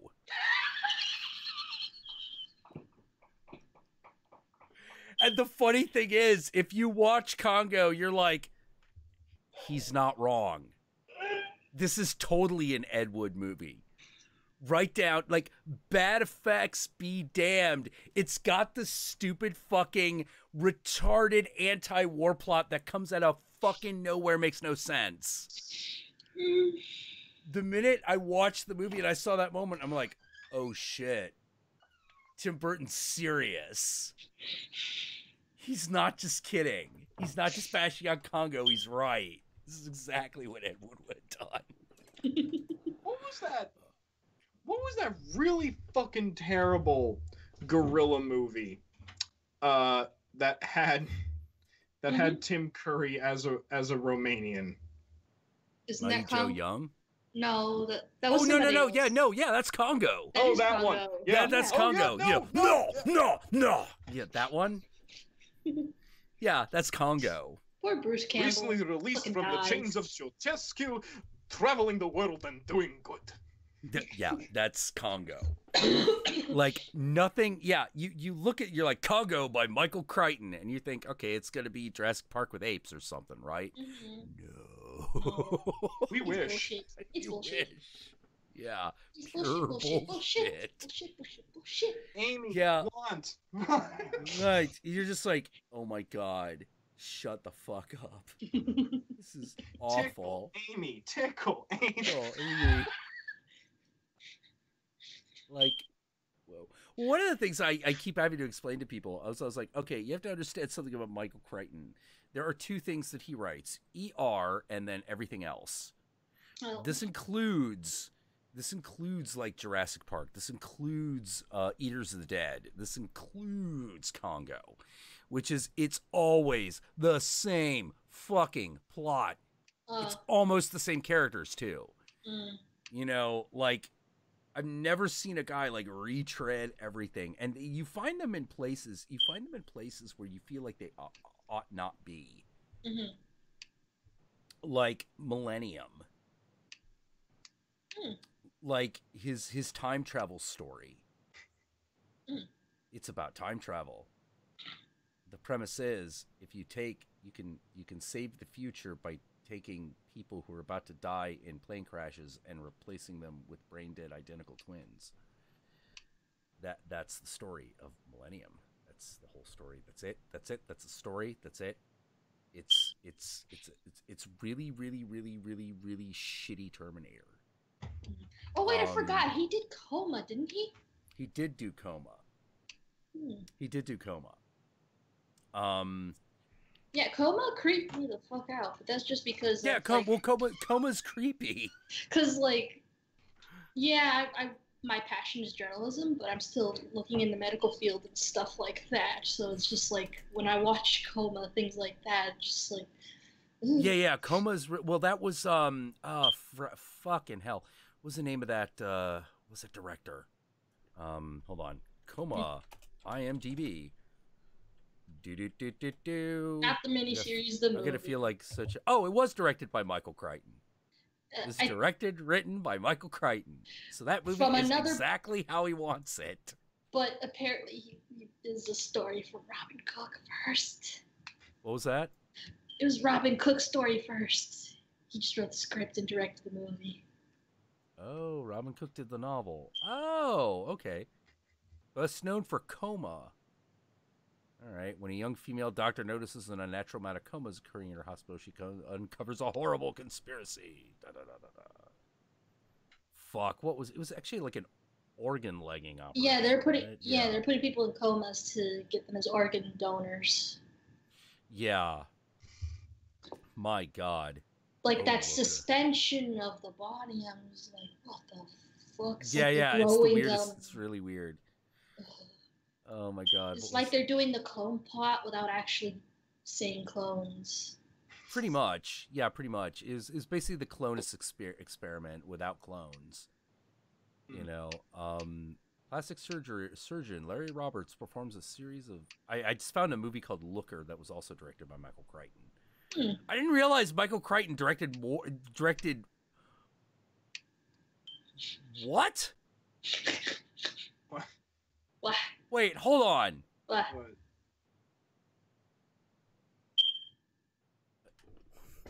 No, this can't be right. What? How can Michael Crichton have died in 2008 yet written episodes of Westworld? Oh, based on the film written by Michael Crichton. Oh. You're going to give him posthumous credit. Wow. Okay. It's posthumous credit. Okay, got it. I thought IMDb just like gave proof of like seancing. Yeah. Me too, right? Oh my God, Sphere. That's almost a movie. Funny thing is, since he's dead, I was gonna ask. I wonder what he thought of Jurassic World. Well, he's already dead, so he didn't get paid. I doubt he gave a shit. He barely gave a shit when he got paid. Oh yeah. Oh yeah. Another interesting thing about Michael Crichton. Somehow his MD always comes into it. I mean, write what you know, right? Write what you know. But yeah, sometimes it shows up in really weird places. Congo was a good one. You're like, how do we work doctoring into this? Okay, well, what if there's a talking monkey? All right, stop right there. just fucking stop right there. Yeah. No, she uses sign language. Yeah, no, she's still fucking stupid. No. You know, and just because, like, you know, most people can't speak sign language, we'll give her a power glove. Yeah. Which we love, because it's so bad. Yeah. Oh, that's right. They called the novelization of Eaters of the Dead the 13th Warrior. Twister was also written by Michael Crichton. What? Yeah. Now that movie's not a total piece of shit. No, I like Twister. I like Twister. Philip Seymour Hoffman at his Philip Seymour Hoffmanist. It kind of is, yeah. He also wrote Rising Sun. I got really sad when he was gone. I don't know why. It was just Michael Crichton? Or... No, Philip Seymour Hoffman. Oh yeah. I got sad the most when I heard about him. I was just So, so did I. Like that happened, and I was like, no, you were a good actor who did weird shit the way I like it. Come back. Whoa. You made Hunger Games bearable. What the? Wait, what the fuck? What? Michael Crichton wrote and directed The Great Train Robbery? Did he? What? What? What? What? Nah. We done. Nah. We're done. Michael Crichton wrote and directed The Great Train Robbery. The Great Train Robbery. The Great Train Robbery. What? Who the fuck is this man? Well, I thought I knew who he was. I was wrong. The more you Wait, know. how is... Holy shit, I think I am about to fucking destroy the reality in which you live. Yogi, can we borrow your... Yogi, can we borrow your flag for the more you know? Yeah, what... Okay, somehow, mind you... Oh my god, how many writers are on this damn thing? What the fuck? Wait, what characters written by Michael Crichton appeared in the Lego movie? What? I'm going Lego with Dimension. You. No, wait, the Lego Dimensions video game. What the fuck? Lego Dimensions has a bunch of other characters in it. That's what that game is. What fucking Michael Crichton characters in this thing? I don't know. Maybe the Jurassic Park stuff? I think Jurassic World. I can't remember right now, though. What? No. All right. And on that note, I'm having a cigarette. Okay. I'm going to have a cigarette. We're gonna pause.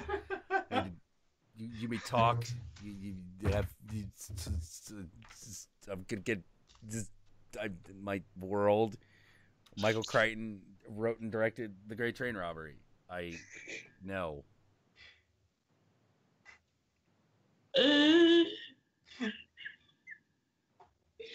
Don't steal my gag. Come back here.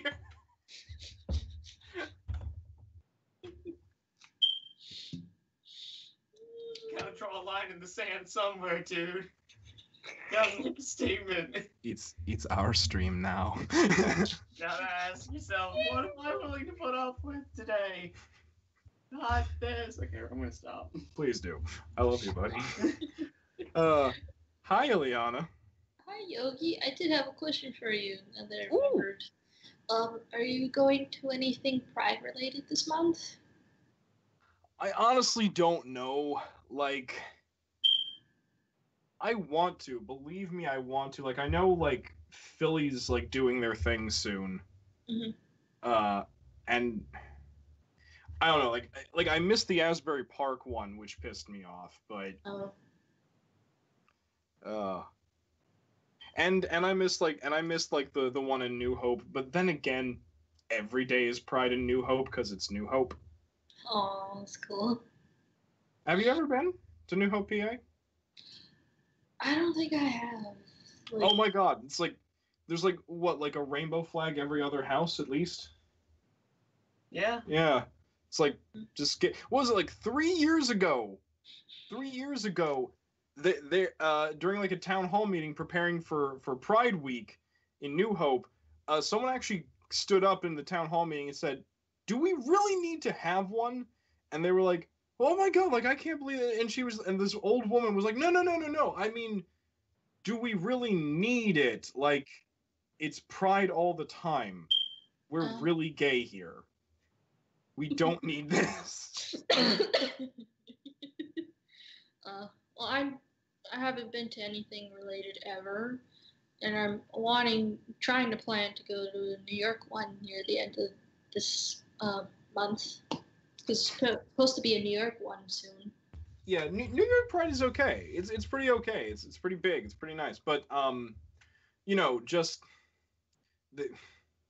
I do have some friends though that said they were going because I'm like I wouldn't go by myself because I wouldn't feel right going alone. Yeah, like it's one of those things where like New York Pride is pretty okay. I liked it, but it's one of those things where it's like you need to be okay with like crowds because like it's worse than normal New York crowding. Mhm. But yeah, it's pretty good. It's pretty good.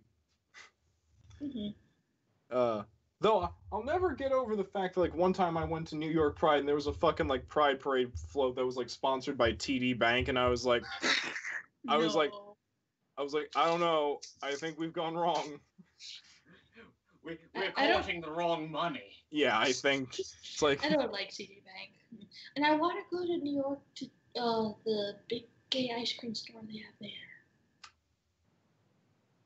Because I kept hearing about it. I saw it on Larry Wilmore before he got canceled, and it looked cool.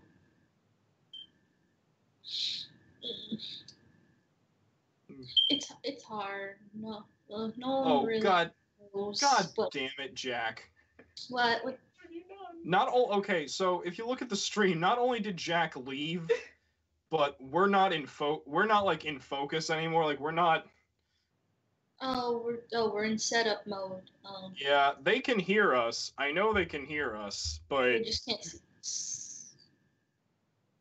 god damn it. You're all a bunch of fucking robots. No, because I don't know if you remember me mentioning it, Yogi. Only I've talked to my dad about being pansexual, and even then he's sort of iffy because I'm with a guy right now. So he thought as soon as I'm with a guy, like that's it, that's over and done with. And then before he started following me on Twitter, I went on a rant. Just because I'm with a guy doesn't mean I like the other things even less. I get obsessed with titties a lot. It's just this is what I'm with right now at the moment. Yeah. Mm-hmm. You know. Mm-hmm. And I mean, pansexual is supposed to mean I like everything, except animals that you shouldn't touch. I have to put that out there because people like to make jokes. Well, you know, if we talk to the furry community, we will give ourselves aneurysms. That shit is weird. Yeah. So yeah, only if my dad really knows, and I'm like, as long as he says he still loves me, I don't care. Which he does. So, Grandma will never know. She'll probably die never knowing. I love her, but she must never know. Maybe in the future I can tell my uncle, but no. Oh, Guru in the chat was like, even gay men get obsessed with titties. This is true. This is why many of your bras are designed by gay men. This is why. Thank you. Titters are just nice. Nice to look at, nice to squeeze. You ever held just a breast implant? Like, that's just therapeutic. Hey, these are cool. Look, don't look at me like that. I'm a filthy breeder and you know it. I'm gonna look at you however I want to look at you, with all the shame and disgust that I muster. Just all the shade. Also, Yogi, also my drive to go was I heard Peppermint was gonna be there, and I wanted to see Peppermint. That's a good reason to go. Yeah. Fucking spoilers though, because people like to leak things and shit on the Reddit. So I'm like, I'm not even gonna say anything else. I actually did want her to win, but we'll see in like 2 weeks. I think. I don't remember when the finale is. You know, it's one of those things where like I can't even like fully watch the show anymore. I just like come in every so often because I'm just like, look, I get that this is popular. I was on board for like the first 4 seasons of this, but now we've just kind of run this drag train into the ground, and Thing is, I think they need to do more variety with their challenges because sometimes the challenges feel like repeats, just done a little bit differently with people. Also, 7 was a disaster. Nobody told me otherwise. They got people to do crap that they weren't trained for. And then you get disappointed when they don't deliver to you. I'm like, it's not what they were trained for. Oh, I don't know why this is coming up in my head now. Probably because like it's late and I'm delirious and I'm me. But so earlier on in this long and beautiful discussion that I enjoy with you, beautiful, beautiful people, when we were talking about animes, I just want to point this out with Naruto. I want to point this out. I saw that and I was like, oh, okay, it's obviously a yaoi disguised as a shonen, right? Yeah. And people were like, no, it's a I'm like, no, it's not. This is gay. This is real gay. There are two cosplayers that run that to the ground that it's gay. That's why I don't cosplay Naruto, because I don't want like crazy people coming at me like, oh, make out with this person so I can take a picture. I had enough of that at other conventions. No, there's two cosplayers that I watch. They're a couple, and they always cosplay as Naruto and Sasuke. Yeah, Sasuke. That's yeah, because shit be gay. Shit's gay. I'm telling you, like it's like I'm telling you, like it is a whole like the power of friendship thing, and it goes with the whole thing, but it's gay as shit, and it's supposed to be because it's supposed to go that extra level to hammer the point home. Okay. Oh my God, were you guys talking about boobs without me? Yeah. God damn it. You abandoned. God damn it. No, look, Jack, it was about how I was telling him how my dad thought my pansexual phase was over when I told him I was dating Mendo. But then I went on a rant on Twitter. It's like, just because I'm with a guy doesn't mean I like tits any less. It means you both like tits. Yeah. And you can talk about tits. Yeah. So great the titties and how great the titties are and when the titties shall return and how glorious it will be. The titties shall flow. They flow. They shall overflow with the great bra. There will be a great yielding. A great yielding. Okay. So, Illianna, as you probably know, there are two English translations for Naruto. There's like the one that they showed on like on Cartoon Network, like for kids. Mm-hmm. Yeah, they had that time. And then there's like the adult, like the original context one, like the Toonami one. Mm-hmm. In the English, do you even have a dick? In the English, in the Toonami English translation, there's this whole story arc where Sasuke has gone with Orochimaru, and Orochimaru has that fucking lair under a lake. Because he's fucking weird and a snake person. He's disgusting. You know? But and Orochimaru is sitting in his throne room and Sasuke is right there. And Orochimaru's head researcher for whatever fucking weird pseudoscience bullshit project he's doing, because fuck this story. Comes up to him and he says I do not wish to speak to you of matters with this Uchiha here. And Orochimaru turns and goes, silence. He is my right-hand man. And more than that. And Sasuke looks away, blushes, and says, some things are better left unsaid. They be touching butts. I'm just saying. Yeah. Really? No, this is the first time I'm hearing about this. Really? That is something that I saw, and I was like... That's not in the kiddie version. Exactly. I'm like, that's gay. He just says something vaguely like, I trust him or something, and he blushes. It's like, no. That's gay. What? That's okay. Wow. That's so gay. That's real gay. It's real gay. That's real gay. This game here, Xander, let's say you real gay. This is ages 6 through 12. This test didn't even apply to me. I'm taking another gay test. The only test left in there is a pregnancy test. Yes. Oh, great. Now I have two problems. Plums. God damn it. Oh, wait. Xander for the win. Oh, but Yogi, before I forget, because I had mentioned Drag Race before and Peppermint. Yeah. Did you see last Friday's episode, or are you aware of what happened? No, like I haven't. Okay. I haven't been. Okay, but you know how the requirements were usually it'd be a top 3 that would go forward and everything. Yep. RuPaul did a fucking psych. All 4 are going to the finale. She didn't eliminate anyone. Of course she did, because say what you want about RuPaul. Say what you want about her business practices, whatever.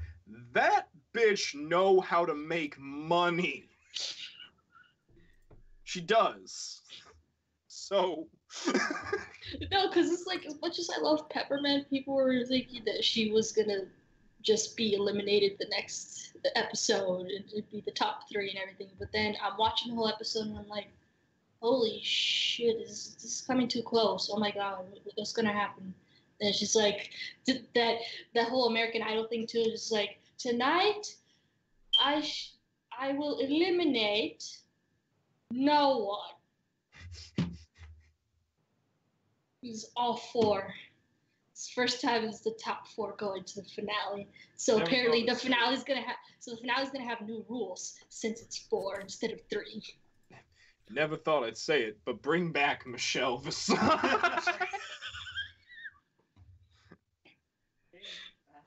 My girls.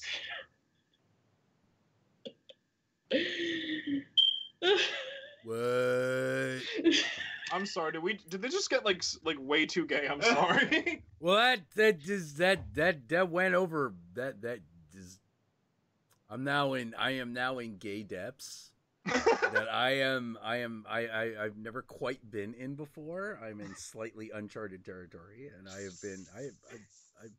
I've been in deep and had it deep. So, okay. No, uncharted territory is like from when the Logo Network was new, and they would put any fucker who said they were a musical artist on there. Did they really do that? Oh my god, yeah, they basically did. I unfortunately don't have it anymore, and I got pissed when I heard that like the plan that my grandma bought wasn't gonna have logos. Like, fuck, I'm not gonna watch this. And then, season 9 is gonna be the first on VH1. Okay. See, that's the thing. Like, I think Logo's gotten too tame. They're showing Roseanne now. I'm like, no, bitch, you go back to Lifetime. You go back. You remember Bravo? Lifetime with the chlamydia movie. Yeah. Y'all remember Bravo? Yes, I remember Bravo. Bravo. Do you remember their horror lists? Top 100 scariest movie moments? That's how I first heard of Suspiria, actually. It was number 24. Oh. Was it the girl hanging from the ceiling? Of course. Yeah, that kind of suddenly happens. That was like, I was watching and I was like, what the shit? This is Nightmare Ballerinas. This is awesome. Have you ever played the game Haunting Grounds? That's largely based off of Suspiria. Like, Haunting Grounds, which was supposed to be Clock Tower 4, but there's no Clock Tower. Yeah. So they didn't call it that. I don't know if you ever, got more in depth to Suspiria. Did you know, what Dario Argento's original idea for the story was? That it was supposed to be children. Oh, yeah, that I did know. It was supposed to be really little kids. And when I first watched that and then I watched the movie again, I'm like, it makes so much sense. These girls are freaking brats. Yep. And the doorknobs that are they have to reach up to like children. Yep. Oh. Have you ever seen Stendhal Syndrome? He directs his own daughter in a rape scene in that movie. I'm like, she's getting raped. How the fuck? Wow. It's his daughter. It's his daughter. I know. It's Asia Argento. No. How are they cool? How are they even cool? Well, I don't. Well, it helps that Asia Argento herself is just as nuts as her dad. Mm. She's like, I will make art. And I don't know how to say it other than that. And you're just sort of like, please do. back when Please do. back when I am Vine gonna was back when Vine was still a thing, I watched some of her Vines and it was just like, yeah, she's just using camera. She don't know how Vine really Oh man, works, but it's if okay. you want to talk about crazy internet celebrity shit, you ever seen the green porno? Yeah. That is one of my favorite. That was I fucking am a crap. snail. Hell. Tell me how that's my first introduction to Isabella Rossellini as like prepubescent child before I watch all Well, her my first movies. one was Blue Velvet, so this was, I was not altogether shocked, but I also was not prepared. Mm-hmm. Oh, oh yeah. Someone mentioned how Dario kept killing Nickelodeon. Nickelodeon was never his wife. I don't think they were ever married. But yeah, he They did was kill her living. a They bunch was of just times. living together and fucking. Yeah, I think they broke up by the time she did Opera. I think wasn't Opera the last film she did with him? I don't know. I'm a little iffy on the chronology of a lot of Argento films. And the funny thing is, that's the first time I ever hear her speak English, and I'm like, she's been dubbed countless other times by other women in other movies, and then this is the first time they're having her speak phonetically, because there's no way in hell that she, in interviews, she's always been Italian. Who was it? Who was it that was the little girl in was it the Church or Demons? No, it was the Church. That was Asia. Yeah. That was Asia Argento? Yeah, that was Asia. The Church? Argento wrote it, but Michael Soavi directed. Yeah. Have you ever seen... I've seen... Built Over a Mass Grave. Oh, I fucking love that movie. It's fucking amazing. I love it. It is insane, but I love insanity. Yeah, Asia Argento. Okay, so Asia Argento's the little girl. All right. Yeah. Wait, no. No, she's not. No, she's in the church. She's like hooker. Yeah, she's in the church, but she's like hooker number 3. No. She's the girl. She's the girl. She's the little girl? Okay. Yeah, she's the girl. Okay. Right. Okay, yeah. Written by Dario Argento. Okay. Yeah, because someone and Nick Alexander. I remember someone in a review made it a point to, you can't fap to her in that because she's too young. Well, yeah. It's gross. 12. Yeah. It's not like that's not Stendhal syndrome, Asia. Yeah. That is church. That is the thing I really like about Stendhal syndrome is every scene where she's having a psychotic episode is based off of a classical painting. Oh. Yeah, it's a nice little detail. Like at the end where she's like this, it's the Pieta. Mm-hmm. Well. Fucking yeah. Most people don't notice that about Stendhal syndrome, which is like every time something fucked up is happening to her, it's based off of a classical work of art. Personally, I love Lucio Fulci's crappy English dubbing. Oh my god, it's the best. I fucking hate Bob.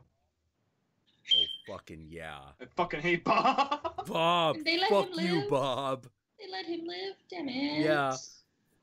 No. Go don't go in. man. No, don't go in there. Shut up, Bob. Shut the fuck up.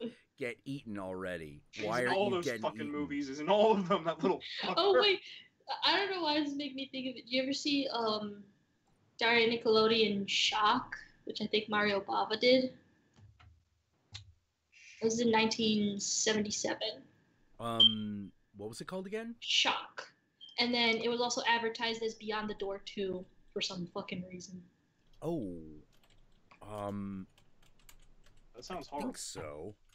You have to put in the year though, because then you might get something else. 1977. Yeah. Yeah, okay. There we go. Yeah, Bava film. I think it was one of his last. Yeah, it was. It was one of the ones he did with his son. Let's see. New husband, moving to Dora's home, first marriage, released from mental institution, crazy people, lots of blue lights. And it's more of a psychological thing, honestly. And then like her son gets possessed by his father, so it's like creepy shit. And then like the only real blood is like near the end, I think. Yeah. Oh man. Completely different director, completely different change of pace. Mhm. But you ever seen Juliet of the Spirits? I don't know. That sounds familiar. I don't know. It's a Fellini film. Ooh. I love Fellini movies. They're so fun. Mm-hmm. I don't know how else to explain them. They're so fun. Julia of the Spirits. It's been a while, but I have. Yeah. Like how to put it? Like every it feels like every one of Fellini's movies has like a female orgasm scene, which is something we don't see as much anymore. Mm-hmm. Juliet of the Spirits definitely has one. Like it really has one. You know? Oh man. You know, it's weird. I'm listening to this conversation, engaging when I can, but listening to this, and I just keep thinking to myself, I'm like, you know what? I fucked myself on my channel, because I don't review good films. Yogi, I was gonna suggest something actually too. A movie called Pizza, because it's strange. Pizza? Yeah. Is it a Hindi film? What is this? Yeah, it is a Hindi film, but I can't remember what it is. All I just remember is it's a horror film, and it reminded me of like the shitty pizza delivery horror games Let's Players used to play, and it's a movie. What? It's from 2014. Just look up Pizza. Is it like spelled like we spell it? Yes. Okay. Pizza Hindu. Oh, okay. Movie. What we got?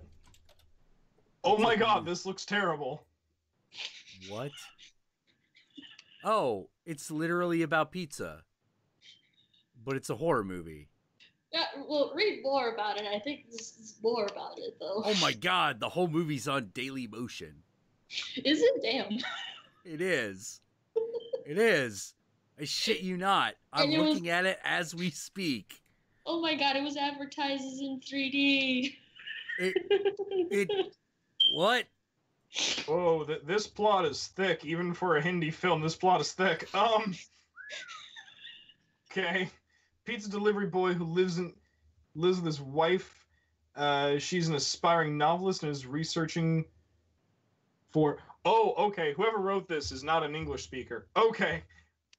And she is a aspiring novelist and is researching for writing a horror story. Whereas Cole does not believe in supernatural powers and is afraid of anything supernatural. Then why would he be? Never mind. Yeah, don't question it. Don't question it. You just have to accept. Just accept. I think. Okay, I'm gonna have to watch this now. Yeah. It's on Daily Motion. Pizza 2014, full Hindi movie with English subtitles. Okay, so there was supposed to be a review yesterday. There was supposed to be one out, but I've been in fucking pain. Oh, what happened? Okay. The sunburn. The burn. My back is this color. Oh jeez. Oh my god. It's bad. Yeah. What did you do? I don't know, man. For some reason, everywhere else is just a mild pink. It'll go away in like 2 days. And I'll be like half a shade darker, and there won't be any problem. But for some reason, my fucking back. I don't know, man. It's just the one happened? spot. Oh, jeez. I don't know. By the way, I just gotta say, I'm going through this movie. I've seen Wacky Cop, wacky older Indian dude cop, who's in every movie. The dude who has the little short dude with the beard who's in every like fucking Hindi movie right now. He kind of looks like Cheech Marin. Yeah, we saw him. Yeah. Yeah. I don't even know. I guarantee his name is like something Gupta. But I mean, I don't know that. I'm just guessing. I'm looking at the fucking casting list, and I see characters such as Mrs. Ghost and Mr. Ghost. Yep. Oh. Oh, man, there's dead children in this. I like dead kids. Yeah. There's dead children in this. Ghost wife is kind of hot. I'm not going to lie. So the review of the film, I was doing a review of the film Rot, which just means darkness. And that'll probably be put up today. I'll just like finish editing it today. It's a fucking like Ram Gopal movie, so it's just like, oh no, that there's possession, and then we fix it. Hooray! I have to ask, are you ever gonna do? You can do that one. I know I'm going to eventually. that one's yeah. That's about a snake woman. You know, it's about a pregnant snake woman. Yep. And like a lot of these movies, it has a very weird, inexplicable ending that you're not entirely sure what it means. Yep. So I'm kind of looking forward to seeing your review of it, because you will either explain to me what happened at the end of that movie, or you will go, "Oh yeah, these guys, yeah, that's just random shit they threw together." It's like this is bullshit. Don't watch this. Bullshit. I've noticed this. Why are they all suddenly hanging in the tree? You know. Yeah. Well, I mean, for real in that movie, yeah. It's one of those things where like, okay, like the last review I did of Virana, yeah. when I did Virana, I'm like, I was so happy that I finally found a movie that I could just fucking hate on. Oh, okay. I was so happy because if you've ever watched my reviews, in general, my reaction has been, it's okay. But yeah. It's not terrible, but it's not great. It's just, That's why I recommend Pizza, I guess, because I don't know what your reaction will be to that one. I was so disappointed when I saw Vastu Shastra because I was like, oh my god, no, this can't be all this is. Everyone tells me this is the scariest film ever made in India. This can't be the scariest film made in India. Oh god, no. What is my life? This can't be a thing. Well, like, Indian movies, they're not really that terrifying. You know? Poor India. Like, and yet Asian ghost stories are terrifying. This is what I don't understand. Yeah. The actual stories are fucking freaky as hell. You know, because like I like to say, like to the people of India, the people of China, the underworld's always just a step to the left. It's always right over there, you know? And this leads to both comedic and horrifying things that happen. A great example of that is Rigor Mortis, which is a Chinese movie, which is all about a woman who doesn't want her dead husband to be dead. Oh. And so she hires a crooked Tibetan necromancer to resurrect him. But luckily, there is a Taoist sorcerer who lives in the building and is going to defeat the evil undead creatures that have been happening as in the wake. Because one of the things is, like, once you open the door to the underworld, it doesn't shut. Yeah. You know, so it just keeps happening. Like, it's not just one undead guy. Now you've got, like, anyone who's killed now turns into an undead creature and all that jazz. Yeah. The weird thing about the end of that movie is that movie ends up going in a very weird direction, because after the main character, like, has their whole thing with their daughter and all that, there's a father and daughter plot in the middle of this movie. It's the centerpiece, but it's not, you forget it very easily. They go into an alternate world where there's no magic, and they show you what that looks like.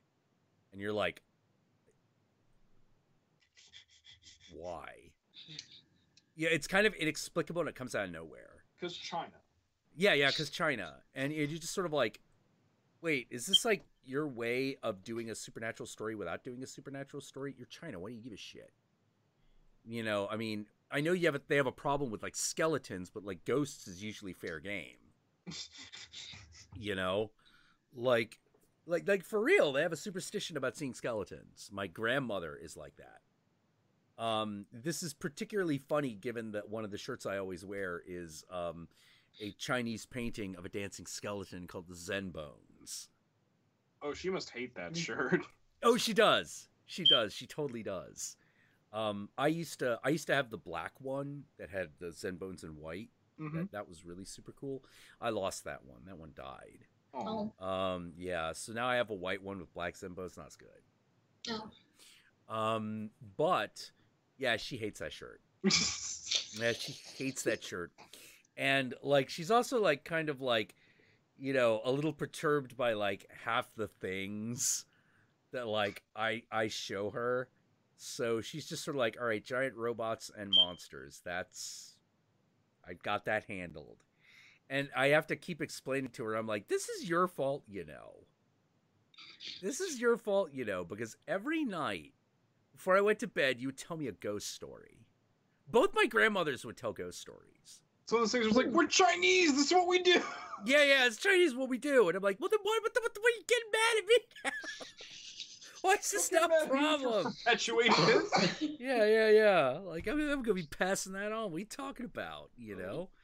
Terrifying people for years to come, you know? Like, you know, honestly, it's like one of those things where I've thought that maybe one of the things I should do, because I'm trying to keep it on my channel, I'm trying to keep it like mainly about Hinduism, and then like, you know, on the weekends, okay, here's a fucking horror movie review. I'm trying to keep it right. But I've been thinking about this, and I'm like, you know, maybe I should also every so often just read an Indian ghost story, because they're much more impressive than these god-awful movies. Yeah, they are. They're way better. Could do like what Phalis does. Old man reads creepypastas. Indeed, the slender man came at the children.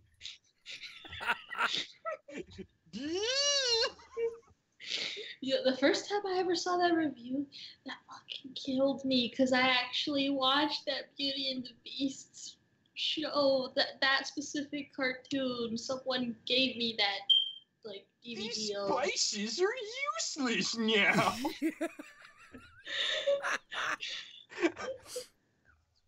Oh, man. Oh, my God. Like, oh, no, like I told you, I told you this. That like, okay, with that film I did, Virana, the thing that pissed me off so much, beyond the fact, it's just another fucking run-of-the-mill Ramsey Brothers movie. It feels like every fucking Ramsey Brothers movie. This is not unique. It does not stand out. This is the bottom of the barrel for these fucking guys. But what makes it worse is the fact that they're essentially working with this creature, the Dhyana, which has a rich, fabricked, mythological history in India. There's so much interesting shit to pull from, because the Dhyana is kind of like, in Indian mythology, it's like the D&D hag. Yeah. Got it. Okay. Yeah. It's not, but one thing that pisses me off is that whenever they translate it into English, they always translate it as witch. As witch. I'm like, no, that's not what a fucking witch is. It's a hag. Yeah, Get no, it exactly. right. I'm like, no. I'm like, India, you need to start understanding this. English-speaking people use the word witch for female magic user in general. Yes. It does not need to be an undead hag creature. You stop using this translation. Stop. It is specifically, okay, so it's specifically an undead hag. Yeah, is what it's an is. undead hag who eats the flesh of her victims, hides around like in fucking like graveyards and swamps, and usually disguises itself as a beautiful woman to lure young men so she can eat their flesh. She has black magic powers, but it's mainly just to enhance what she already does. Got it. So yeah, she's a hag. She's a fucking hag. And yet, in this fucking film, they just like, okay, rubber mask, Dracula cape, there you go. Spooky. And I'm like... Are you kidding me? I'm like, Ramsey Brothers, you're fucking pissing me off now. Yogi, have you You're seen just Hell's fucking with Ground? me at this point. You're just fucking with me at this point. And what's even better is, like, that death scene should have been so much cooler than it was. Yeah. How they kill this thing is they knock it, they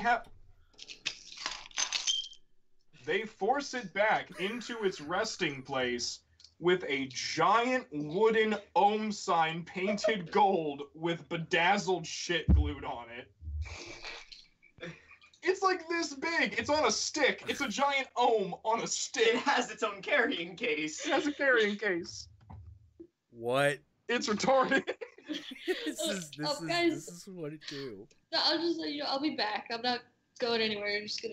I'll be back. Okay. Got it.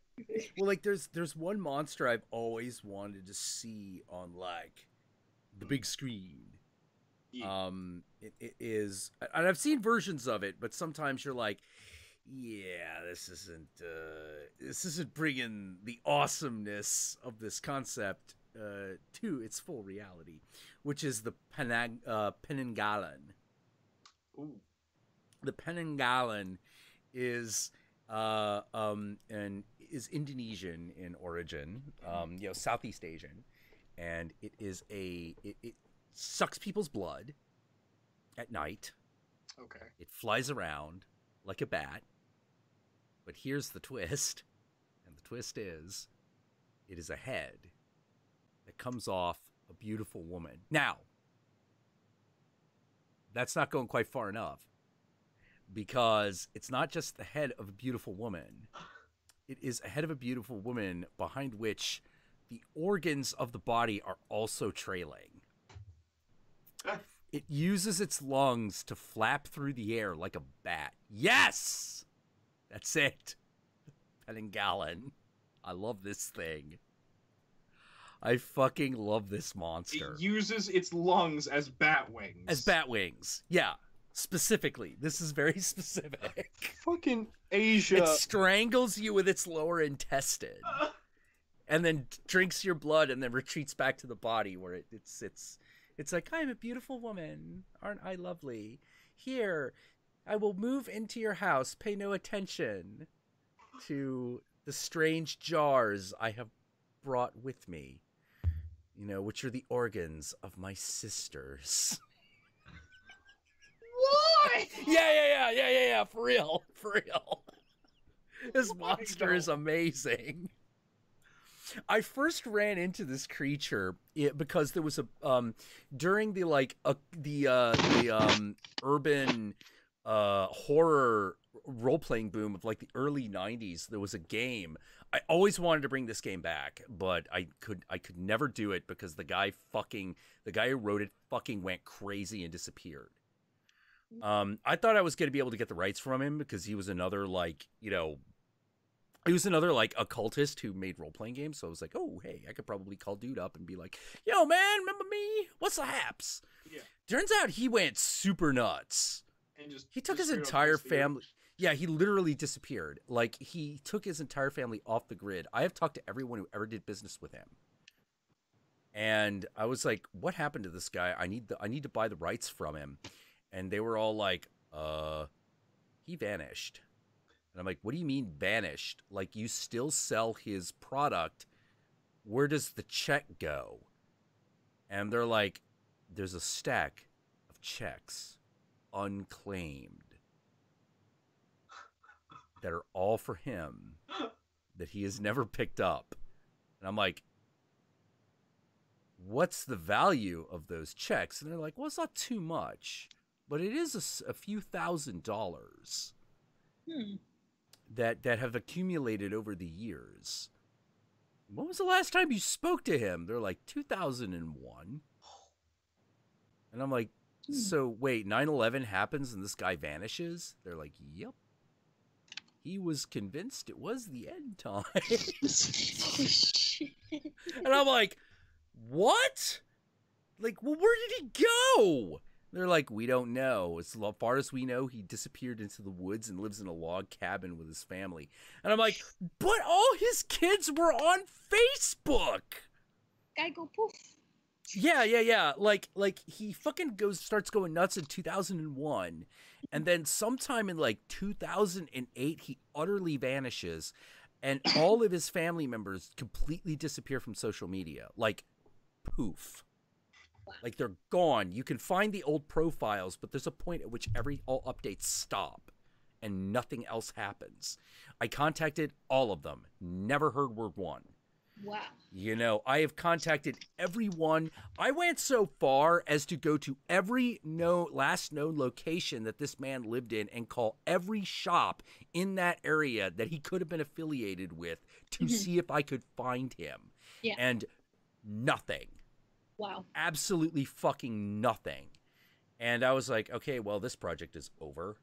Because the problem is that the thing I was trying to get is what's known as an orphaned work.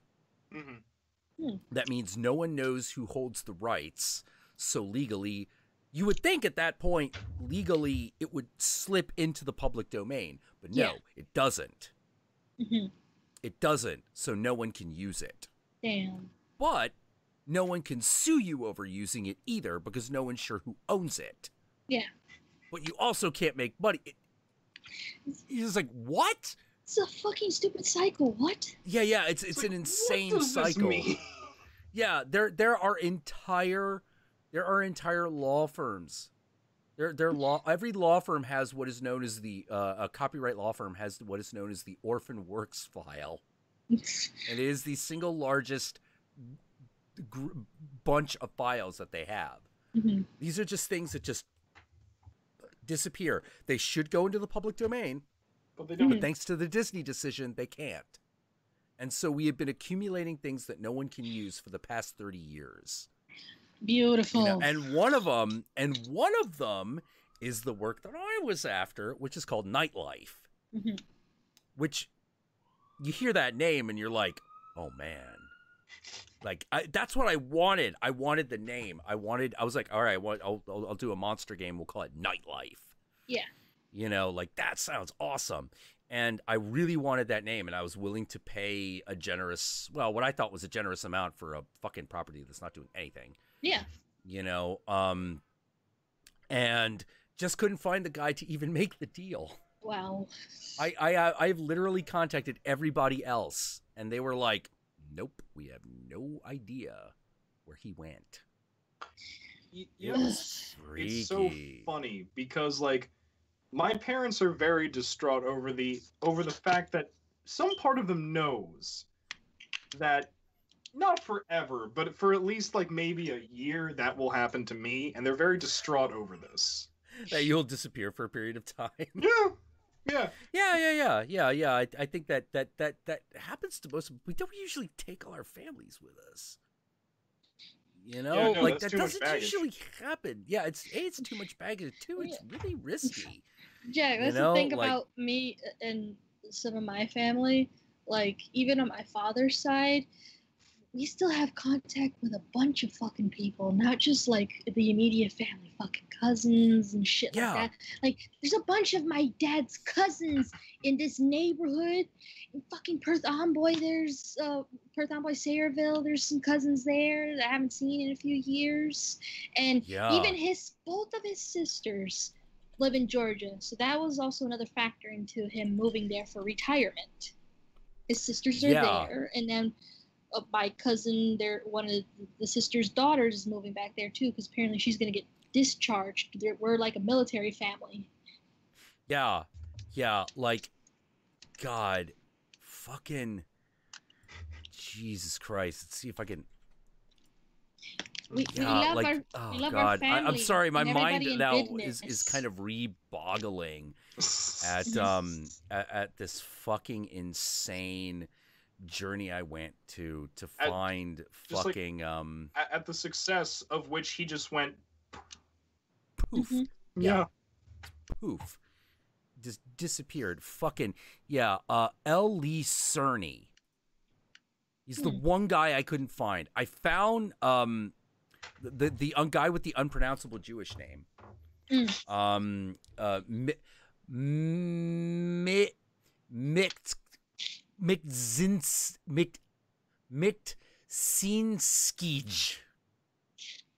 Misinskij. I found Walter H. Msinskij. Gesundheit. Could not. I found Bradley K. McDevitt. Couldn't find Ellie Cerny. Just go on. You know, it was one of those things where, like, I'm getting to the point where, like, I'm looking at, like, private investigation firms. I'm like, how much does it cost just to get me a fucking phone number and address? And they're like, well, it depends on how lost the guy is. And I'm like, and I just give them my estimate. They were like, all right, well, this will be about $100 a day. A day? How long do you estimate? And they're like, yeah. Indefinitely. And I'm like, I can't pay indefinite dollars. You know, like, that's not happening. That'd be all the money I have to spend on the property. By the time I find the guy, I can't make the deal. God damn it. But, like, yeah, if anyone fucking knows what happened to Ellie Cerny, Cerny, fucking tell me. There's a guy who wants his fucking property that nobody else is willing to pay a red cent for. I'll find it fucking hilarious if one day I just, like, run into him. Yeah. Yeah, no, I believe it. I'll just be like, hey, I know someone who wants to talk to you. Yeah. Yeah, I mean, granted, at this point, that money's gone. You know, I spent it on the show because, like, what else was I going to do with it? You know, like... Jack, this is a dumb thing, but I just remembered, like, remember that Kickstarter you did when you needed help with your stuff that yeah. Poof? Jesus Christ, yeah. I don't know why, like, that video you made just made me fucking laugh so much. Which one? No, the first one you did where you was just trying to render and it was a fucking explosion. Yeah, oh, jeez. I take joy in, like, the dumbest things. I'm sorry, but, like, that scene just made me fucking laugh. Well, that's so hard. Oh god, that was the worst, one of the worst weeks of my life. It was like, well, here we are. Everything sucks. Like, that was during the period of time where everything was costing money. Everything. There was no in. There was only out. Like, you know? I don't know if I've Fuck you, Blip. People are like, well, I remember all the money we were making at Blip. Like, kiss my ass. Now look at what's happening to fucking YouTube. Whee! Whee! Yeah. Oh, fucking god damn it. Like, I mean, things are still working out. But, like, god damn it, I wish that ad revenue hadn't fucking crashed. Yeah. You know, I still keep looking at it and keep going, I don't know what's gonna fucking happen. You know, like, as I keep saying, like, I keep, like, looking over that, looking on on Twitch and just going like, well, this completely falls apart. Just gonna have to make it work over there, like, I guess. You know, it's like everyone. I get mad because it's like, because I'm like, it's hurting the people who I honestly think deserve the revenue more than some others. Well, it's weird because it's YouTube has weirdly gotten in the way and backed itself into a corner it's never going to be able to get itself out of. Oh, I'm sorry. I'll be right back. Yeah. Oh, you got it. Yeah. Like, one of the problems is that the tools that they gave the advertisers. Yeah. I'm like, you can't dial that back. Mm-hmm. You know, like, that's impossible to dial back. The advertisers will never put up with you changing that. Ever. Yeah. You know, like, you want to make improvements to that system, you better hope they don't catch you. You know, like, hopefully they won't care, but, like, you know, the minute they catch wind that anything you're doing is anything, all of a sudden they're going to have input, and they're going to have input because they're the ones putting forth all the fucking money. You know, so it's like, I don't know how YouTube's gonna get itself out of this problem. You know, because I don't know if those dollars are gonna return. I think that money is just gone. You know, that money is just gone, and the creators are feeling the squeeze. And I don't know if YouTube can count on its creators to get them out of a situation Or in even- which they've specifically been cut out of. Yeah, like You know, I don't know how we're gonna work that miracle. this makes me wonder about like maybe the bigger people, like specifically the only one who I really watch on a regular basis who is like really huge is Markiplier, but like he just did a tour of like a comedy tour. He's seeing other outlets. He's always branched out besides YouTube. He's doing a lot of other different things. Oh, also notice a lot more of his videos are with him with other people. Yeah. That's because they're getting that's more stream like. They're getting ready to fucking jump ship. It's funny, yeah. But the other thing is with the people is like that Billy was a D whole is jumping ship. Yeah. Well, you know, like Philip DeFranco. You know, it's one of those. He's getting ready to jump, and I'm just like, oh shit. You know, that's serious. That's real serious.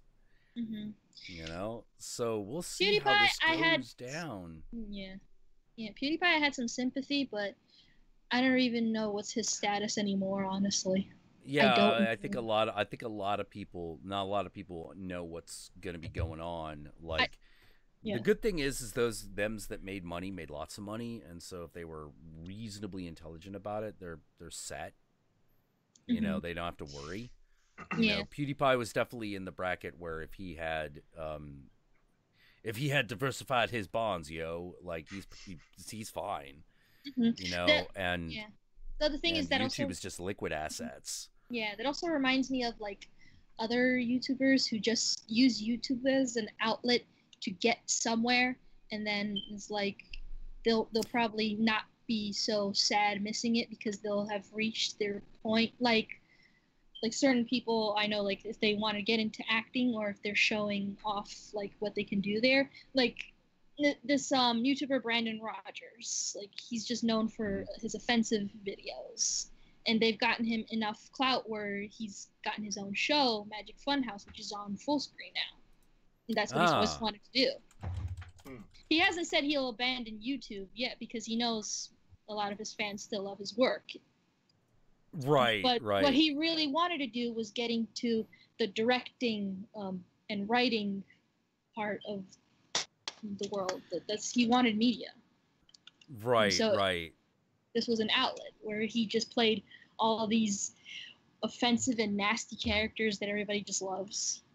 Like if you've seen those vines with the guy getting hit in his head and he says "Try me, bitch," that's Brandon Rogers. Yeah.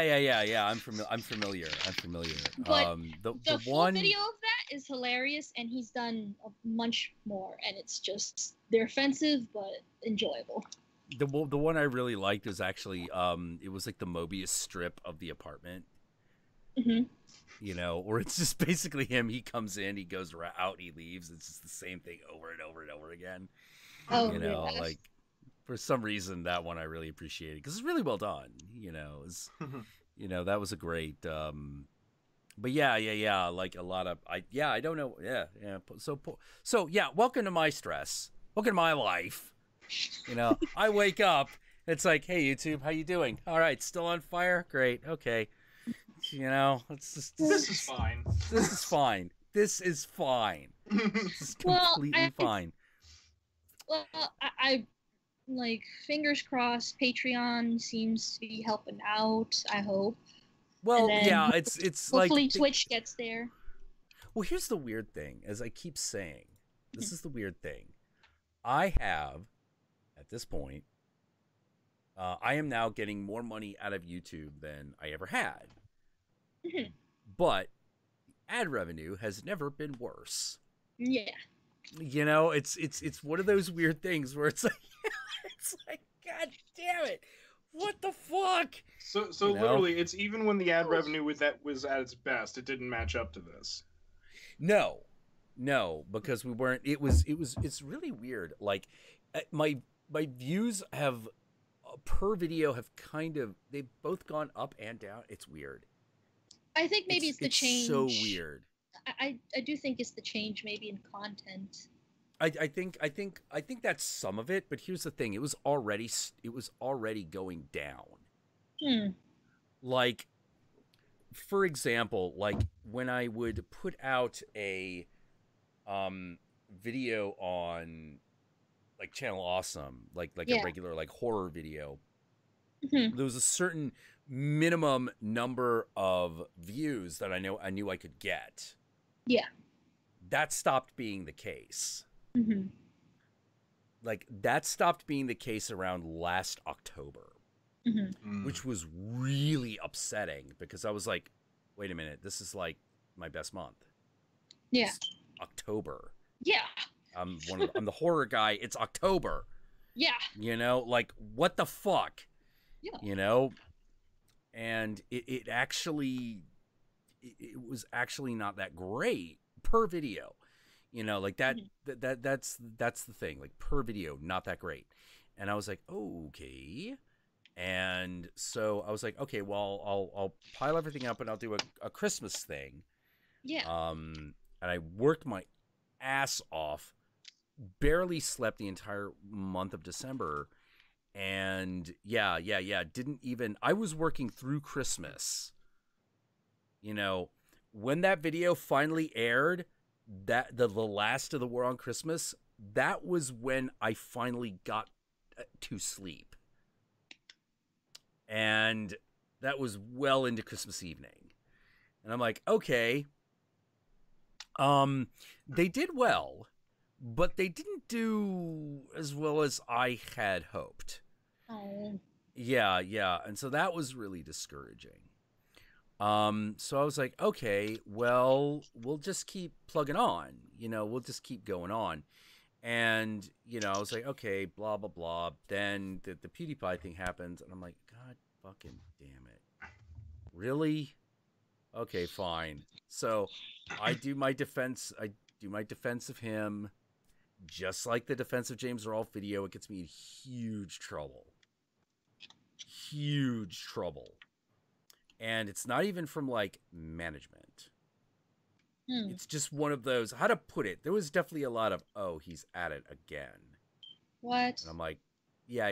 There was some of that. You know? Now, not from the big people. You know? You know, it wasn't Lewis. You know, it wasn't Doug. You know, it wasn't Rob. You know, none of them. You know, it was a bunch of other people. It was like, well, I don't see why this is important. And I'm like, it's important. Like, this is very important. This is extremely important. If you don't see it's important, fine. Yeah. Like, we make our entire livelihood on this platform. We either stand with everybody or we don't have a place to stand right now because this is our wheelhouse. Yeah. You know, this is our wheelhouse. We're not there's some guys who like Brandon Rogers who are a little separated. Yeah. You know, from the YouTube world, but like we're in it. You know, this is where we are. You know, we probably should do something. And a lot of arguing, and I'm like, well, I'm making my video anyway. And yeah, a lot of you know, a lot of ass backwards, like how to put it, like a lot of shade. There was a lot of shade because I defended PewDiePie, and I was like, that's it. And that's when I left. I was like, that's it. I'm out of here. You know, like if I'm gonna catch shade for this, I can't be here. That seems like how everybody's departing, though. Like just fucking shade everywhere. Yeah. It's super shade. Super shade, and it's really sad because like it's really sad because like I said, I love Lewis. I think Lewis is great. You know, Likara's awesome. I love that guy. I love him too. You know? Yeah, he's great. And you know, Doug always did right. Never had a fucking complaint. We were never really super close friends, but like he whenever I was like, hey man, I need something, he always said yes. You know? I never got had a problem with him. He went above and beyond a couple of times. He went farther than I asked him to a few times. And I was like, oh, I didn't need all that. I just needed this. He's like, yeah. But I don't feel right not, doing my best. And I'm like, oh, okay. Like, so he came off really well. I almost never talked to Brad though.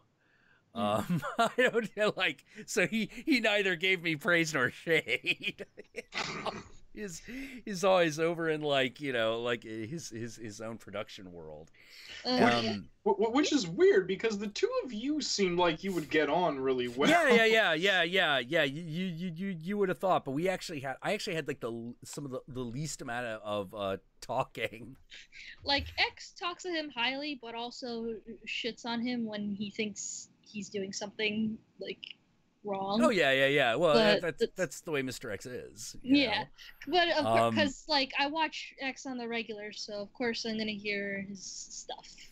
Yeah. But yeah, there was just that thing, which is like just me and Brad just never talked that much. He was always that guy over there doing his thing.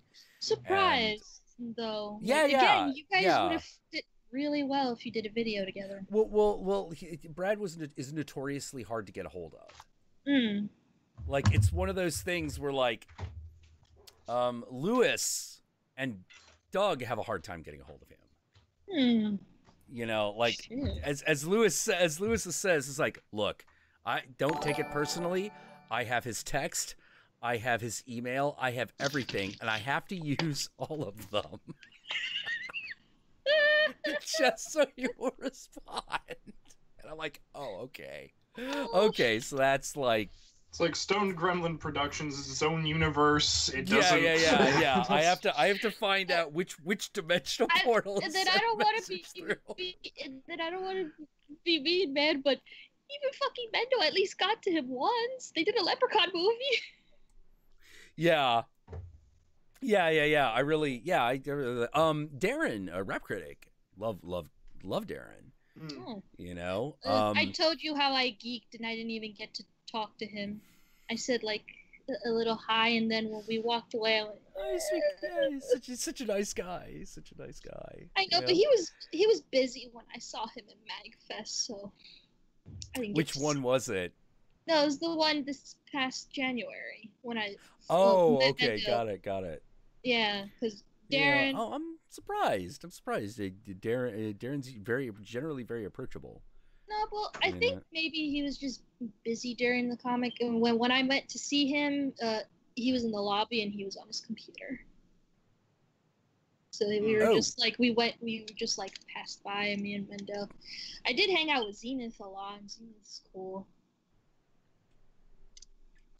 That was about it. Then I got sad because then I heard everybody else didn't come. Yeah, like that. I won't bring it up. All I know is that as someone told me, which is I jumped ship, and he's like, yeah, I think you jumped ship right before the fucking bombs went off, man. Because apparently some shit's going down. I don't know what it is. Count Jackula. He is that rat on the sinking ship. Oh yeah, well, like the funny thing is that I kept using that. It's like, look, I don't want to be a rat that's abandoning his sinking ship, but I'm off. I'm done. We're out of here. I don't know what's happening. I hope the best for everybody. Thank you, Jason's Rage. I wish everybody the best. I don't wish anybody, who's still here the worst. I don't even know what happened. I shouldn't have thought that my reason to go was, oh my god, I'm gonna meet people, yay! Like the whole trip was to meet Mendo, and that was successful.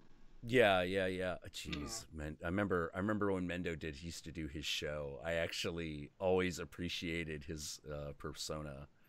Mm-hmm. He still does it, but it's not on the regular. Last thing he did was Foxy boobs.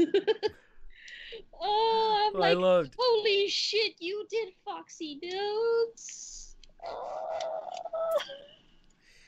Oh man, yo, I don't know what's happening with the light in your room, Yogi, but it's really showing off the burn.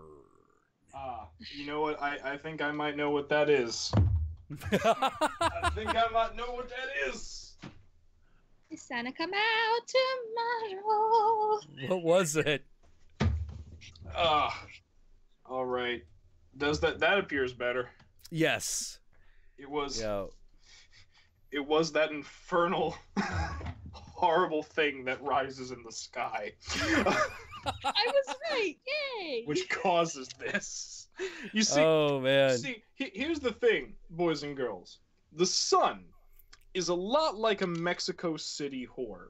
It's classier than a Tijuana whore, so you feel like it's safe for you. And while you're together, it's beautiful and welcoming and basking and warming and delicious. But, however, when the interlude is done, it's nothing but burning and itching for days.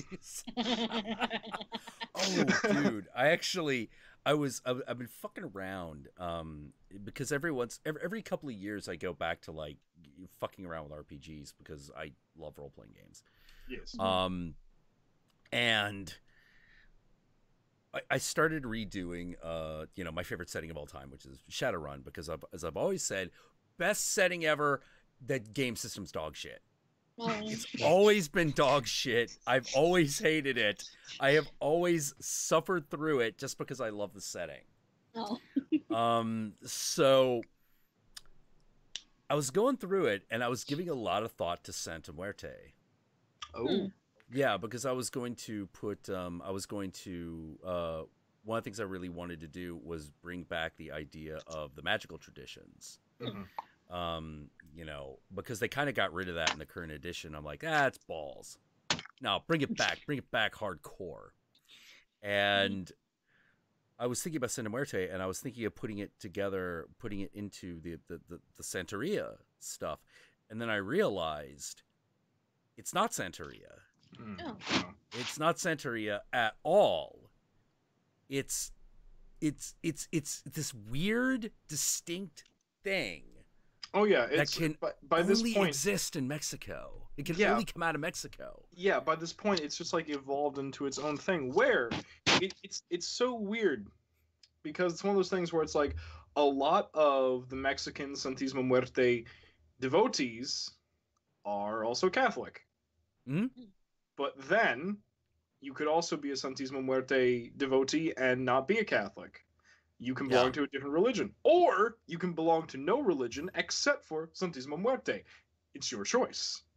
Yeah. It's really odd because it's one of those, it's like a cult. But the thing is, it's a really big one. Yeah. There's like 10 million members. What? Just in Mexico? Well, you see, it's a lot. There's a lot of them. That's the thing. It's one of those things where I think we need to take the word cult back because cult has become a dirty word when really it was not meant to be. It was meant to describe a certain religious interaction, like a very specific one. It's not meant to be a dirty word. And I think we have to take that back, to be perfectly honest. We need a substitute for the ones that are kind of dirty. Yeah, well, it's very weird because especially in like the 60s, 70s, and 80s, a lot of personality cults rose, and a lot of them. The thing that a lot of people don't like to acknowledge is most of them rose out of the Christian tradition. Like Jonestown, great example. That was Jonestown. Just holy fucking shit. Oh, and remember, Internet. Thank you, Usakun. Aw. And remember, Internet, I am most likely to be the next one, so I'll be coming to a town near you eventually to claim your youth. Claim our youth and vitality. No monies. But it's actually really weird. That's actually really weird because when you guys were talking about like the whole the future of YouTube and people branching off and doing their own thing, that's like one of those things where I'm like, people who know me just have to accept that there will probably be this time where I'm going to be using YouTube for as a platform to do my thing, but then eventually I'm just going to disappear for 6 months to a year. No one's going to know where I am. and then I'm just gonna like pop up somewhere, possibly on the northern west coast. I don't know. Just like, you know, and you'll be like, oh, what the hell's he doing? It's like, he has a house. Yeah. It's a group-owned house. Yeah. He has people around him. He's like, yeah. It's like blowing their minds with like cosmic shit all the time. It's like, people coming up to me is like, Jack, what happened to Yogi? Oh, he's over there. Oh. He's over there. It's like, what's he doing? Oh, he is awash in, you know, pretty fucking 20-something boys, all who want to feel the love of Krishna. So, you know, things going. He's doing well. Is what I'm saying. Off topic, heading on a 16-hour bus ride to Austin tomorrow. Any music recommendations? Roleplay the time. You gotta find that balance, man. You gotta find. Yeah, exactly. It's kind of like what happened with because you're from because you're in California. You probably know these people. Thank you, chaotic doctor. The fucking Buddha field. Holy shit. I don't know. Yeah, you know who I am a little bit more familiar with than the Budafield people? The Raelians. Oh, aliens. Oh, wow. Cosmic alien Christ. Wow. Yeah, there's a whole like book written by like the son of the guy and woman, husband and wife who started that whole thing in like the 60s. Mm-hmm. It's nuts. Don't they like dress in white and like look like hobbit wizards and live on a commune farm somewhere now? Yeah, they do. Hobbit they totally wizards. Do. And they branched out to like South Korea. Oh, good. Because you're in Korea now. Because that's what you do. You branch out to somewhere like South Korea or Japan or Taiwan or India, and then after it grows there for a few years, you bring it back to the West under the guise that it's an Eastern tradition. yeah, exactly. I guarantee That's how you do. That's how you do. I guarantee it. Oh, to answer Chaotic Doctor's question, all right, here's what I recommend. Get yourself some Opeth. Get yourself some Ghost, some Pink Floyd, because you always need Pink Floyd if you're going to be on a really long bus ride. Mm-hmm. Like I recommend Dark Side of the Moon and The Wall. Those are both really, really good. I will warn you, The Wall is if you comprehend The Wall, it's really depressing. It is an album all about an emotional collapse. So don't comprehend The Wall. Yeah, so don't comprehend it too hard. But it is all about an emotional collapse, and it's really effective. It's. Yeah. I have a recommendation. Just Flying Lotus. Flying Lotus yes. Until the Quiet Comes specifically. I love hearing that one all the time. Yeah. Duality by Captain Murphy, aka Flying Lotus. Yep. Which is the other one that he did. And you're like, how do I know if I have the right one? It's the one that starts with the line, "Do you want to be a cult leader?" Yes. Which it's an awesome album. Got a lot of Jim Jones of Jonestown in it. Speaking of Flying Lotus, did you hear about Kuso, his movie? Like he finally has a release date, and it's going to be released in July on Shudder. What? I have reason to keep the service now. Okay, awesome. Okay. I guess I'm gonna have to do that. It's $5 a month. And they give you a week trial at least when you first start, so. Oh my god. Flying Lotus's horror movie is finally coming out. Holy shit. Well, another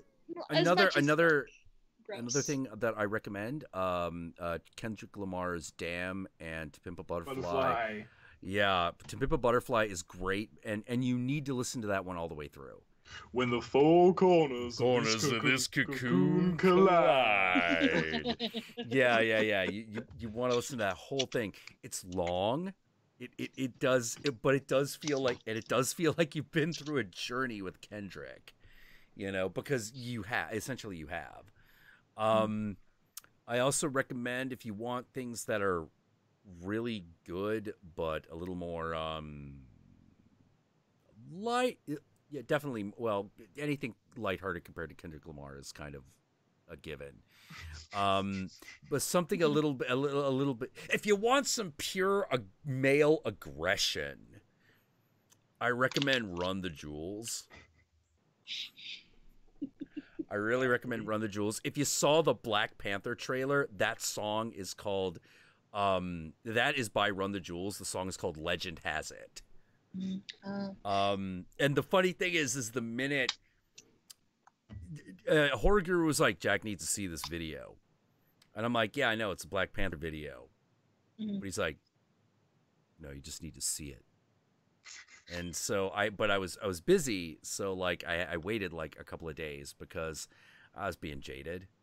I was being jaded because I'm like, you're fuck everybody, fuck like me.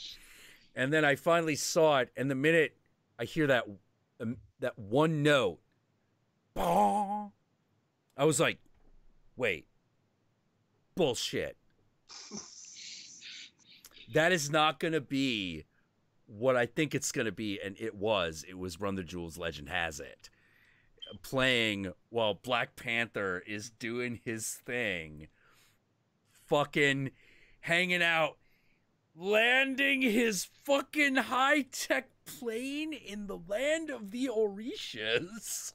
I'm just sitting there going like, this is amazing. This is the best thing ever.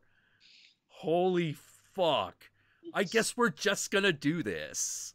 Satan bless us. Yeah, Satan bless us, everyone. The funny thing, I was watching it, and then I was trying to look for Daniel Kaluuya because I just loved him so much. But then he's on the side with Michael B. Jordan because I guess he's playing a soldier, so he's holding Michael B. Jordan's evil ass.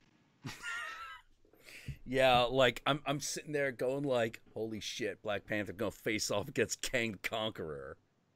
Yep. Oh my god! And then do this. We're doing this. The fucking memes about the Human Torch getting redemption. First, Chris Evans as Captain America. Now Michael B. Jordan here in Black Panther. Yeah. Yep. Oh, thank God. Oh, jeez. Fucking hell. That movie was so bad. It's not even a fucking movie. It didn't it's feel barely like a shit movie. to me. Like I'm like, how we have done Doctor Doom on screen 3 times. 3 times. How is it that the Roger Corman one's the only one that gets Doctor Doom? It's the only one that got Doctor Doom right. Well, you see, Jack, it's because life finds a way. So, okay, so I know it was. Oh my God. It's still dumb, but you didn't get any enjoyment from Julian McMahon's Doom. For like the first few movies. No. No. No. I hated it. Oh. I hated the Doctor Doom in the first Fantastic Four movie that they fucking did with like Jessica Alba and shit. Yeah. First of all, I was like, why is Jessica Alba in the Invisible Girl? Like, fucking hell, could you have found somebody else? I used to like she's her. Nice. She's nice. Let put it this way, like,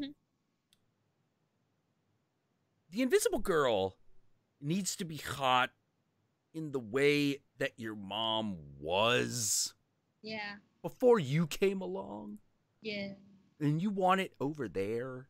You don't need Sue Storm herself to be hot until you get to the 80s. Oh, yeah. No, I remember you mentioned when that. she just drenches herself in fucking aerobic slut gear. And I'm just like, no. She either looks like June Cleaver or this. There's no in between.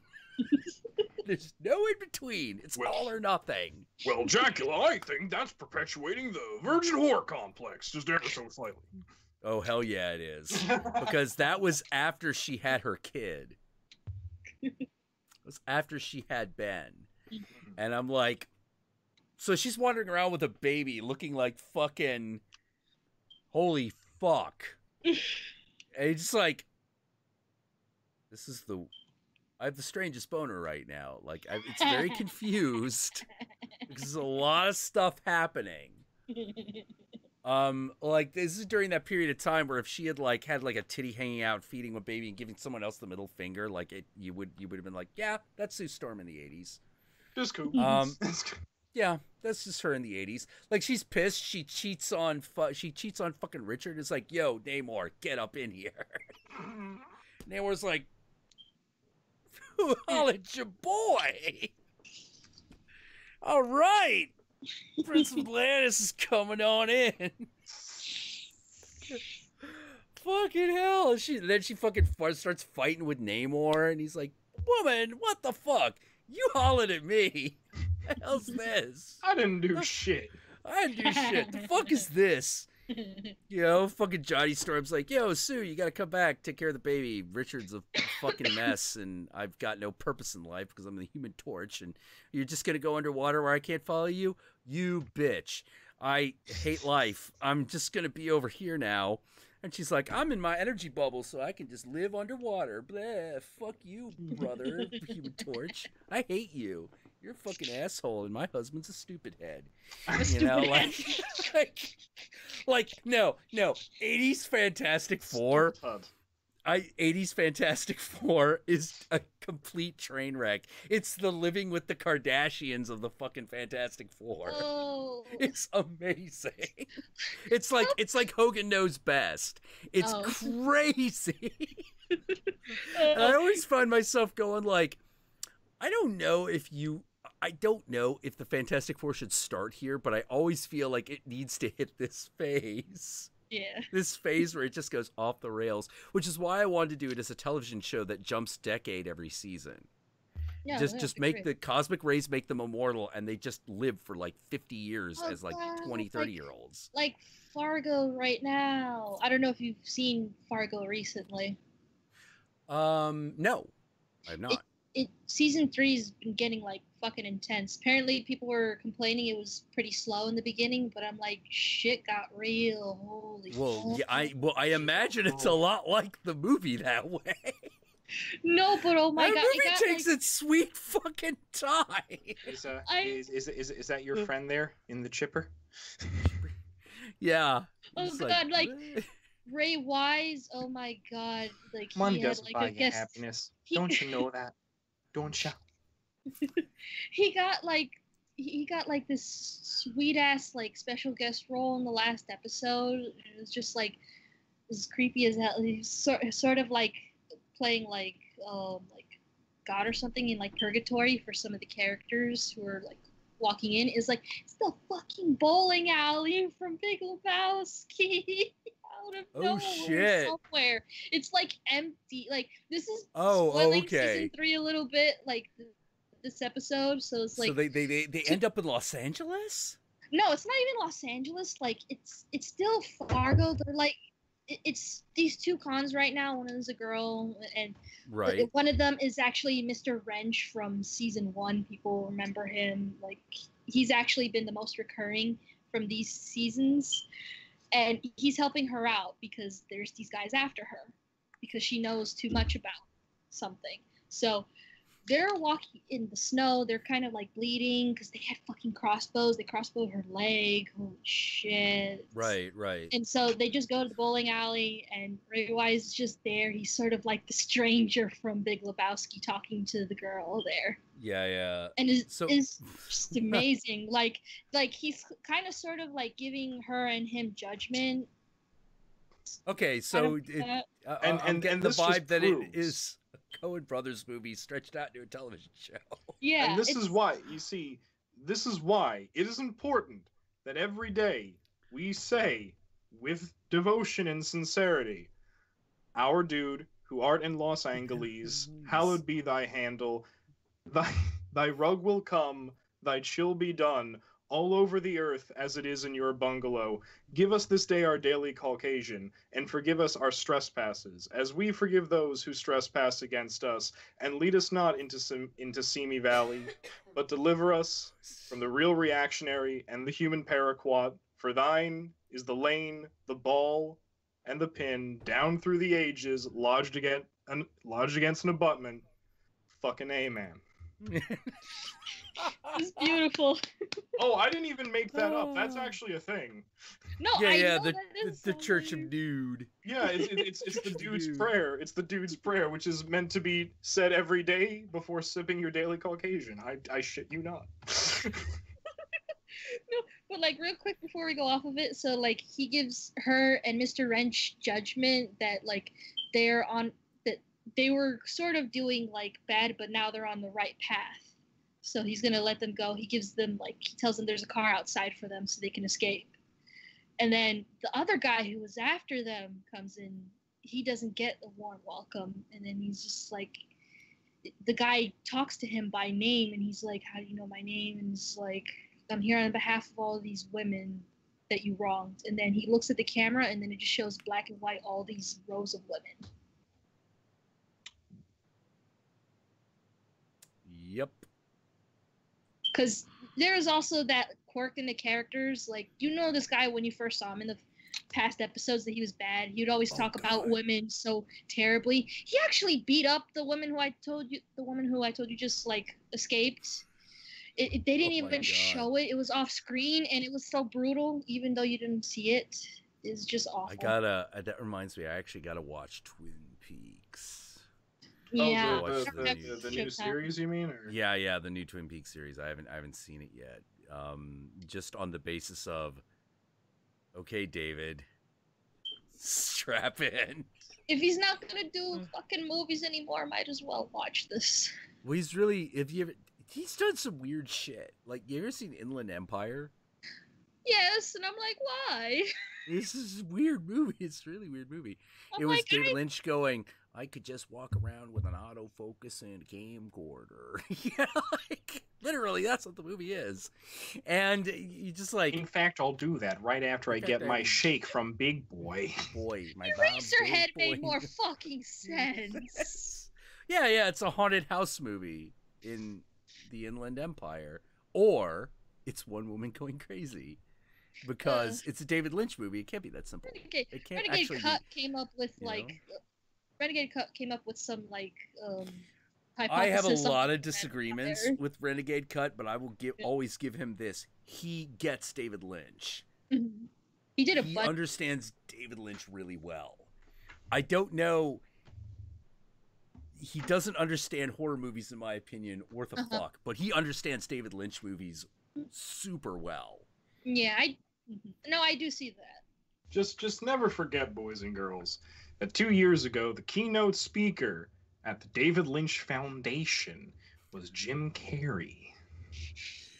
Never, ever forget. Oh my God, you see that episode of the Louis C.K. show? I miss that bitch so much. Where David Lynch was the guest star? What? Where he's like, what are you doing here? He's like, I'm here to audition for The Late Show. He's like, okay, well, the thing about being a talk show host is it really helps if you're funny. Do you have any experience doing comedy? And, Louis C.K.'s like, yeah, I've done comedy for 20 years. What? You've been here 10 minutes and hadn't made me laugh once. I thought you were here about the janitor job.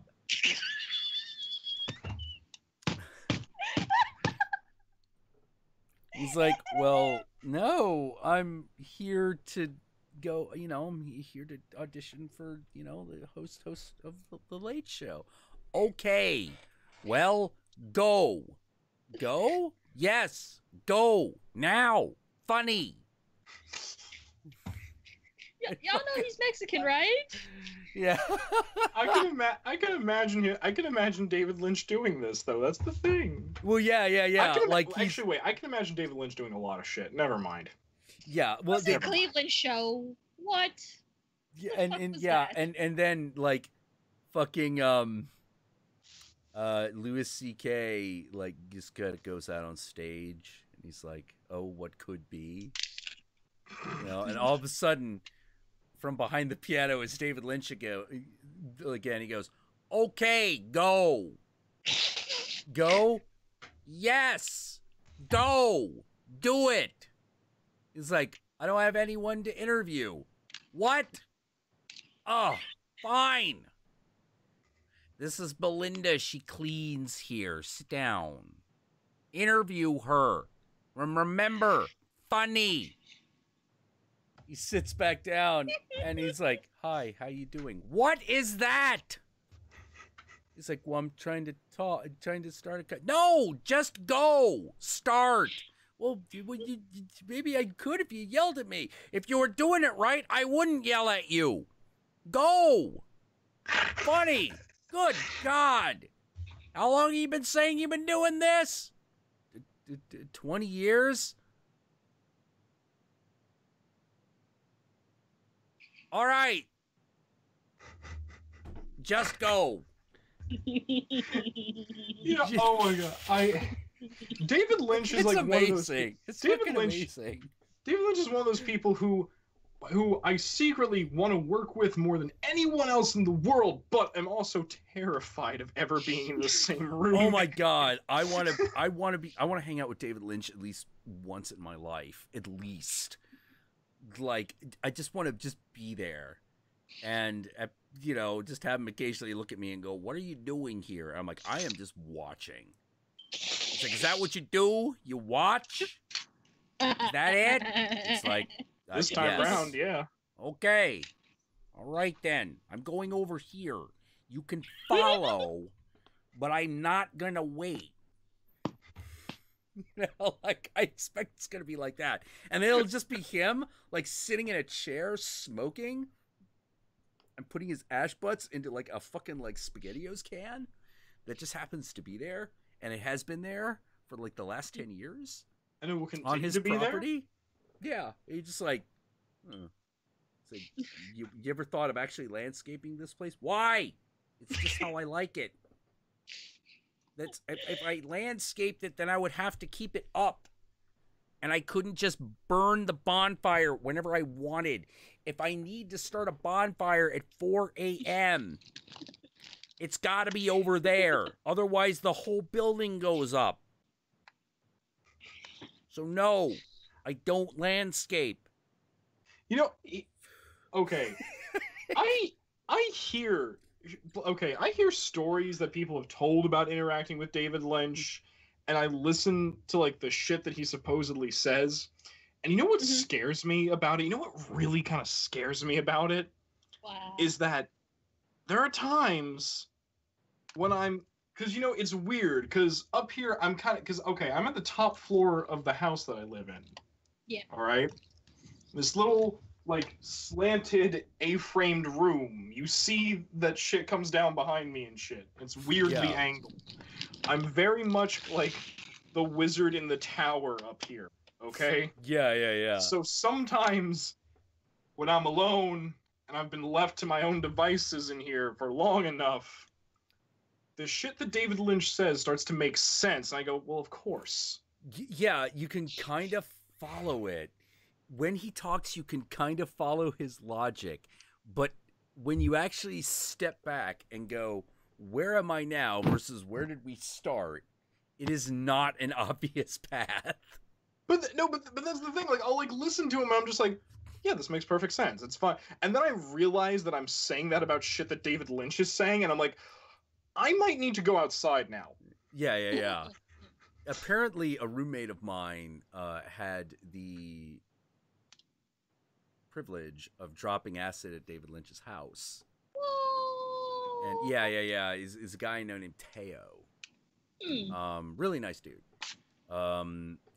And he was telling me, a girlfriend of mine was like, okay, do you want to go to David's house? And I'm like, yeah, sure. And I thought, like, David was just like some dude.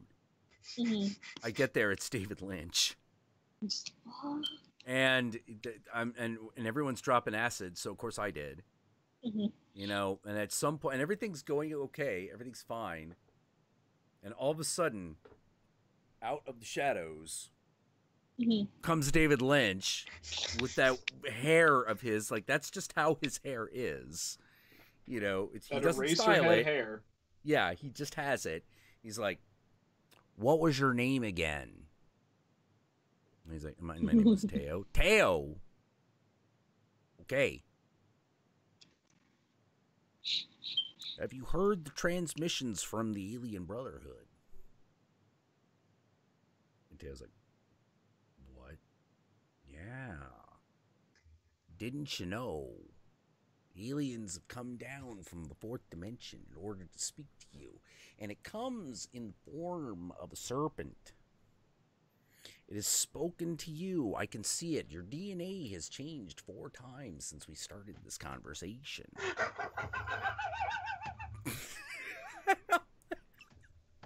A dude is telling me this story, and I'm like, "Did he actually say that?" He's like, "What? I'm pretty sure I was really, really high at the time, but I know that we did, in fact, have a conversation where he did mention aliens from the fourth dimension, serpents, and my DNA changing. Those are things I remember him saying." You know, I'm not going to say I can't believe it. I'm just going to say it's fucking David Lynch, I believe. Yeah. And I find myself I immediately went, "You son of a bitch. I would have fucking killed to have had that exact experience." To have David Lynch fucking sit down and talk to me while I'm high on acid about alien snakes from the fourth dimension. Changing your DNA. Changes your DNA every time. Every time you reincarnate, as you have done 4 times before my very eyes. And I'm just like, what? And the funny thing is having been on that particular trip myself, I do know what he is talking about. It's just weird. It's always weird to hear someone else reference a psychedelic experience that you had. Which is something that will happen. You see, the problem is, Jack, is that you and David are looking at only the 4 times it's changed. You're not looking further enough to see that the change is ever present and constant. It's only the 4 periods of time that we could pierce into the 3rd dimension. Okay, that's a fair point there. I'm going to go make myself some julep tea. I will be back shortly. Yeah, David. I think there's a documentary on the guy. You gotta watch it. What's it called?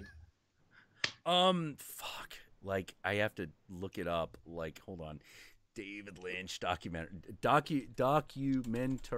on David Lynch. Because it's one of those weird things where I tend to feel like I'm like, you know, if I had the resources, I could probably make a David Lynch style movie. The Art of Life? The Art Life. Oh, The Art Life. Okay. Yeah, The Art Life, David Lynch. That one is the bits I've seen of it, very interesting. You know, of course it's Janus Films.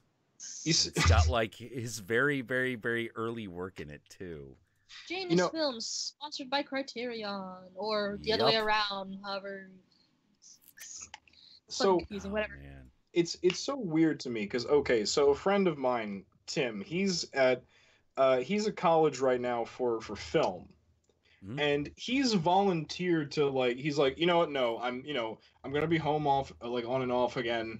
He says you should really let me help you film some of your episodes. I really want to help you on something. I was like, don't fucking tell me that. And he's like, what do you mean? He's like, because you see, you're the technician, you know all the methodologies. And he's like, yeah. I'm like, so that's the problem. I have ideas. They should never be allowed to be put to action. Well, I have oh God, it's really weird. There's this one story I was kind of concocting up because I was driving from point A to point B, and all of a sudden in my head I was like, God damn it, you know what I really miss? I kind of miss the Invisibles. Yeah. I kind of miss the Invisibles. All right.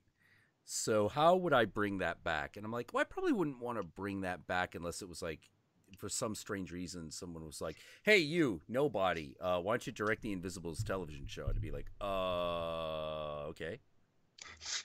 You know, like, I would obviously have to do it, but I am horrifically underqualified. But I was like, so why don't I just write my own? And I've got nothing as far as plot is concerned. I only have pieces and images,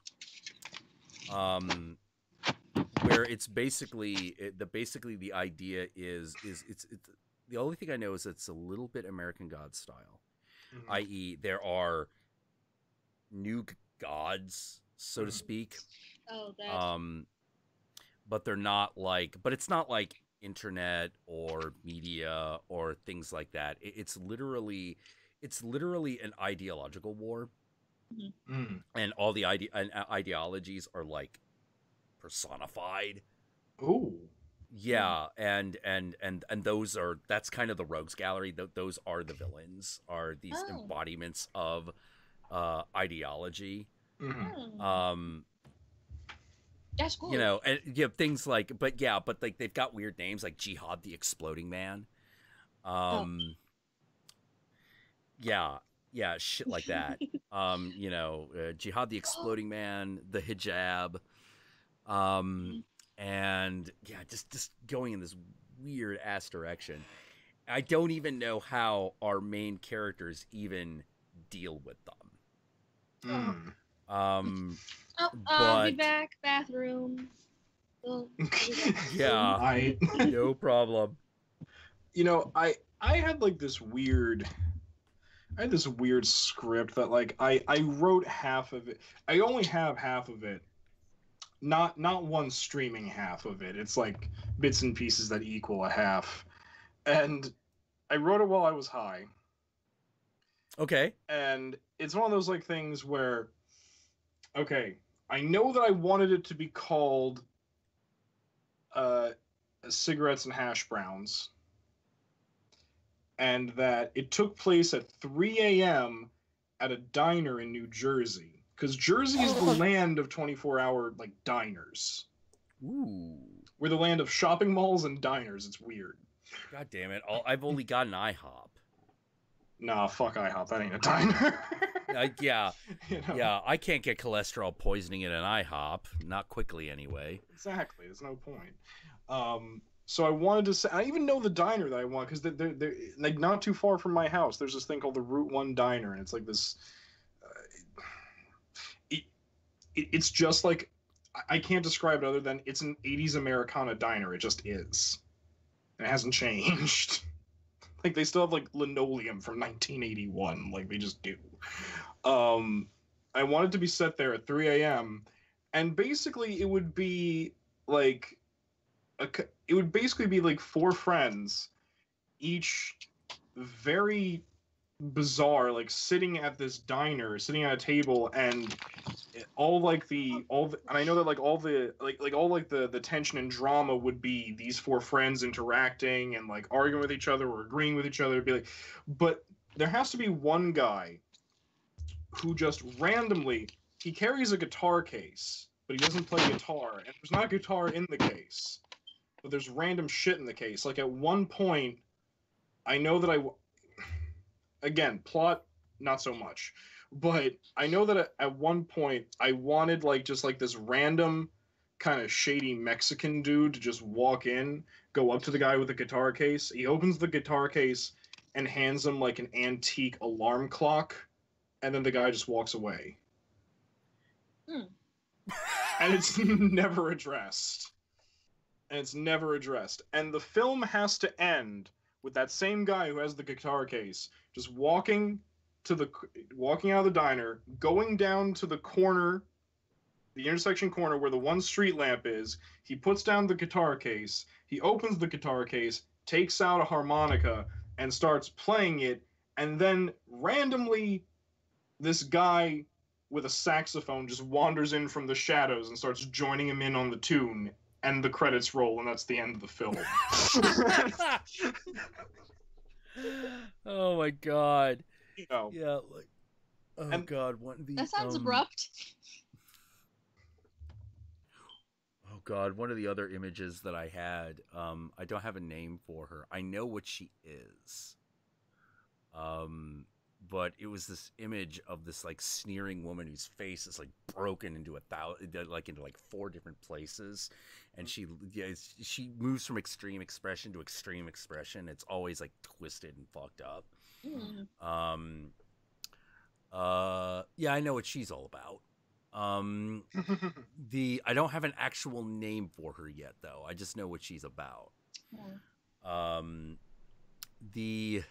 I still don't know how, and of course it has a lot to do because I'm like in this big King Peacock thing. One of the King Peacock is a big part of the story.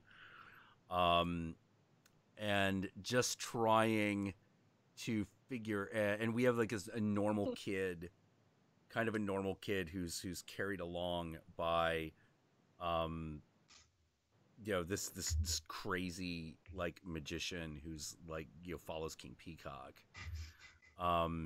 Because I love to put myself in the position of the fucking insane mentor.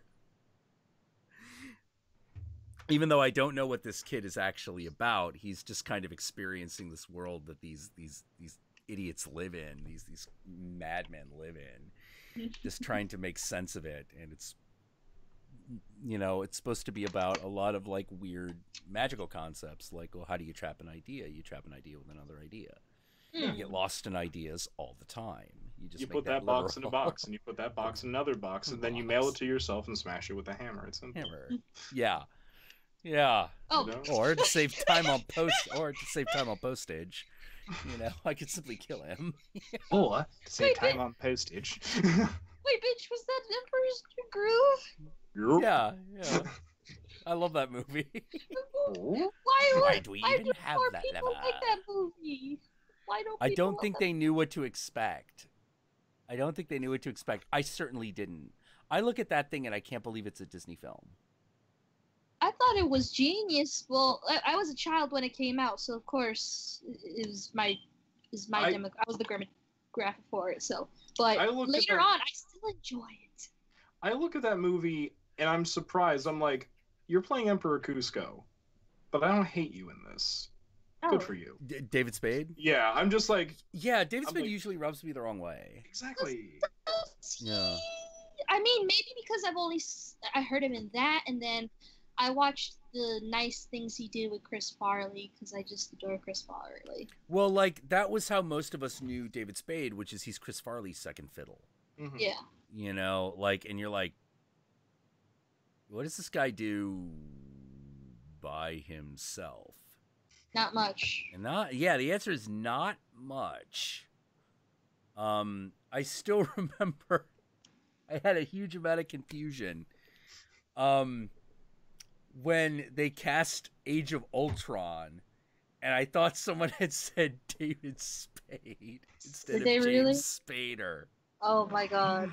And I was like, David Spade is Ultron? Well, I see the connection, but I'm not sure that's going to work on the big screen. Well, heartless jackass, it works, it's fine. Yeah. You kind of get it, but, James Spader. Oh, no, that's way better. I mean, and as we all know, though, the greatest of all actors is, of course, Andy Dick. We all know. Of course. Who are you calling Faye? I have a son. Excuse me, could one of y'all explain to me what the fuck Andy Dick is? Because even when I watched Inspector Gadget, I'm like, who the fuck is this guy? No, okay. Andy Dick is just an anomaly. He is the only existent fairy. Yeah, like him and Anne Hesh. Hesh? Hesh, yeah. They're actual fairies. Yeah, I don't know how else to explain it. Like, they're non-gender, they're non-gender, non-sexual, descript beings from like a different plane of existence, and they like to fuck with humanity because they think it's funny. They're fairies. Yeah. It's really bizarre. Like, it's really odd because it's one of those things where in Anne Hesh, I see a direction I could have gone in. Mm-hmm. Because All right, you ever seen the interview where she talks in the made-up language that only she knows? Mm-hmm. Wait, she did that? Yeah, she did that. She did that. That is a thing that happened. Okay, I have been so high that I have heard and can repeat words in a language that does not exist. Wow. Yes. It's really, really, it's basic glossolalia. Yeah. You know, but the thing about glossolalia is that it's supposed to actually be a language. Ah, okay. You know, like when people are supposed to talk in tongues, this is what they're supposed to be talking in.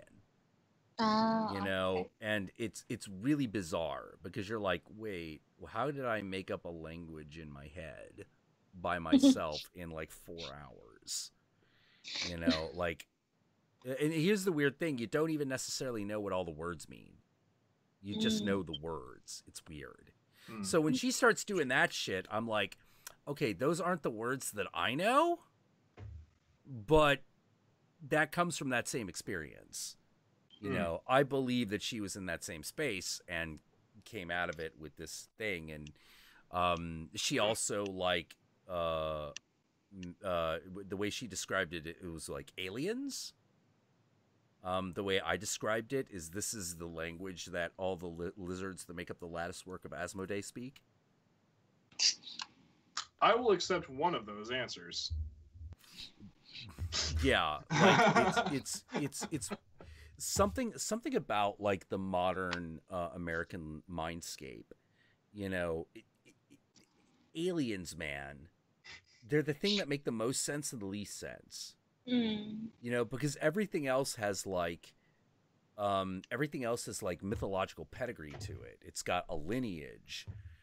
Aliens are entirely a mythological concept of the 20th century. Oh, I have found something amazing. Well, kind of amazing. Kind of, okay. Kind of amazing. There's this YouTube channel. It's called Dharma Nation. It's a... Okay, the guy is that a little bit of a pun, or... Yes. Okay, yes. Good. Here's the thing about Dharma Nation. Okay, so it's run by this guy he's like me. He is a white person who converted to Hinduism. He went through the very traditional route. He's considered an acharya. He's considered a guru in his own right. Yeah. And he has students. Fair enough. You know, Yeah. He comes from a Vaishnavic thing. Whatever. Yeah. However, and I'll be honest with you, and most of the shit that he says on his channel, I'm like, yeah, I'm down with this. This is cool. You really explain certain shit really well, and he comes from this area of he went to theology school. He's studied the Vedic literature even farther than I have, and I'm like, holy fuck, this is amazing.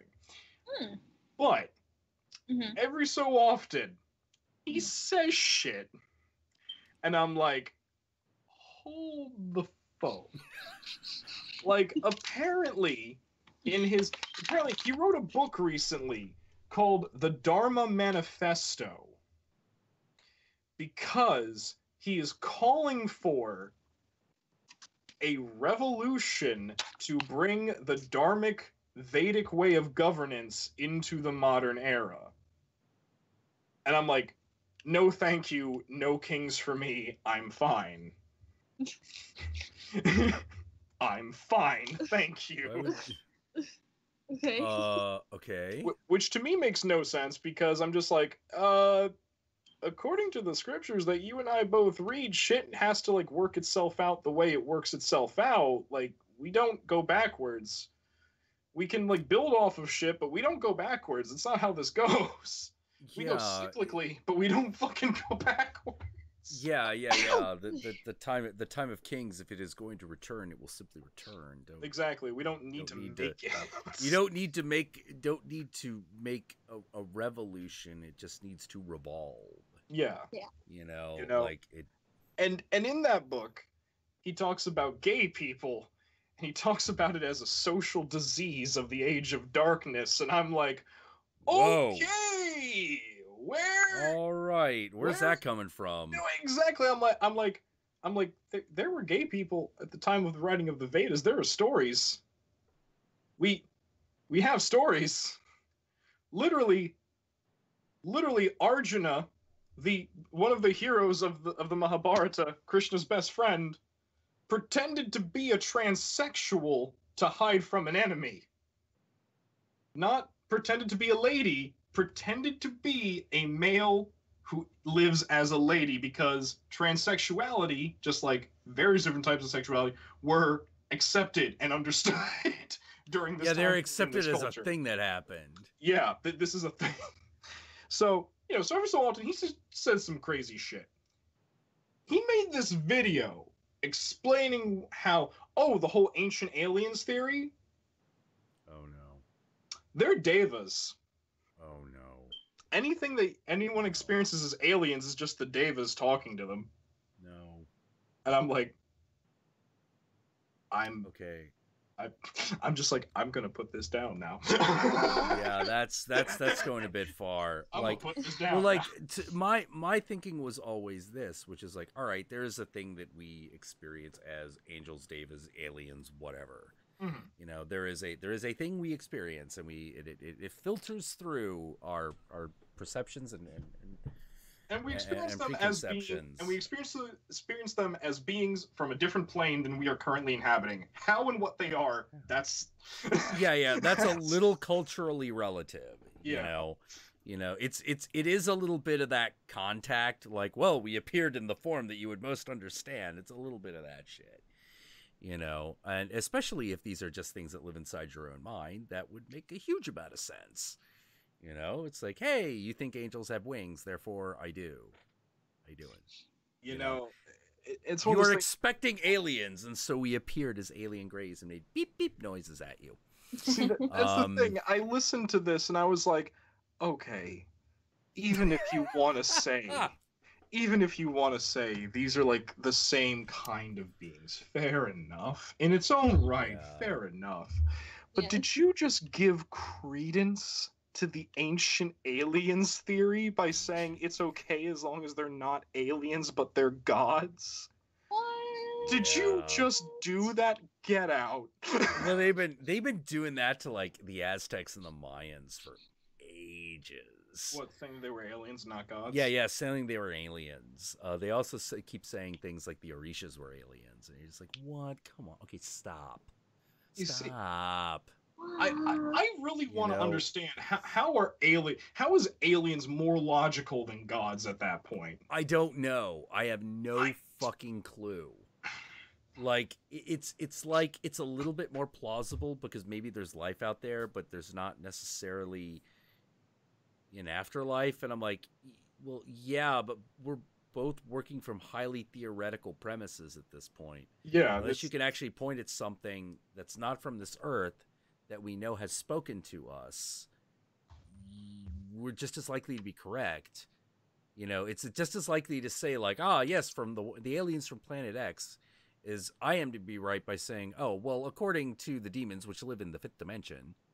It's just words at that point. Yeah. We're arguing about what words we use to describe the phenomenon. That it's a semantical argument. Fuck that. Exactly. It's like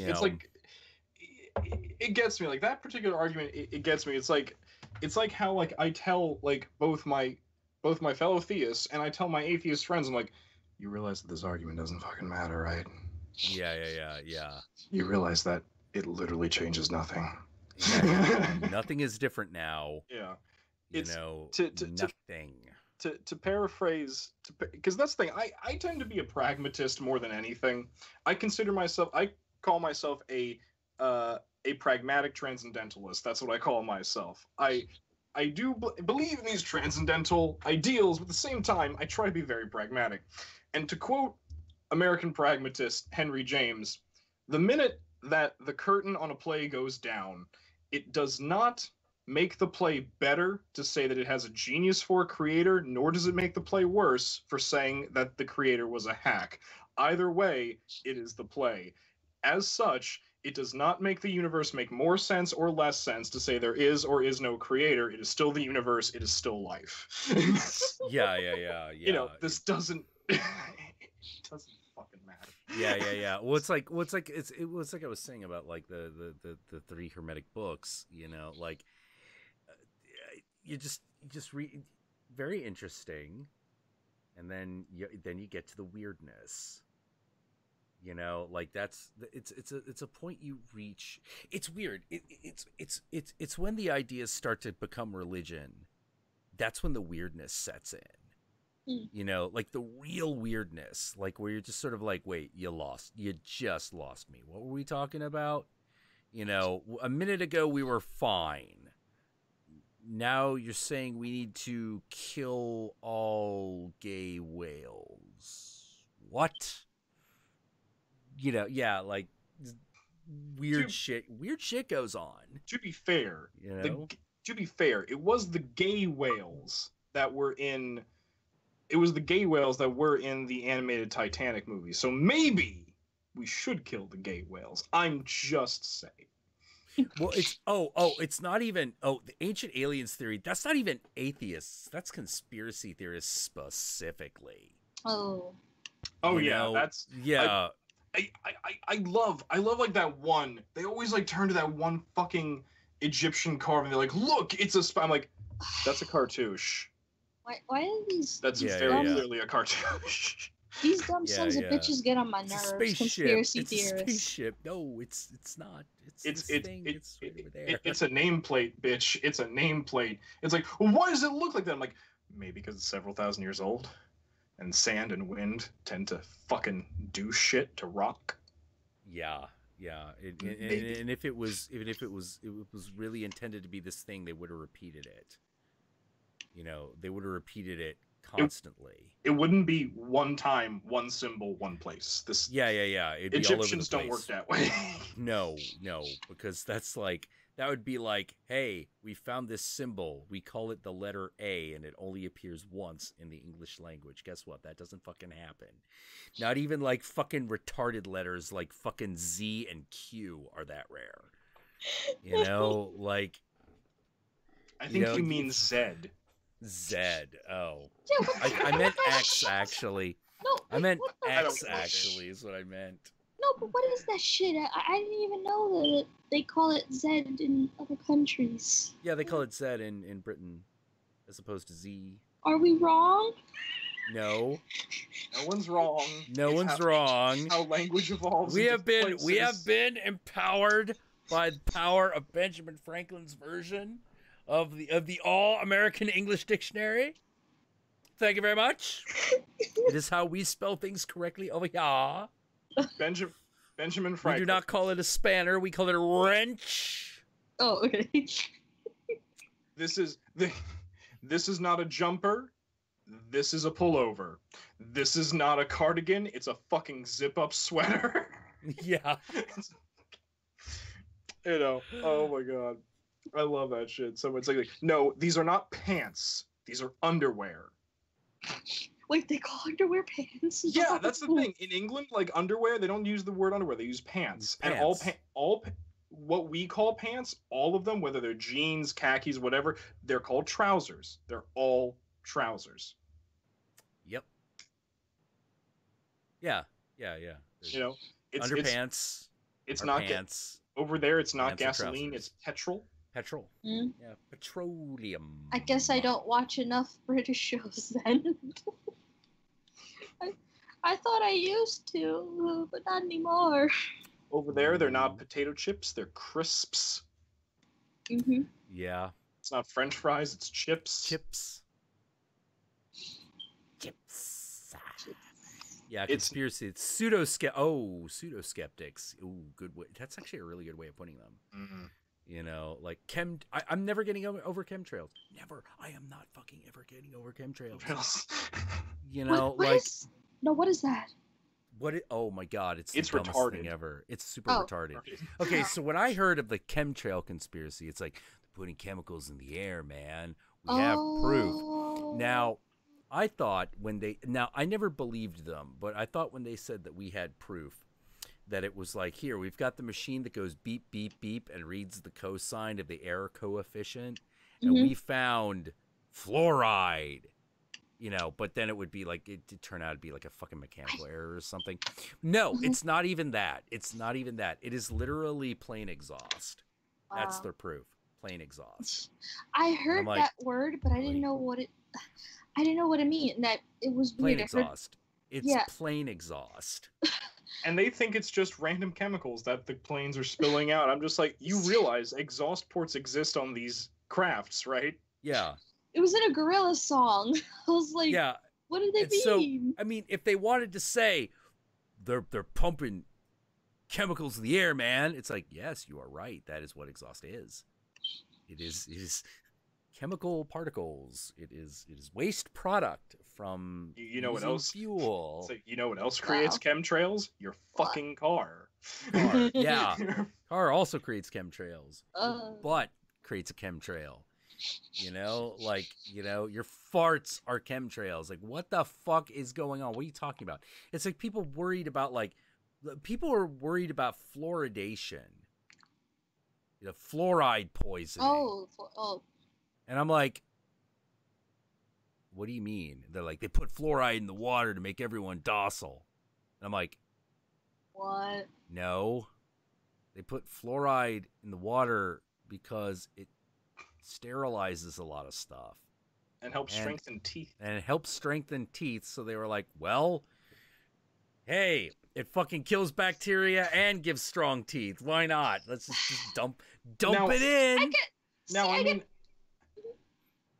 oh, okay. No, I was gonna say, you see, I'm skeptical of the whole fluoride in the water thing, but for a different reason than these fuckers are. Oh, okay. Yeah, you see, my thing with the fluoride in the water is that now I recognize that, like, not all studies are in yet. I get that. But there have been some studies that show that a high concentration of fluoride does this weird thing to the pineal gland. It does this weird thing where it crystallizes the pineal gland, like the chemical interacts with it in a weird way. Oh. Whoa, weird. And I'm just like, as someone who deals with meditation and psychedelics, the pineal gland is important to me. Yeah. Yeah. So I don't want that. So, but here's the thing about that. Now, not all studies are in. Some are inconclusive. Some are pointing this way. I'm waiting for all evidence to be thing. But in the meantime, if that really is a problem, what you do is you take your water and you take lemon juice and you put a little bit of lemon juice in it because citric acid neutralizes fluoride. That's basic chemistry. So if you're really that worried about it, just do that and calm the fuck down. Yeah, well, I was saying about, like, chemicals and stuff like that. Like, yeah, like, you're waiting for evidence. I'm like, I will wait for evidence to tell me that this is not healthy for me. Because if if it's not the case and things are fine, yeah, good to go. What is NCBI? NCBI? That sounds familiar. Hold on. National Center for Biotechnology Information? Could be. Abstract. The purpose was to discover whether fluoride accumulates in the aged human pineal gland.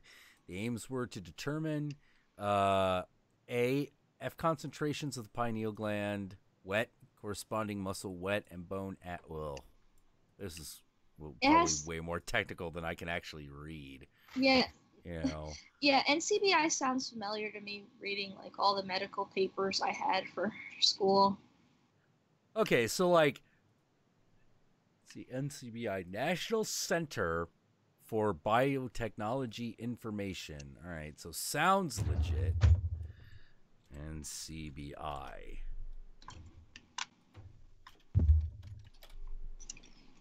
Let's see. Yep. Founded in 1988. It's okay. It's basically it's a biotechnology library. Yeah. Okay, got it. It's just basically like, we got a fancy name. What is it? It's medical textbooks. Yeah. You know, okay, it's a depository of medical textbooks that the fucking biotechnology field uses. You know, it's like, yo, NCBI, hook us up. What's the latest research on fluoride in the pineal gland? So someone did a study on it. You know, who knows what they found? Probably nothing too terrible. Otherwise, they probably would have said something. Yeah. You know, the medical community doesn't tend to keep quiet about things that are problems. If anything, they're a little too loud about it. Yeah, like exactly. It's one of those things where, like, I know that there are continued studies being done on that subject, so I'm just like, all right, I'll wait for them to say something. In the meantime, I'll just put lemon juice in my water until definitively one way or the other that's answered. Yeah. You know, it's one of those like, oh my God, sugar causes cancer, quick ban it. You know, oh God. Yeah, you know that shit. Chill. Or it's like, you know, like people think it's weird, like when they come to my house and they find that like I don't keep like commercial cleaning like major commercial cleaning chemicals in my house. Yeah. They think it's weird, and I'm just like, you know, they're just like, well wait, where's your Windex? I'm like, oh, I don't have Windex. Use that bottle there. It's like, what is this? I'm like, it's glass cleaner. Yeah. But it doesn't, like, it's made from like cheap organic materials that do the exact same fucking thing and cost me a lot less. Use it. Yeah. Like, but it's not fucking use it. It's not blue. Exactly. It's not blue. Exactly. Well, the problem I actually had those glass cleaners for a while, and I went back to the blue one simply because it was easier for me to find. Oh. So I have to have a clearly labeled bottle, man. Yeah. Well, that doesn't work because I read a bottle with a label on it as a bottle with a label. That's a bottle with a label on it. It says Windex. It does. Hey, do you know where the Windex is? Oh wait, I see blue. It's in that set. It's blue. There it is. Okay, awesome. I'm in the cheap household. Unless we have a good day where we're gonna do like the huge ass compra, we'll just buy a generic brand of windshield wiper. She still makes sure it's blue though, and she still calls it Windex even though it's not Windex. Yeah, well, it kind of is. I mean, it's the same basic chemical. Yeah. Although, but it's funny, like, yeah. My favorite. I've never had reason to use it. Yeah. And I'm glad I don't. But at the same time, I kind of want to use the bug formula one. I kind of want to put that.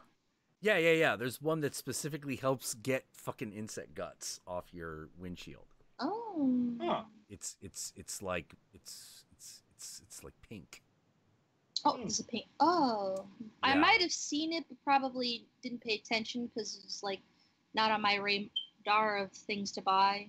Yeah, next time you're in like a gas station that has like an AMPM or whatever. Yeah. Like a place where you buy shit, see if you could find like the pink bottle. And it'll be like, you know, super insect gut get ridder, you know, whatever. Something like that.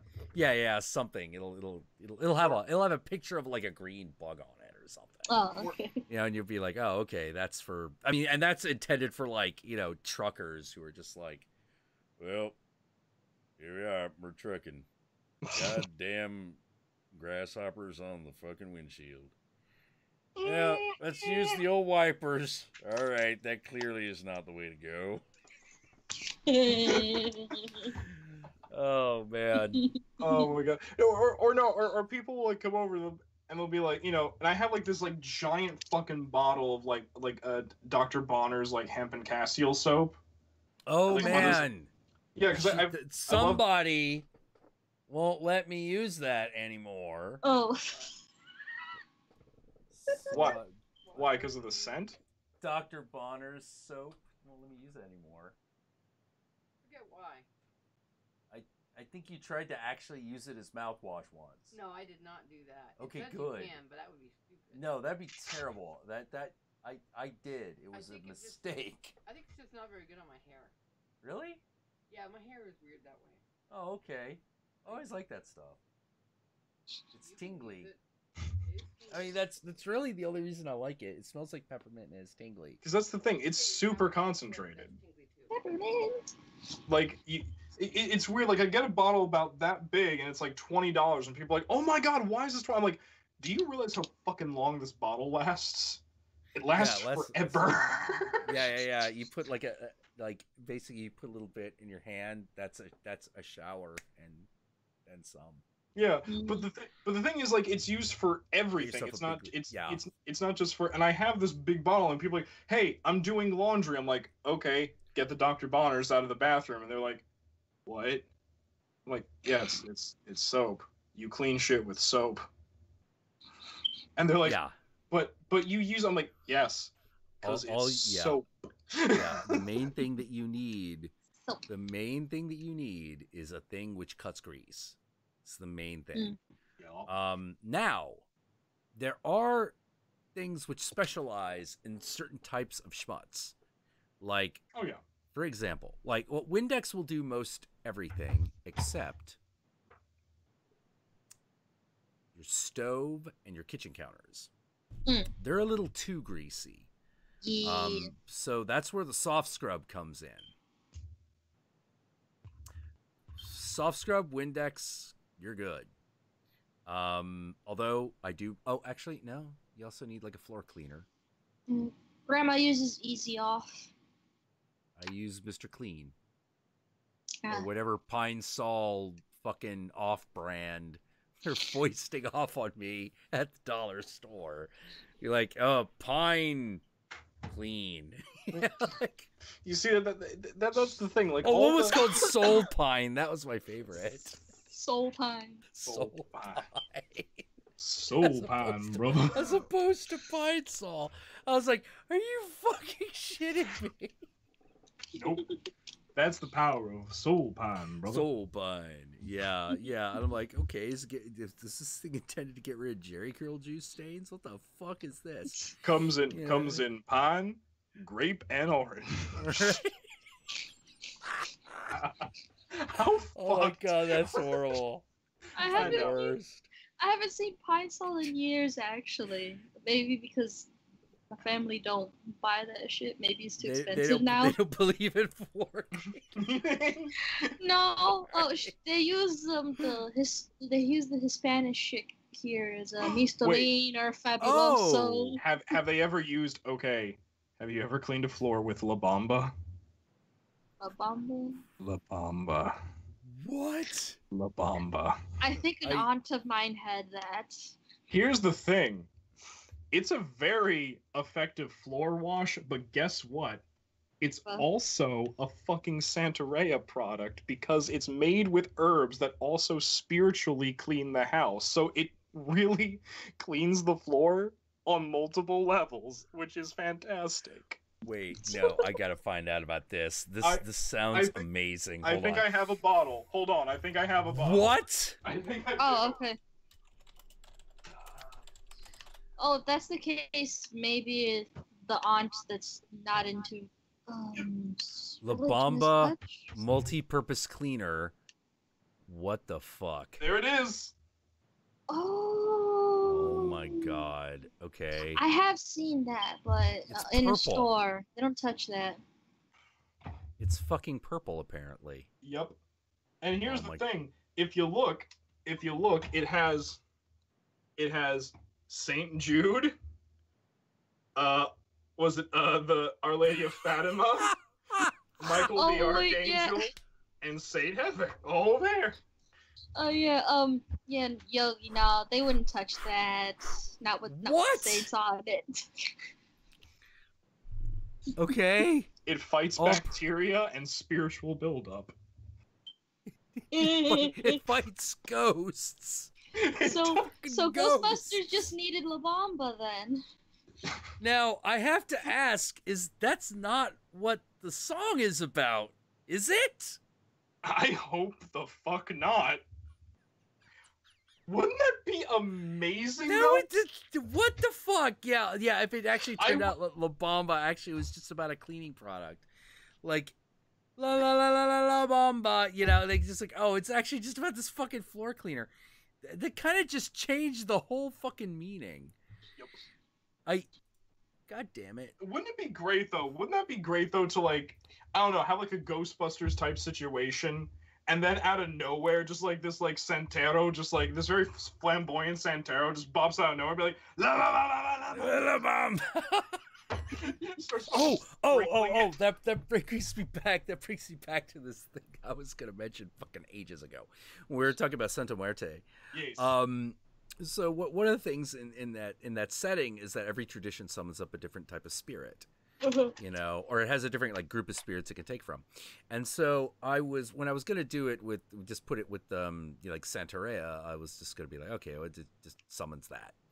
And then looking into it and going like, oh shit, no, this is actually completely disconnected from all that. This is completely different. This is not Santeria. You know, this is very specifically like this a very large religious cult, and if you look into its history and everything that's going on, you're just sort of like, this is a religious movement that is also a drug cartel.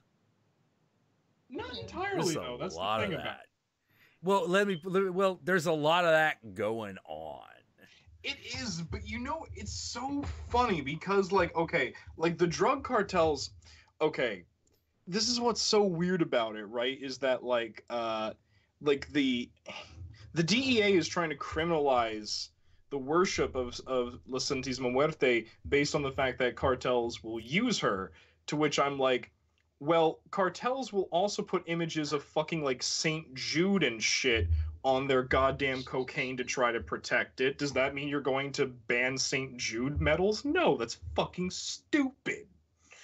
You know, which that's a thing. People don't know that. I'm like, yeah, no, look, drug cartels will totally pray to Catholic saints to protect their drugs. It's a thing they do. You know, got it. Yeah, but here's what's so funny is, okay, so what's weird is that nowadays, like, you see the Santísima Muerte with like the 7 colors, like there's like this whole rainbow of colors with her. You see her like in white, black, red, green, gold, which is fine. But traditionally in Mexico, there's only 3 incarnations of her.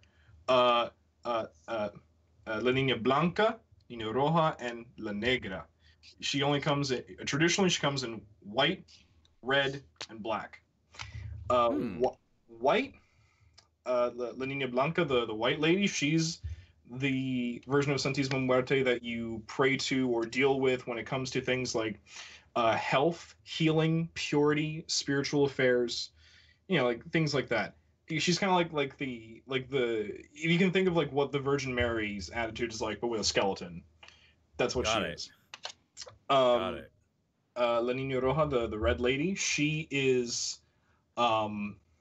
she deals with things like love, passion, sex, lust, but also material wealth. So even though like you find like green ones now that are supposed to be for money, originally the red one was also someone you could go to for money. So basically love, sex, and material wealth is the red one.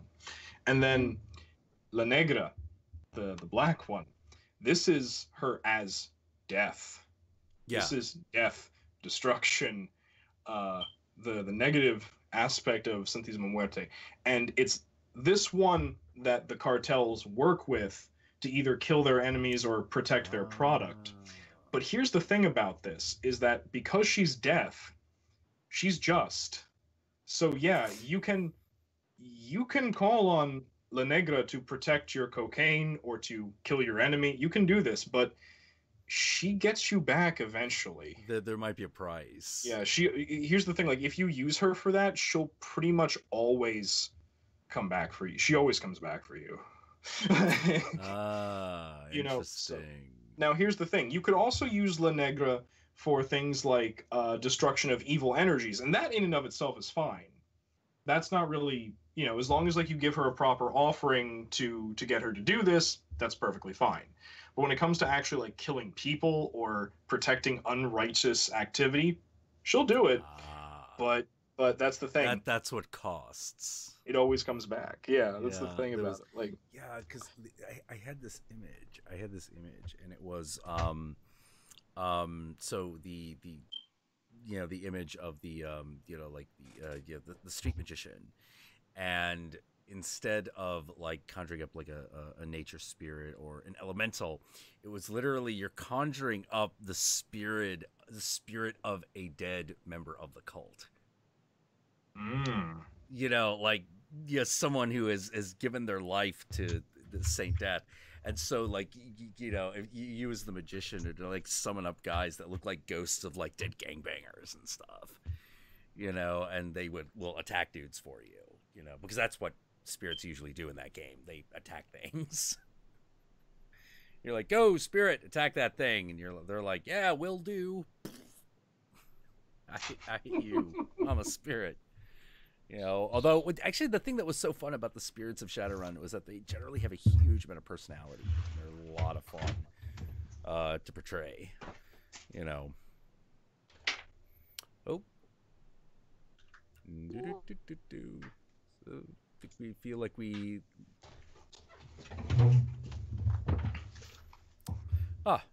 Pardon, I'm sorry. Oh, no problem, no problem. Oh man, well, looks like everyone's getting a little sleepy. Maybe we should call it a night. Illianna is frozen in terror. It looks like I think we may have lost her. Oh my. Well, oh dear. Oh well. Before we like officially go, let me tell you this real quick. You got it. So when it comes to Santisima Muerte, there's one particular neighborhood in Mexico. I forget the name of the neighborhood, but it's where like the major worship of her started. Mm-hmm. And there's this woman, they call her La Madrina, the godmother, which is interesting because that's also a name that people usually give to Santisima Muerte, is La Madrina, the godmother. So this woman, I think her name is Enrica Vargas, I believe. Yeah. She's like the one that kind of like really popularized it. Yeah, because what happened was, you know, she's always been like this very good Catholic woman, but according to her, Santisima Muerte was something that was worshipped in her family for a while. Oh. So according to her, and obviously we don't know how true this is, but according to her, Santisima Muerte is something that's been like in the underground of Mexico for at least several generations. Huh.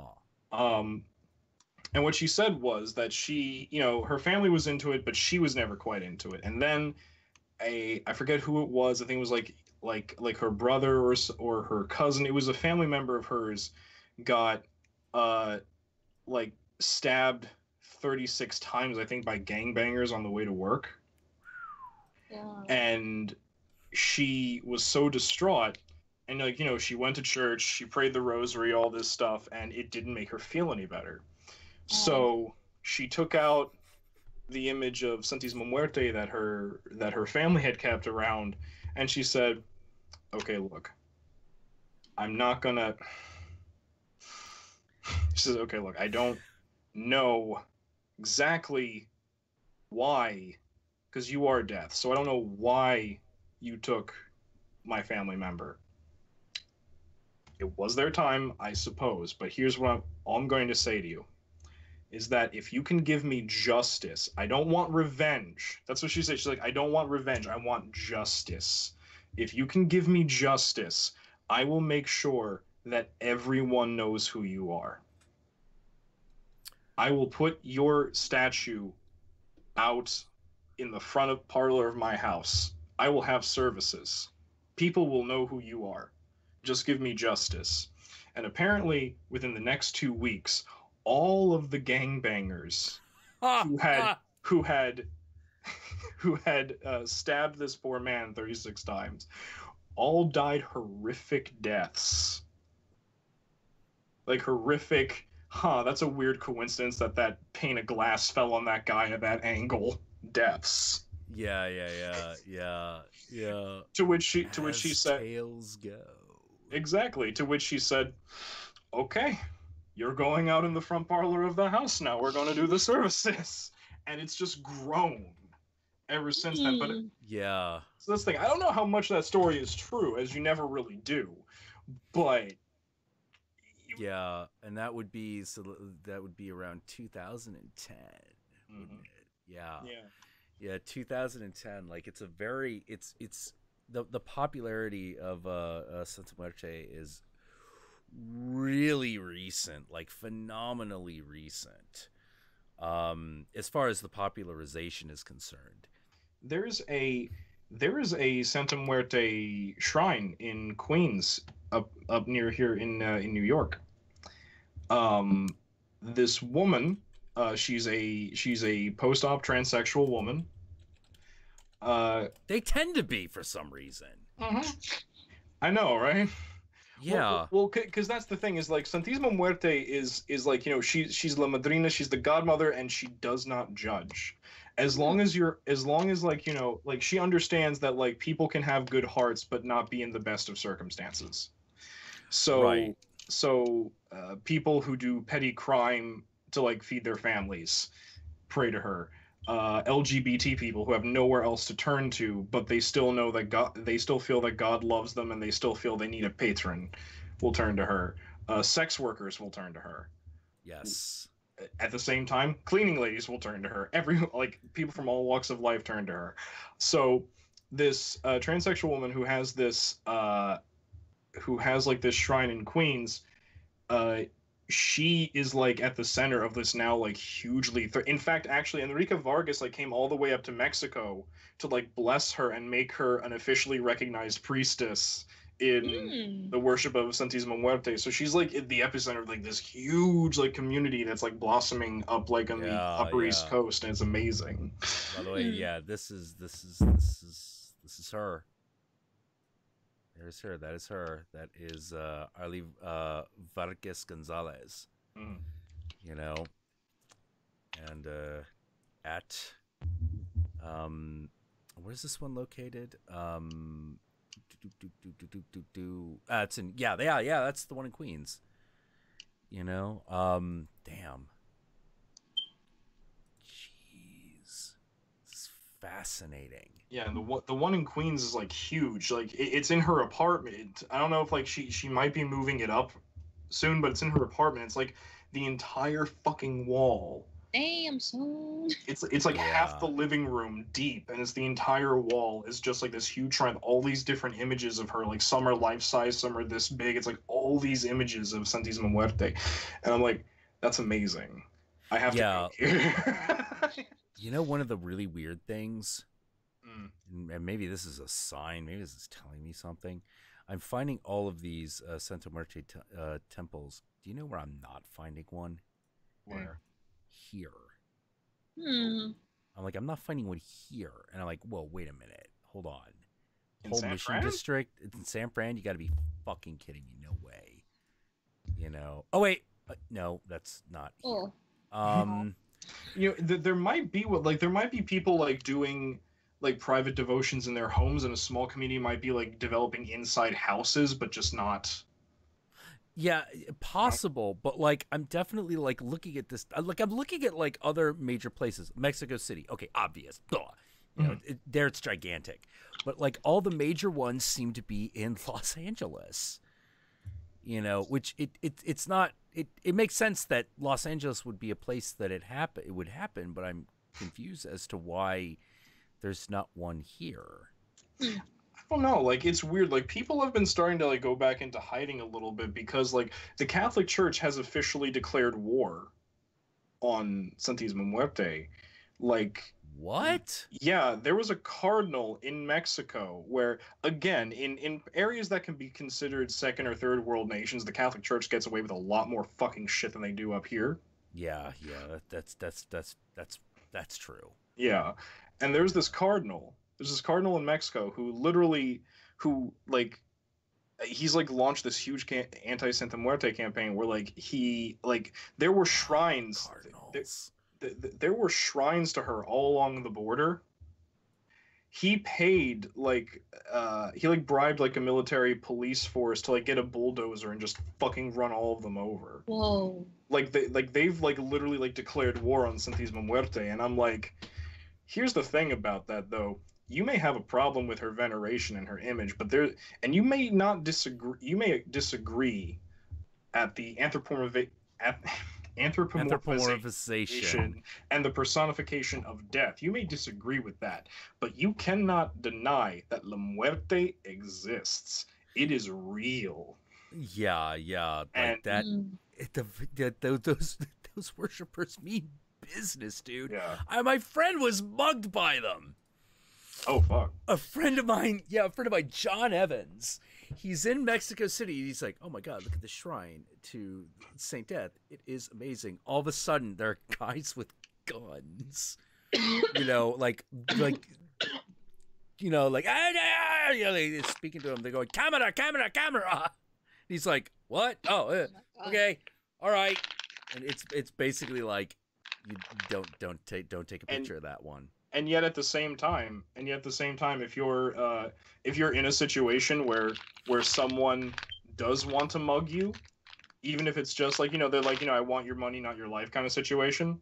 Yeah. If you were, because I've been in this situation, I went to Tijuana last year, and I was wearing, I have it hanging up over there, but I was wearing my Santismo Muerte necklace, and this guy was like eyeing me on the bus, and I was a little uncomfortable because you know that kind of feeling where you're like, is this guy like sizing me up right now? Like, is he thinking of taking my shit? And at one point he starts like getting in front of me, but then he sees my necklace and he goes, "Por mi madrina, I leave you alone." And walks away. And I was just like, because no, it's a thing. Like, people are legitimately afraid of fucking with her devotees. Like, people are legitimately afraid of fucking with her. Yeah. She's like a Mexican. Queenie was talking about that. Yeah. Queenie was talking about that. How it's centaur. It's a big deal. Mm-hmm. It's like devil worship. It's like devil worship, but it's like public. Mm-hmm. Yeah, it's public and and somewhat accepted. It would be like if Anton LaVey was not an outlier, And I'm like, because that's the thing. To the people who worship her, she's not a devil, but to the church, she is. Yeah. It's amazing. Like, one of the most popular images of her is, like that image of like Mother Mary, like Botticelli's Mother Mary holding Jesus. Yeah. There's a famous image. It's like reproduced for like sale, where it's La Santísima Muerte holding the Jesus off the cross and like holding him close to her. Yeah. Like I've got like a loving mother. It's and the narrative for that is like the ones who still consider themselves Catholics but also worshippers of Santísima Muerte. The narrative that they have is like, no, like Death was the one who got, like, Santísima Muerte. She guided Christ through the underworld and resurrected him. Oh my God! Actually, that leads me to something that we've been talking about. Okay. Oh. So. All right. So, this is a connection. Who carries Christ up to heaven? Or rather, whose job would it be? What, as a man or as a spirit? Like, what are we talking here? Like, yeah. Who would carry Christ when Christ is resurrected? Who would carry him up to heaven? Like in the context of Christianity. It would be angels, I would suppose. Yeah. But which angel? It'd probably be like Michael. No, it's Azazel. Is it Azazel? It's Azazel. Yeah, it's Azazel. And Azazel, also known to the Yazidis as Malektos, King Peacock. And in fact, there is a story of how Jesus prays to everybody to get him out of this goddamn cave, and nobody shows up. No saint, no nothing shows up until he finally prays to King Peacock. And he's like, King Peacock, get me out of this fucking cave and take me up to heaven. I need words with Dad. And King Peacock shows up and is like, you gonna venerate me and say how awesome King Peacock is? And Jesus like, yes, if you take me up to heaven, the answer is yes. And he's like, fuck yeah, Holmes, let's do this. Takes Jesus up there. Jesus like, Dad, we gotta have words. I was stuck in that cave for a while. And he's like, I didn't like the way you did things, son. And he's like, well, too bad, because that sucked. I did everything you told me to. And God's like, fuck it, I can do whatever you want. by the way, how did you fucking get up here? I thought you're supposed to be in that goddamn cave still. Why are you talking to me right now? And he's like, because King Peacock rescued me. And he's like, oh, shit. Really? He's like, yeah. Yeah, I said, hey, King Peacock, I'll fucking say how awesome you are if you fucking get me out of this cave. It sucks in here. It sucks in here. And God's like, oh, shit. Well, if King Peacock actually bothered to fucking get you out, then I gotta honor it. Okay, fine, Jesus. Stay in heaven, you fucking ingrate. And that's the story. What was God's plan then, according to that story? I have no clue. It's a Yazidi story. Oh, so no fucking idea. Okay. There's no fucking idea. No fucking idea, because they're like, much like the Jewish people, they're like, Jesus was a prophet. Yay. But they kind of agree. It's like Jesus was a prophet, and we don't like him. But that Muhammad guy is a motherfucker. He's a motherfucker. Like, you know, fucking, if you see a Muslim on the street, you have to kill him. Kill him dead. Because fuck those guys. Well, like, because Muslims keep coming in and killing the Yazidi. Like, they are just flat out enemies. I don't blame them, though. That's the thing. It's just like, oh my God. It's like, you know what? No, that's kind of deserved at this point. You've kind of, radical Islam, you've kind of like dug your own grave at this point. You face the warrior women. Yeah. Well, one of the things that happened during the World War One, Ottoman Empire. That's a World War One, right? Yeah. Yeah. Okay. So World War One, they start conscripting people, and they get to the Yazidi, and they're like, yeah, you're gonna join the army, and they're like, no, we're not. And they're like, why not? And they're like, well, it's against our religious practices. They're like, we don't believe you. And they're like, well, we say so. They're like, well, you're gonna have to prove it. And they're like, okay, we will prove it to you tomorrow morning. And they're like, all right. So they have like their dudes, their Sikhs, like write this shit down. Mm-hmm. And they write down an article, like 15 articles of what is required for Yazidi worship, which is something that is guaranteed in the Ottoman Empire's army. Yeah. You have to let them do this. And one of the things is... The Ottoman Empire was kind of awesome that way. Yeah. But one of the stipulations of the Yazidi was, if you see a Muslim worshiping, you have to kill him. What? It's like, why do you think we live over here, man? Yeah. You have to kill him, and you have to kill. You also have, and because we say so, you also have to kill every Christian. If you hear a Christian say the word Jesus, you have to murder him. And so the Ottomans look at this, and they're like, all right, who's in our army? Christians and Muslims. A lot of people from Turkey. Yeah, all right. You know what? No, you're not drafted. Okay, we're not going to conscribe you. You stay up in this fucking mountain. You people are fucking crazy. You know, so no one is sure whether or not that is real, or was just they're like, no, we're not serving in the Ottoman Empire. What do we tell them? Oh, we'll tell them we'll have to kill everybody. And then they'll let us go. Because that's the thing. Like, I get the idea of them, like, if they were now to say, like, oh, well, you know, we kill Muslims on sight, I'd be like, well, fair enough. They're trying to blow you up. Fair enough. Yeah. They're trying to, like, wipe out your ethnicity. Fair enough. But I'd be shocked if the conscription against, like, Christians was also true, because a lot of the people who have gone to interview them are Christians. Yeah. And they seem to be quite cool with the outsiders who are interested in them. They seem to be quite cool with this. A little aloof, but generally hospitable. Yeah. Like, no one's sure how much of what the Yazidi tell anybody is real or complete BS. Nobody is certain. Good for them. Like, they will tell you the stories, but they won't show you the rights. They will show you the public rights. You know, the ones that can be shown, and those were a little eye-opening, you know, because for one, the Oh, like God, what is it? Like the parading of the peacock, where they all kiss the peacock statue. Yeah. That whole thing. They also there's a much smaller ritual that is done by a woman. It's I forget what it is, but a guy noticed that it was identical to a similar Hindu ritual. I forget what it is. It's like there's it's this thing. It looks like a candle holder, but it's not, and it's got a peacock on the top of it. Yeah, it's like the jyoti light. Yeah, the lamp. Yeah. That's it. And the ritual done is identical to another ritual that is done with the Indian version. And they were like, okay, that's a little interesting that's identical.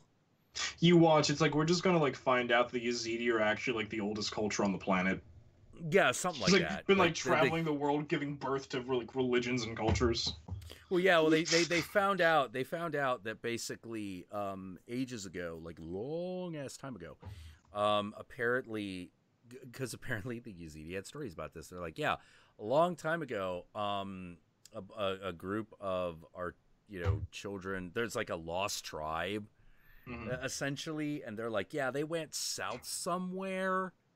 And they apparently did something down there. And if you look back in like really old Indian texts, they're like, yeah, these weirdos from the north came down here. And we're like, yo, we like this. We got this guy. He's a peacock. We love him. You're like, oh my God, we love peacocks. We're India. We have peacocks everywhere. This motherfucker's riding a peacock. Everywhere. This motherfucker's decorated with peacocks. We love peacocks. We love peacocks. We got a guy that looks like a peacock. You got a guy that looks like a peacock. We got a guy that looks like a peacock. Awesome. That's amazing. Holy fuck. We should be friends. And then and it gets really weird because like the symbolism starts to line up, and you're like, what? Well, yeah, that's the thing. If actually happened. Yeah, it's like that's the thing. If you remember from like my recent video where it was like, okay, this is why salvation is bullshit. Thing about Hindus, we make friends. We like to make friends with other people. We're like, okay. So what is this? Is it a restrictive religion, or is it a sadhana dharma? It's a sadhana dharma. That's awesome. We should be friends. Let's exchange ideas and shit. Yeah. Yeah, and it's really weird, and that's how you end up with like Krishna holding a big, giant alchemical symbol. Like shit like that happens. Lord Shiva got his trident, and Krishna got his flute and his discus and shit. It's all cool. Discus. Yeah. The Sudasar Chakra. I fucking love that thing. It's amazing. The Sudasar Chakra that Lord Vishnu has. It's just like it's this spinning. It's like a frisbee. It's like like those kind of frisbees where it's just like the outer circle and it's like hollow in the center. Yeah. It's like that. But it's made out of metal and has spikes all over it. And it's a spinning wheel of death. It's a spinning wheel of death. And that discus that you always see him have when he has his 4 arms on the finger, that's what that is. It's a spinning wheel of death. And he flings it at evildoers to chop their fucking heads off. It's amazing. He's master flying guillotine. It is it's a masterful flying guillotine. It's amazing. Yeah. There's like a story of like this like Shivite rishi, like this sage, who insulted one of Lord Vishnu's followers. So Lord Vishnu didn't fucking like this, so he sent the Sudasar Chakra after him. And this rishi fucking ran across the entire planet. He runs up to Lord Brahma. He's like, Lord Brahma, help me! And he's like, oh fuck, the Sudasar Chakra? I can't fucking help you. Oh, it's just gonna get you. Yeah, he runs to Lord Shiva. Lord Shiva, help me. He's like, oh hell no, that thing can kill me. No, I can't help you. Exactly, and he runs to he finally runs to Lord Vishnu. He's like, Lord Vishnu, please call off your Sudasar Chakra. I'm sorry. He's like, well, you insulted my devotee. I don't have to forgive you. He has to forgive you. And unless you do, this thing's gonna take your fucking head off because you're an asshole.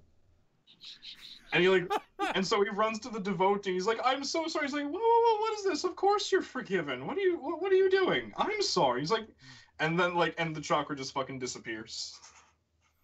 Oh. It's like fucking Terry Tate in that commercial. The pain trains are coming. Yeah, pretty much. Pretty much, yeah. I'll do it, Terry. I'm sorry. Yeah, pretty much. It's just like you know, that's how Vishnu be. He's like, oh, you being an asshole? I don't like assholes. Oh man, like, oh jeez, yeah. It's like, yeah. There's so many like Eastern like figures that are kind of like Mr. Miyagi at the beginning of Karate Kid 2. You know, enemy deserve no mercy.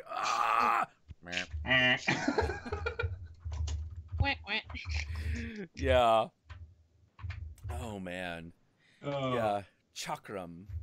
Yeah, Chakram. Yes, Chakram. I'm sorry, I'm sorry if I slur my words when I get excited. The big Xena weapon. It's so early in the morning. Looney Tunes is playing. Oh jeez. Oh, all right. okay. We should sign. Probably, sign off for the morning, evening, day, whatever. I'm gonna get some sleep and finish my video on science is the new religion. You gotta be fucking shitting me. I'm gonna fucking punch you in the face. I will look forward to this. Yeah, it's a long one. It was very easy to do, but the problem is it's long takes of me fucking losing my mind. Oh. Because it's very rare. This thing is very rare. It's very rare that you see a video that gets religion, physics, and mathematics all wrong at the same time for 12 minutes. That shouldn't be. No, it shouldn't. This should not. Nothing about this should fucking be. And it's one of those things. And it all started because like someone is like, "Hey, have you seen this thing?" And I'm like, "Well, what is it?" It's like it's another like YouTube magician. You guys seem to be popping up everywhere. And I'm like, I've always been ahead of the curve. And fucking I watch this thing, and it is Motherfucker is basing his weird fucking... He's got this weird philosophy called Hyperianism. And I'm like, what the fuck is that? No. What the fuck is this? What? I've heard. Oh, you okay, so you know this. This is bullshit. It's complete bullshit. It's like a guy fucking read Conan the Barbarian and Deepak Chopra and then got that wrong. Like, I don't But know. combined the wrong from both of them into combined the wrong from both of them and then just threw Pythagoras in for good measure. And you're like, what the fuck am I looking at this? Because, you know, Pythagoras was a magician. Well, math magician. Pythagorean theorem, bitch. It's like, well, Pythagoras was a magician. I'm like, yes, of numbers. No, that was the legitimate magical. That's considered magical. These people go on about how Pythagoras led a religion, and there was a thing about that, and I was like, no, not really. They were mathematicians and musicians. Yeah, that's the thing. They were considered really weird in their day because they were like, how to put it? They were kind of like, imagine if being like a Linux geek also carried with it a semi-religious connotation, as opposed to just a fucking get over your fucking operating system connotation. But but these people, they're like, no, it wasn't semi. It was a completely religious connotation, and they were his disciples. And I'm like, no. Yeah, that's not really how they operated. They believed in the divinity of numbers, absolutely, but they didn't have a fucking liturgy. This wasn't a thing. yeah, they didn't like hold services. They were a lot closer to the alchemists, which is just like, hey, we think we found God in this one activity. This in this thing that we're looking at, and we call them numbers. And we take material, we put it through 8 stages. Jesus. Yeah, it was a bit more like that. where they're just sort of like, all right, I'm going to tell you the secret of the universe. The sum of the square of the hypotenuse is always equal to the sum of the square of the other two sides. Like that was Pythagoras. That was them. They were like, wait, did you guys ever notice that there are two types of triangles? Equilateral and isosceles. You're blowing my mind. Yeah, this was like a big deal because they believed in the divinity of mathematics, but they weren't Did they watch priests in Did they watch in the Guillermo del Toro's Geometria too many times, maybe? Well, you mean the guy who did Hyperionism? Probably, because I don't know how to explain it, because it's like, okay, there's no logic. There's no logic. Yeah, there's absolutely no logic, you know, because he makes the jump from Pythagorean. He calls it Pythagorean Illumism for what? God damn it, Pythagorean Illumism. Oh God. There's a book. There's a grimoire, The Order of One. There's a fucking nope. Shit, we've gone too far. Yeah. Which he also equates with Gnostic Illuminism, also known as alchemy, and with the Bavarian Illuminati. And now, of course, the thing is there is a relation between all these things, but he gets them all wrong. And because the relationship is very simple. Pythagoras discovered mathematical formulas that could be used in building. So this created, eventually, the hundreds of years later, gives rise to Freemasonry, because they're like, hey, we understand the magic of numbers. We know how to stack shit. In other words, this is geometry, children. Geometry, yeah, like geometry. We figured it out. And I'm looking at pictures of this guy. I'm looking at him. I'm like, and of course he dresses like a fucking inverted Marilyn Manson. Of course. Yeah. Of course he so does. obviously someone was going to bring this to my attention. It was just a matter of time. You know, I'm honestly shocked it didn't happen sooner, but I think, honestly, this video is the one that blew up, so this is the one everyone paid attention to. Oh, God. Cult of Dreams. What the fuck? No. Oh, man. No. Like, I don't know how to say it other than you want to watch a man get everything wrong. That channel. There you go. It's everything. Everything's wrong. Nothing is right. I don't even know if he spells. I don't even know if he spells his name right when he writes it down. You know, I don't know if he sleeps under his covers like he should, or if he gets that somehow wrong.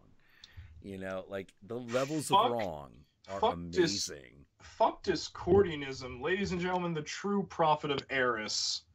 Fucking confusion and discord, no logic in sight. I actually refer to him as the Black Serpent of Untruth, the dissolver of all things. Dissolve. Behold, we have found liquid paper. He erases our knowledge. Yeah. What was known is now unknown. Yeah. Yep.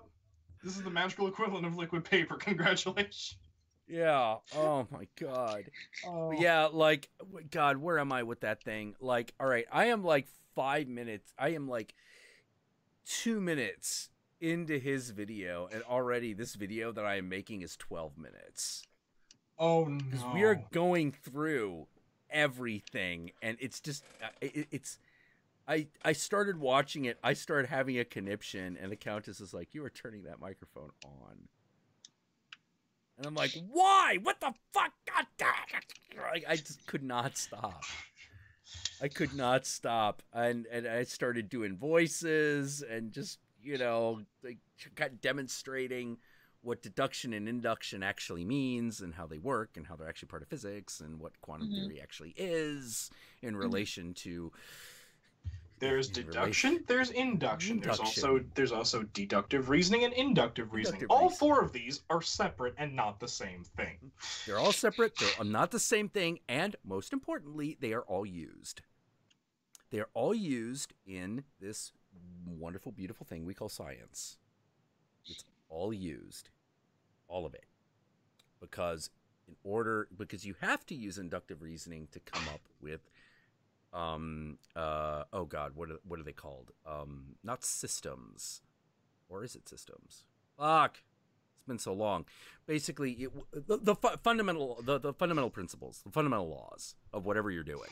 Yeah. You know, like laws of chemistry, laws of astrophysics, you know, laws of physics, laws of quantum physics, like, you know, those are all induced based on things that you have deduced. Oh, this fucker wrote a book called Book Zero, and it's that picture of his fucking hand up like this with the goddamn square.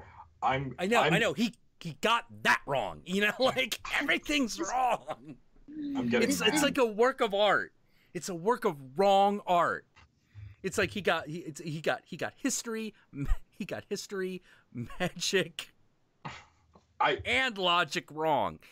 It's amazing. No, I've never seen anything like that. I get it. You know what it is? What? It's metaphysical Dadaism. Kinda is. That makes it because it's not so normal that it's not Dada, and it's just shitty enough. It's just shitty enough. It can't really be anything else. Yep. This is metaphysical Dada. Yeah, it's still crazy. It's super stupid. Put this man's videos next to Duchamp. I know. And it's really weird. Like, if you ever watch a whole one of them, I don't even know what to say. I don't even know what to say. I did it. You will all do it with me, because I'm going to take you there. We're going to you're going to watch my mind melt. As soon as this fucking call ends, I'm going to go over there to my bed. I'm going to lay down, and I'm going to want to take an hour's worth of nap. I'm going to want to do that. But instead, you're gonna watch. I'm gonna watch this train wreck, and I'm just gonna stare at the screen like this, like fucking Jack Nicholson at the end of The Shining. Yeah, exactly. In my head. God damn it, Jack. God damn it, Jack. God damn it, Jack. God damn it, Jack. God damn it. What if you? You want chicken nuggets? I don't know how to say it, other than like. He calls it Hyperionism. What? Someone get this boy to an etymologist right now. What the fuck? Hyperionism. Take it to Bones. What the fuck? Oh wait, wrong doctor. Fuck? Someone dissect this man. Okay, Bones will do it then. How does this work? Like, this is one of those, well, like, this is the thing that's really, like, that kind of separates, like, shamanic thinking from pure intellectual thinking. Shamanic thinking, as long as it feels right, is right. You know, when you get right down to it, like, is that going to give you the secrets of the universe? You can be able to build cars that way? No. You know, but you can help make sense out of people's lives. Yeah. Which is kind of what it's about. It's proto-psychology. Yeah, it's proto-psychology. You know, there's a lot of, like, playing tricks on people and getting them to relive things and just be like, hey, it's okay, you know, you lived through it once, you'd be fine. You know, tricks like that. For some reason, the human mind is just does that shit. But here's the thing. When you start getting intellectual about it, now all of a sudden you've introduced this concept of, which is really important, which is being wrong. Like, just getting shit wrong. You know, the feeling doesn't matter anymore. Now it's whether or not you got shit wrong. And this is just wrong. Everything about this is wrong. I am waiting, and now it's really frustrating because you could see how it's perfect cult leader speak. It's fucking perfect because everything is just on the verge of making sense. But everything just is on the verge of hanging together. But never the twain shall meet. Yeah, but it never actually does it. You know, it's perfect cult leader talk. And the problem, and which is why it also pisses me off, because like I said before, like this is ethically everything I don't allow myself to do. Period. Why? I don't like it, and I don't like doing this. I don't like doing this kind of thing, but that potential is always there. You know, it's one of those. Hey, it's like when I found the magic, like, it's like when I discovered the magic, like, what do you call it? The self-esteem destroying equation. The female self-esteem destroying equation. You know, which is compliment her on one thing, insult her on another, ignore her for an hour, and then give her attention. Done. Bam. You know, like, boom. Now, the problem, now that will work. It will work like a fucking charm. The problem is, oh my God, what have you done? Also, you're gonna get punched. Yeah. It's not good. It's not good. You're just fucking with this poor person. You've entered, you've sacrificed your humanity, and you've entered into the realm of the monster. Yeah. You've entered into the realm of the monster, and worse than that, here is the real horrific part. You have not only destroyed a person, you have also, whether you realize it or not, destroyed your desire for that person. Oh, it's bad. It's bad, and I see people do it all the time, and people don't realize how bad it is. You know, and that is one thing I don't like hurting people on that level, and if the additional downside is my desire is also corrupted, fuck that. Fuck that. No. No way. That's when selfless and selfish are in alignment to say, fuck this. Yeah, fuck this. That's a terrible idea. And yet that's kind of one of the things that pickup culture is based on. You know, which is why I don't like pickup culture. You know, I don't like it at all. I find it to be really irritating, and it's because it's fucking douchey dudes, and some of them really fucking pathetic, by the way. Yeah, by the way, bear in mind, pickup culture is all about selling you pickup culture at the end of the day. It's not about teaching you anything. It's about selling you pickup culture. At the end of the day, that's what it's about. It's about money. It's about making the guy selling you the pickup culture identity money. That's all it is. It's a cult. You know, it's a fucking cult. It uses cult logic. It uses cult tactics. And it teaches you cult tactics to use on other people while using them against you. Duh. You know, it's a never-ending chain of bullshit. It never fucking ends. They do have one thing right, though. One thing that I heard one of them say, where I was like, you know what? Actually, that's true. That is extremely true. You're right about that. Broken clocks work wrong right twice a day, it seems. Which is this. You don't go to a party to have fun. Go to a party to create fun. Yeah, be the fun. Yeah, be the fun. And that will get you really far. That will get you farther than you could possibly imagine. You know, and it's good. And that's something everyone will appreciate. You know, and it's not a lie. Nope. You know, all the stuff, all the negging shit and all that crap. Don't. Like, you're sacrificing your ability to have a relationship with someone. You know, and I don't mean with that particular person. I mean just period. You know, because the more you look at people as things to be manipulated, the less you see people. Oh God. Oh God, even just getting a glimpse of that was just like, no, I can't do that. No way.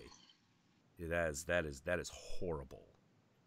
You know, and of course I have seen people who've totally done that, and it's like, do they get laid? Oh yeah, do they? Are they ever in happy relationships? No, they are not. No, they are not. That never happens. You know, because what what you think that fucking pigeon don't that fucking that chicken don't come home to roost? Fuck yeah, it does. Fuck yeah, it does. You know, I see it all the time. They're like dudes that I was so jealous of, like back in the day when I was like a young, you know, when I was the young buck, and they seemed to have all the skills. But yeah, are any of them like in long-term relationships? No, none of them. They're all bachelors.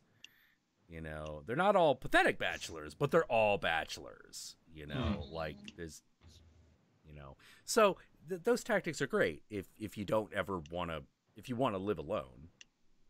You know, essentially, you know, like that's the price.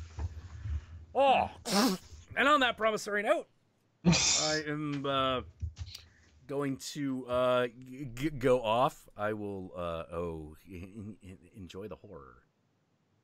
Enjoy the horror of